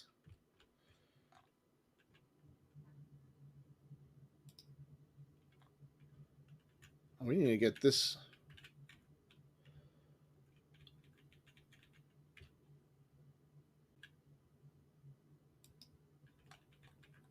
Oh, they're not even blockading.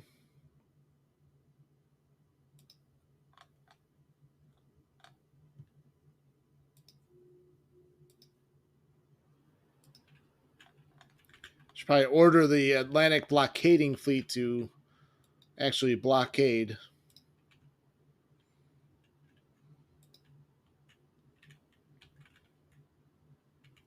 Medal of Honor, Public Resolution 82 signed.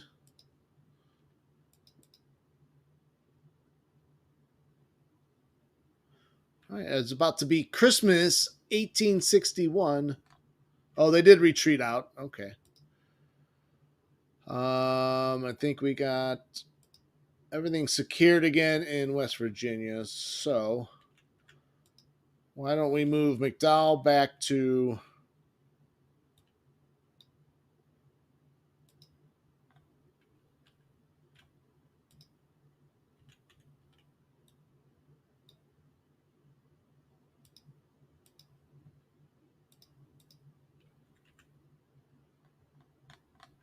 yeah, we're going to go into winter quarters.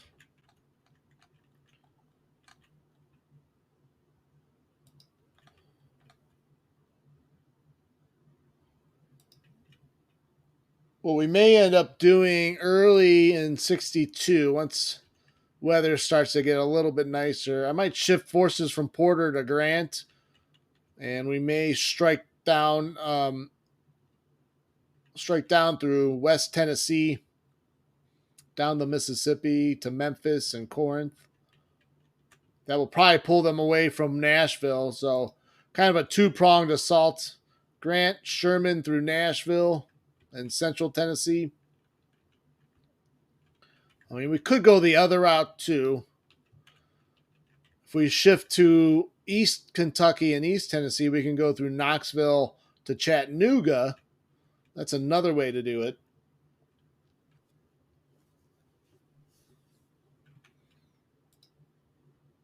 Yeah, they're up to 83,000 men again.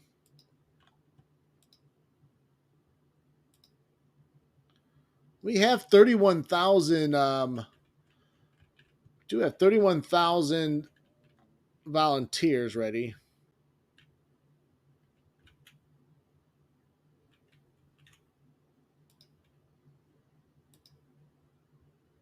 Surprised Kentucky hasn't flipped yet to back to the Union. We have all the cities and towns. I wonder if what requirement I'm missing. Is it support? Does support need to be higher?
So we've reinforced Grant.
All right, so Grant reinforced.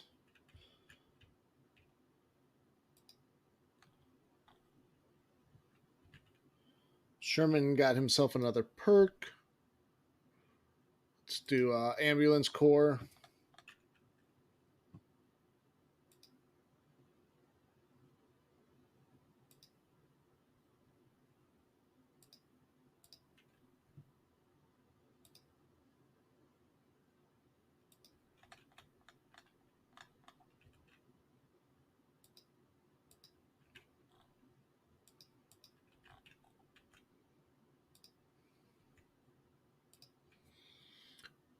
Oh,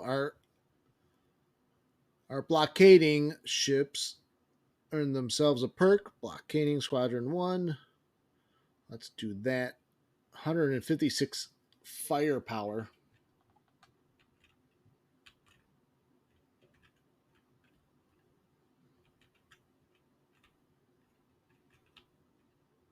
Winner of 61, 62 might also be a good time to maybe create a amphibious invading force. Maybe we'll put Gibbon in charge of that. Or we can give Hooker a new command to maybe take the Atlantic coast forts. I would like to take Norfolk.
Army of the James.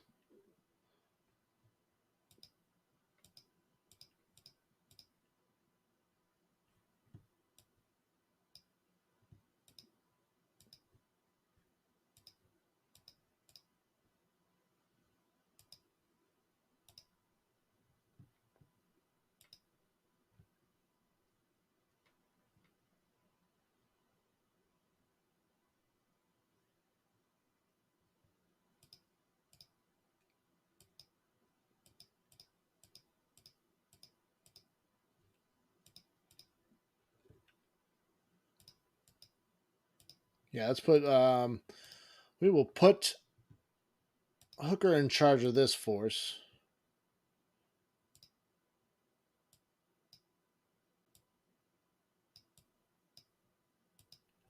Then we'll put Gibbon in command of the division.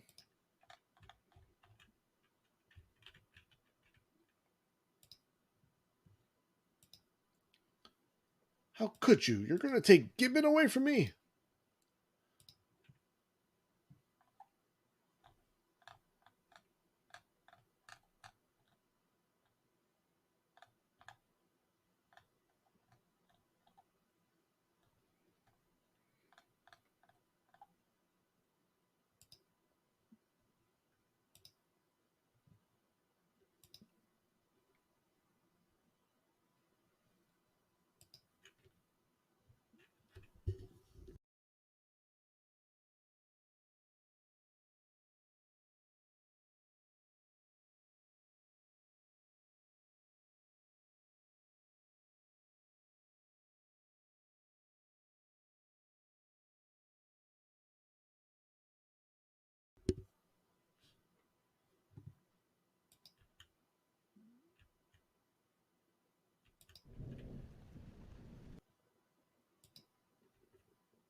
They were able to get back into Winchester and retake that.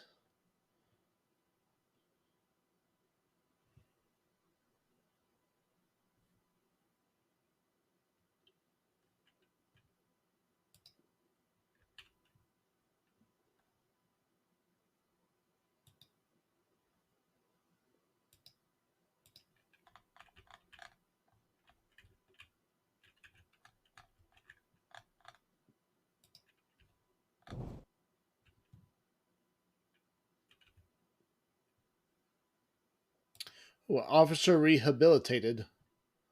Oh, McClellan has been corrected.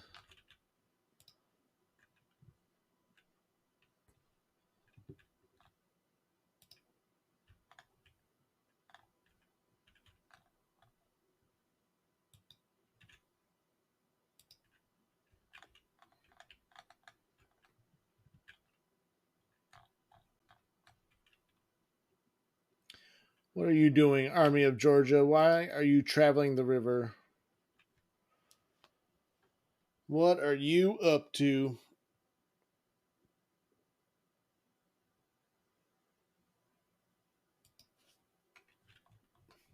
And we head into 1862, January 3rd. Oh, yeah. So Confederates already up to 105,000 men. I think I'm going to do the recruitment offices project.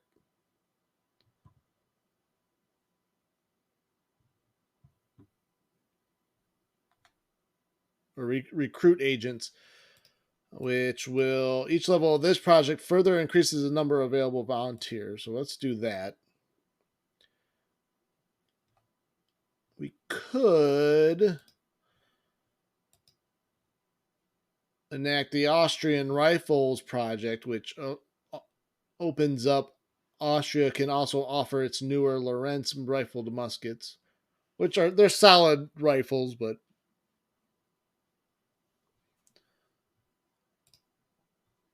we can hold out for British Whitworths or Prussian weapons. We're still a long way from Prussian weapons.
Are we causing anything? Are we blocking anything coming through?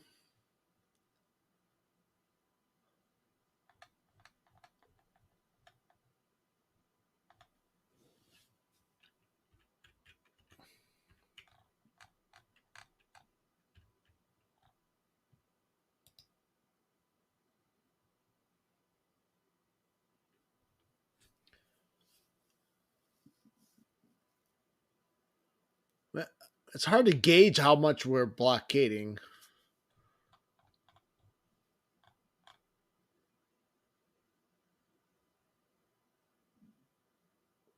Well, the lack of means of transport affects transport capacity by minus 10%.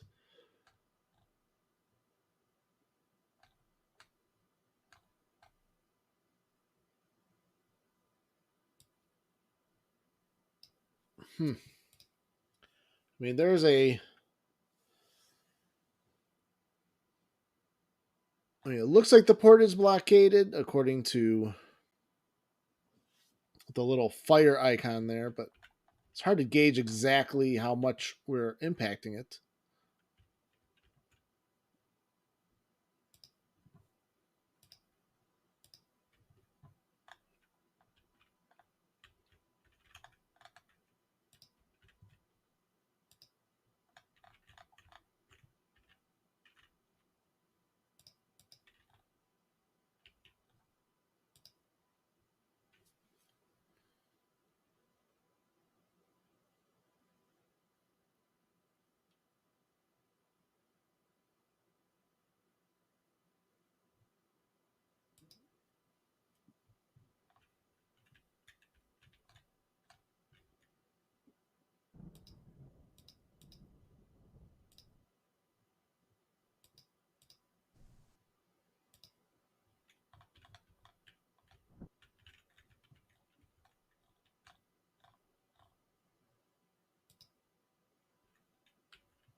All right, let's promote Gibbon.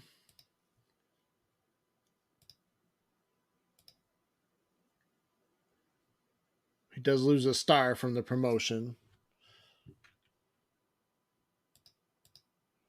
Probably need a little bit more.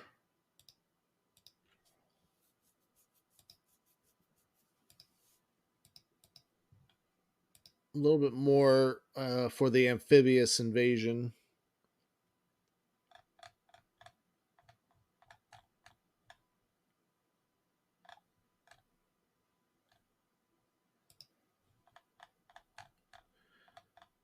Why is there no one available? We can probably take that off.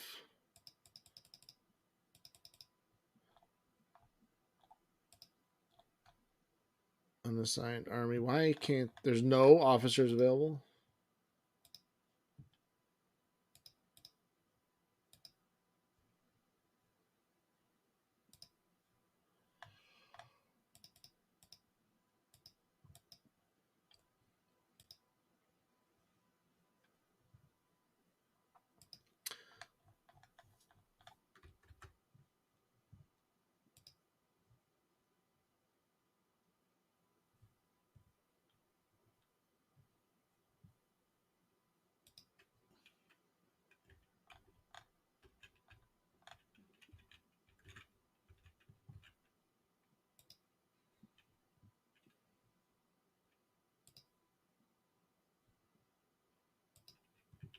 Now, conscripts are also usually a lot worse quality.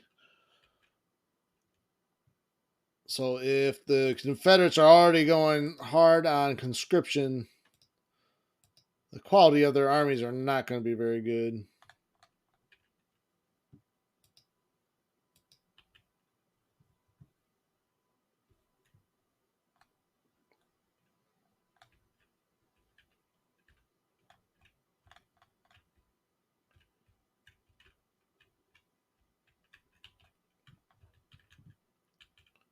All right, we're not going to be doing too much movement here.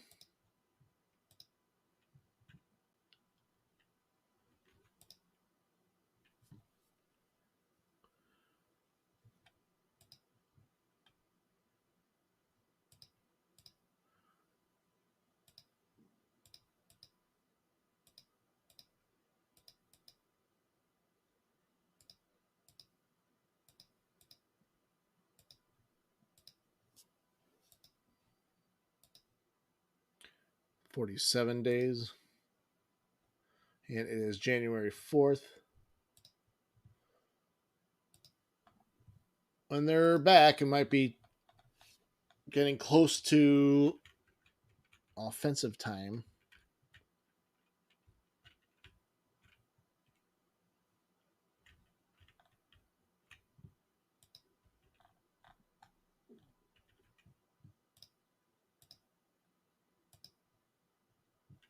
Still at B plus credit rating. It hasn't really changed that much.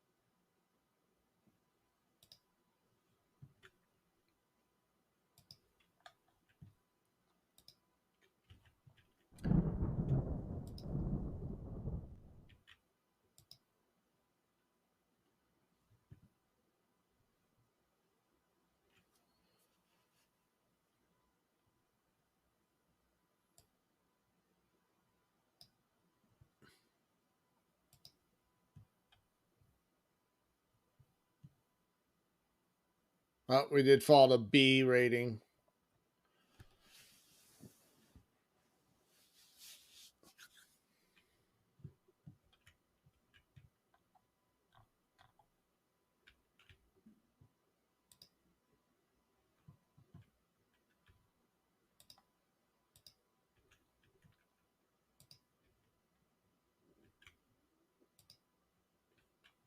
All right, when Hooker's done recruiting his men, we'll probably try to siege down Norfolk.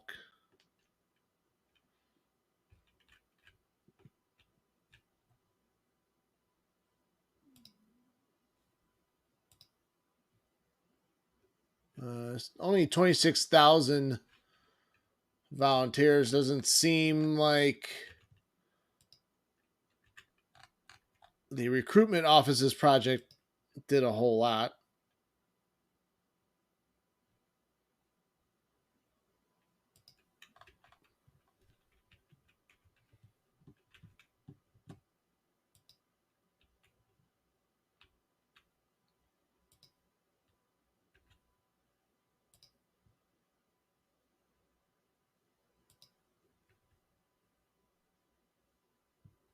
Diplomacy 2 policy enacted. The Union sends more diplomats.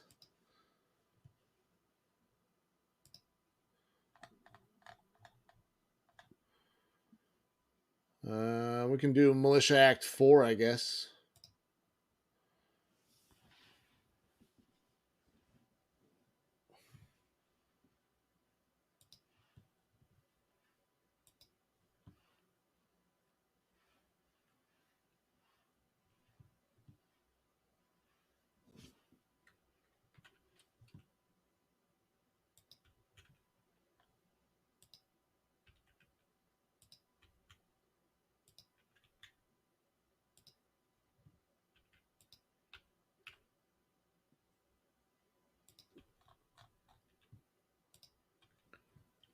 New fort to garrison.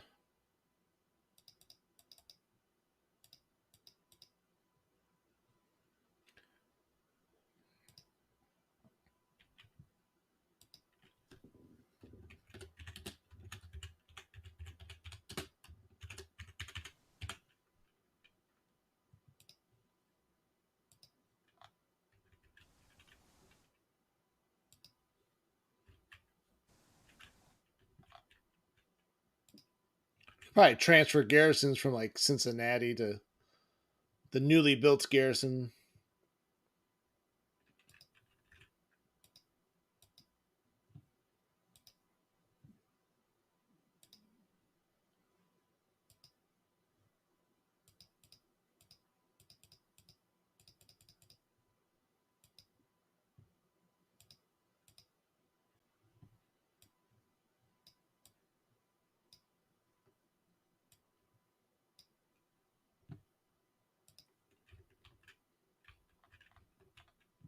All right, we transfer the garrison that's out in Cincinnati to the one at Bowling Green, which is closer to the front lines.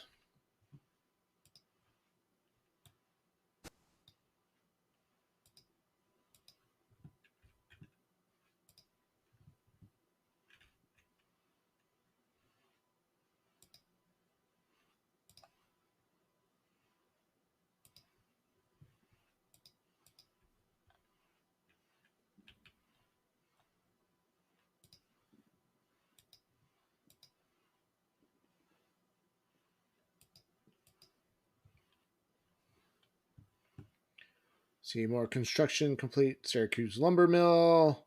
Harrodsburg Hospital is complete.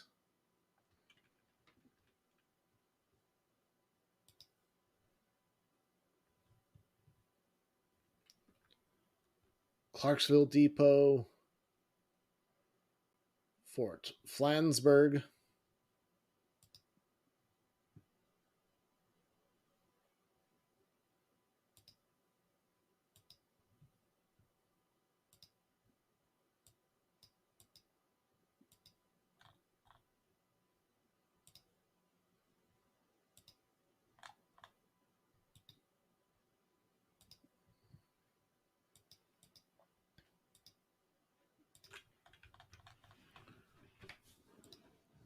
A couple new projects available too. Railroad construction. Actually, let's. Can we construct any railroads? Are we still constructing? Wow.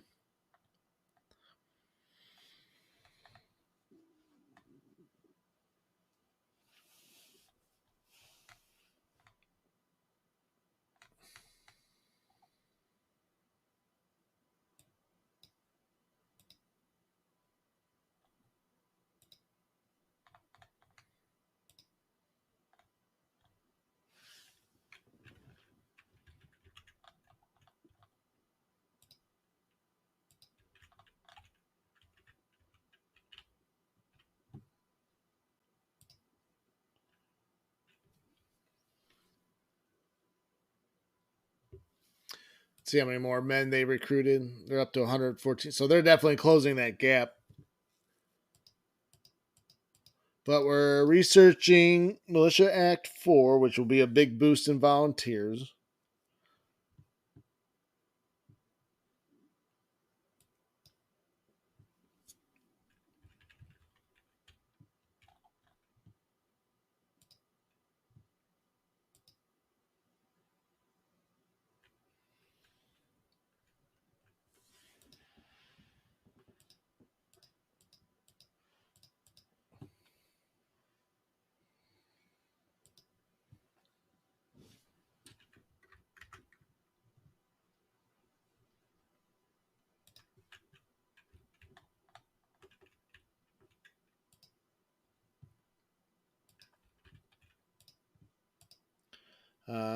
Federal building. Do we want to build a market?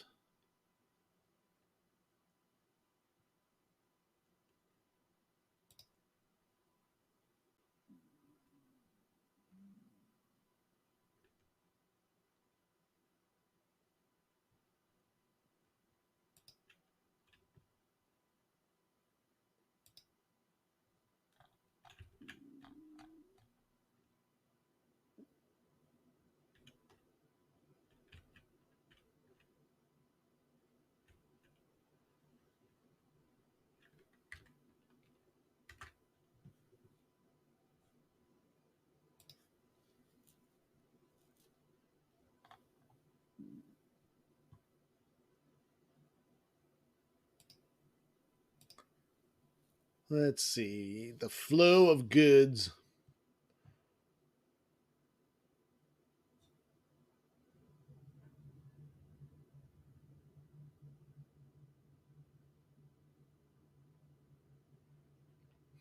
Bronze, steel, iron.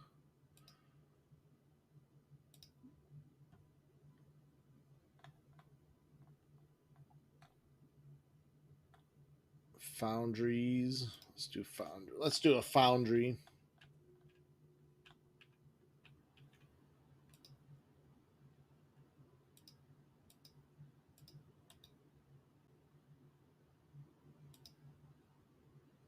We'll do auto placement.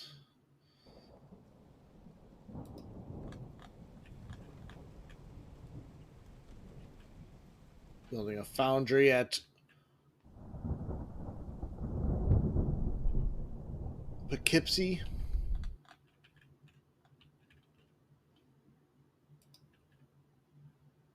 Sounds good. Sounds good to me. January 18th, 1862.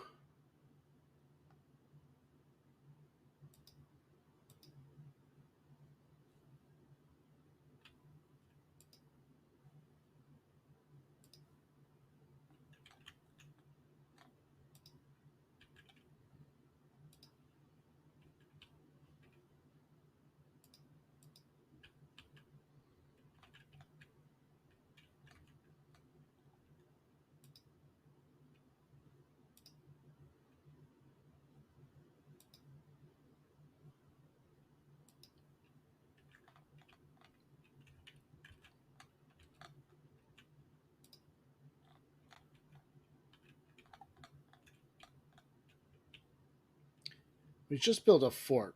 Was that the one here at Jefferson City? We should garrison this fort.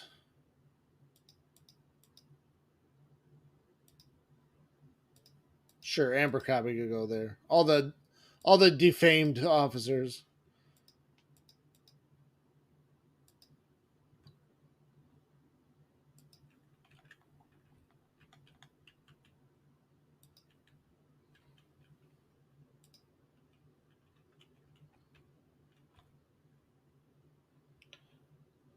Confederate recruits offered bounties. Desertion reported among bountymen.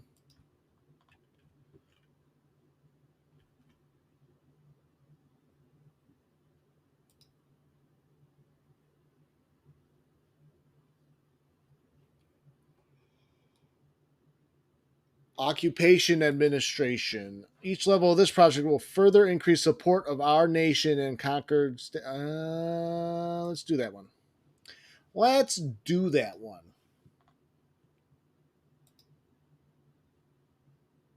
Oh, see, already support already went up 1% in Kentucky.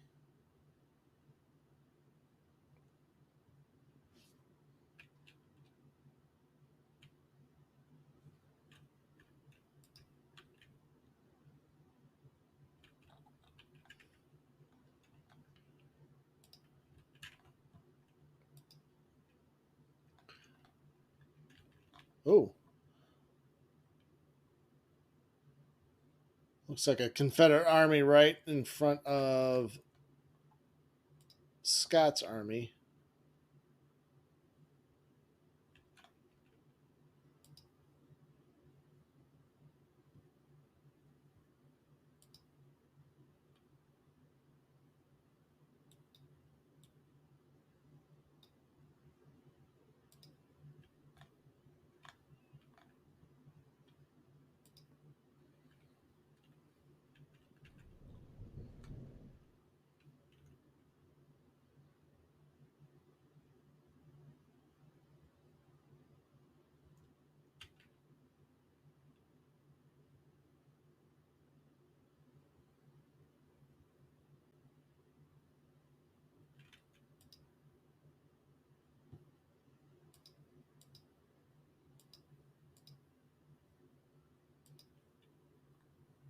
Well, there was a naval battle.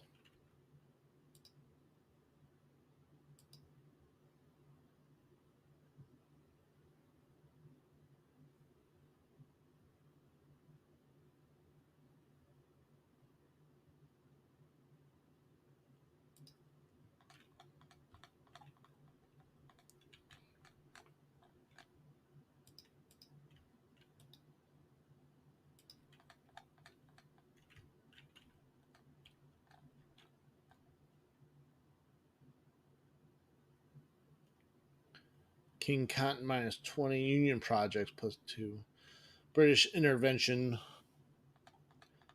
not very high for the Confederates.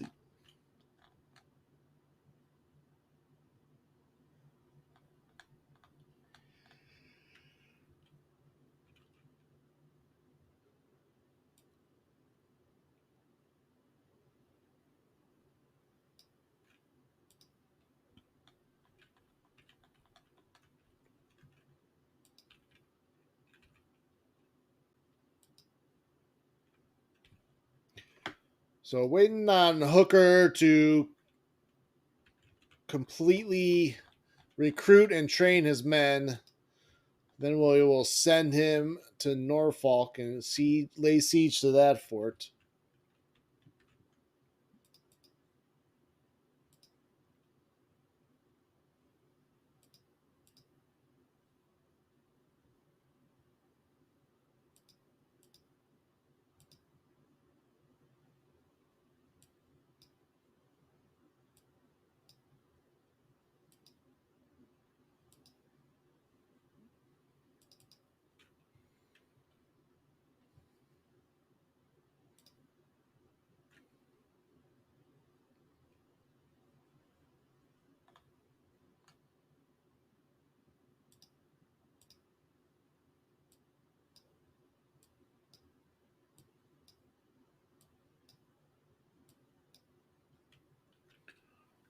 Let's create another fleet.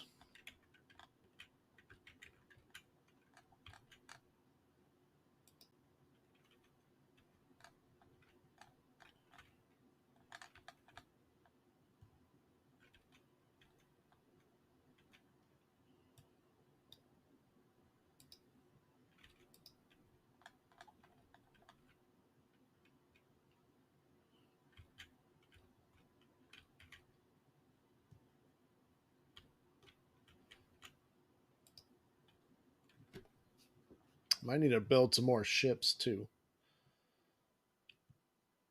We could do that.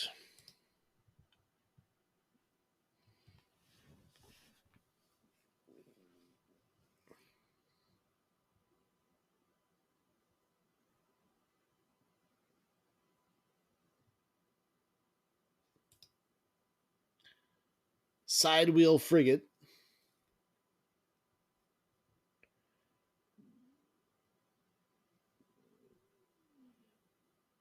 or just a frigate. Do 5 more. Place an order for 5 more frigates.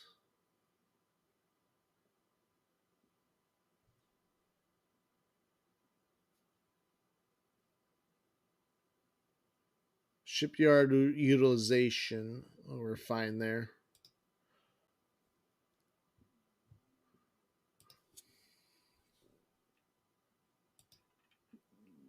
Heading into February 1862.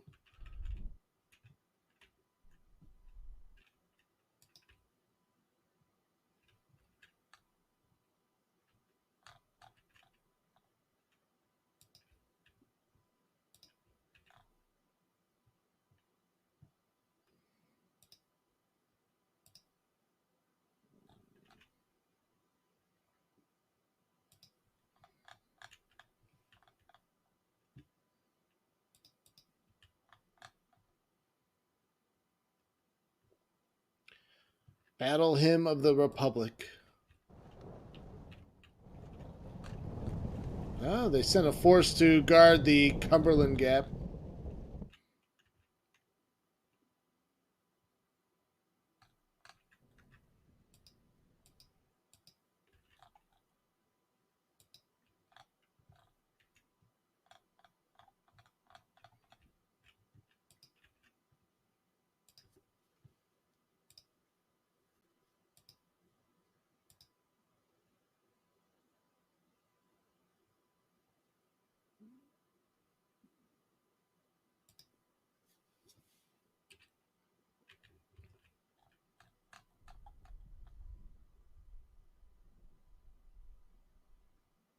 Actually, I have like 30,000 men. Oh, they're up to 21,000 men there. Oh, wow.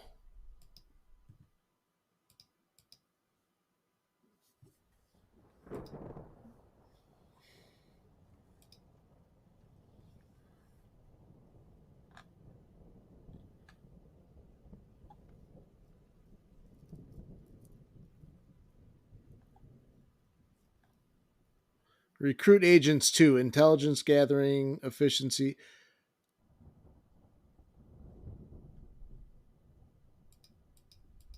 No, I thought that was Oh, I didn't want to recruit agents. Damn it.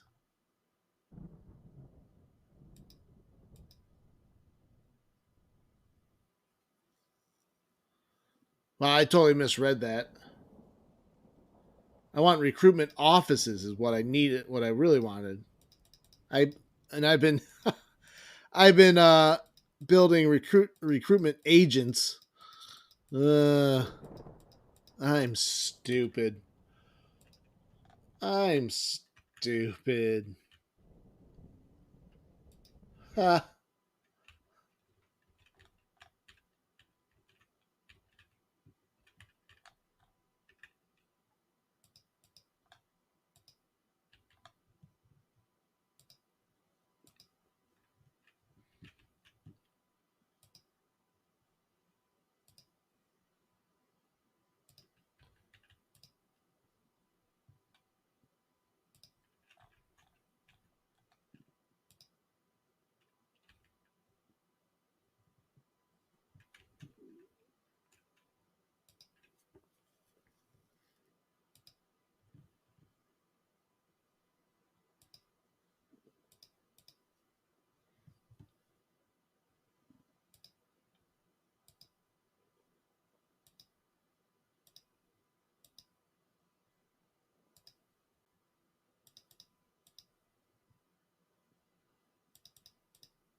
I'm gonna try to recruit more men in Virginia.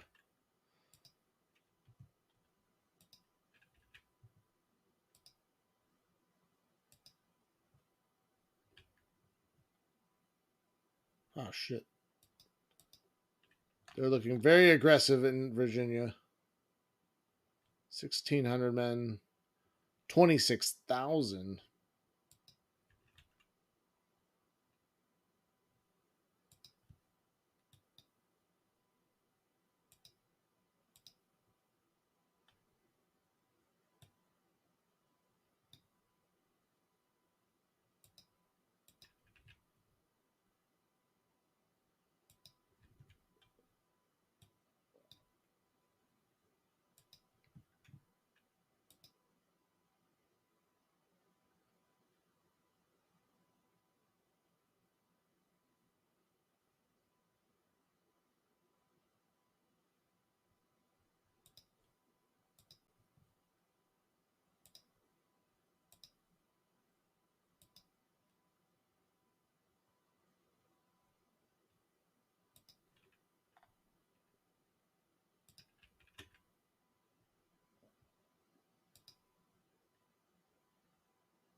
No, diplomacy 2 is done.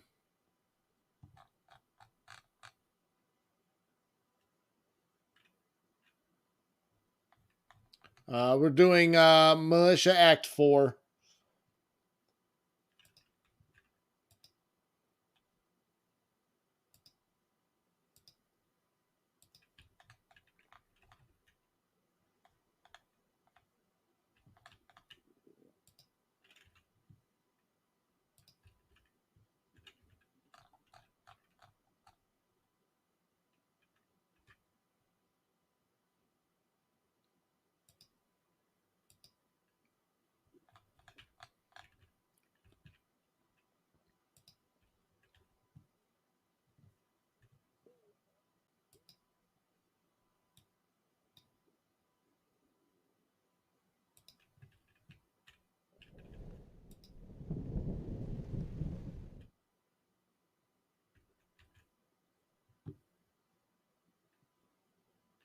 Wow, Confederates going on the offensive in the winter offensive.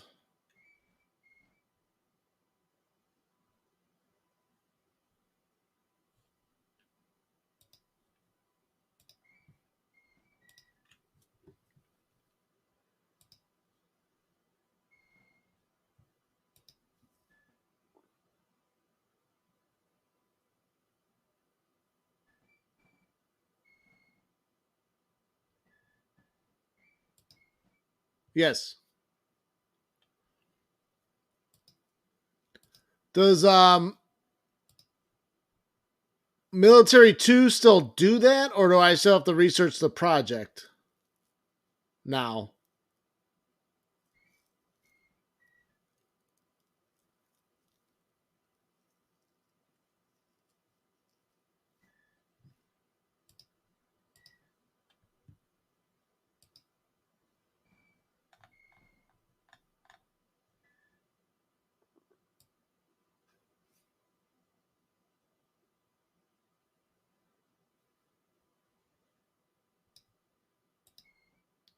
So organization reform, is that what needs to be done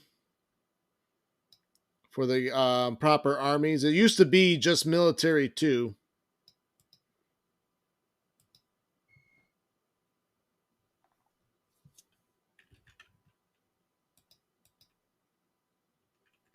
Well, I will save our subsidies for military reforms. I think it's just Military 2 now just adds more subsidies to military projects.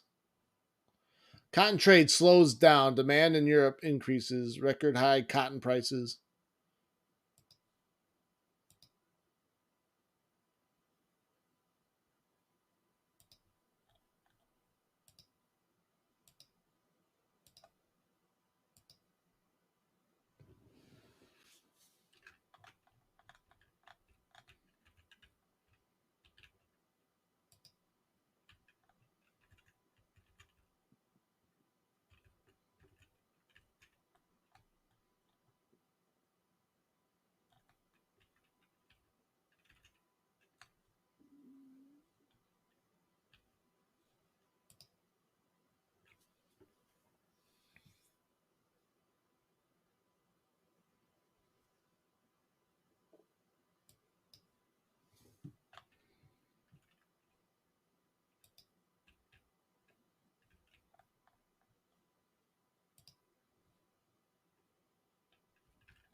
Yeah, they are inching closer. They're gonna try to dislodge Porter out of London.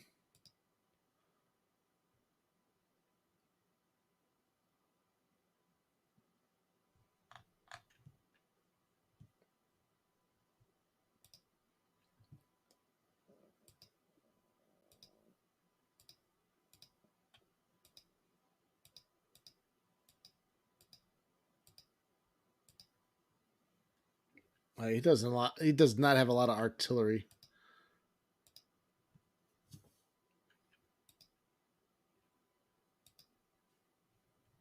Union extends contracts to 3 years.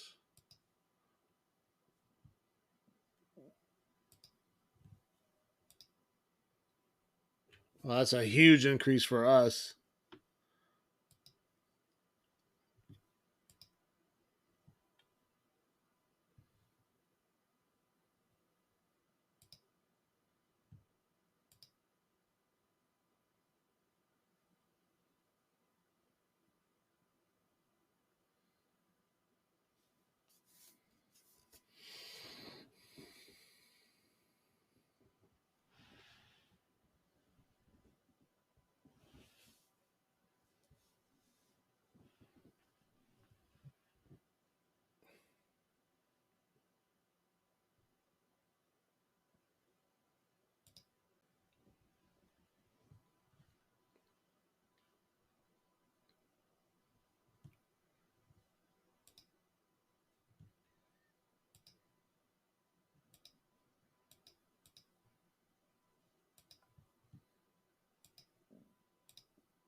Well, folks, I think I'm going to call it a day on this one as we enter in the middle of February 1862. The Confederates look like they're getting ready for a counteroffensive in the very early spring. So I think we'll pause the game here, and I will see you on the next one tomorrow night, 10:30. Thanks again for joining and watching. I appreciate everyone's time. Have a very good rest of your day or night. Take care, chat. Thank you very much.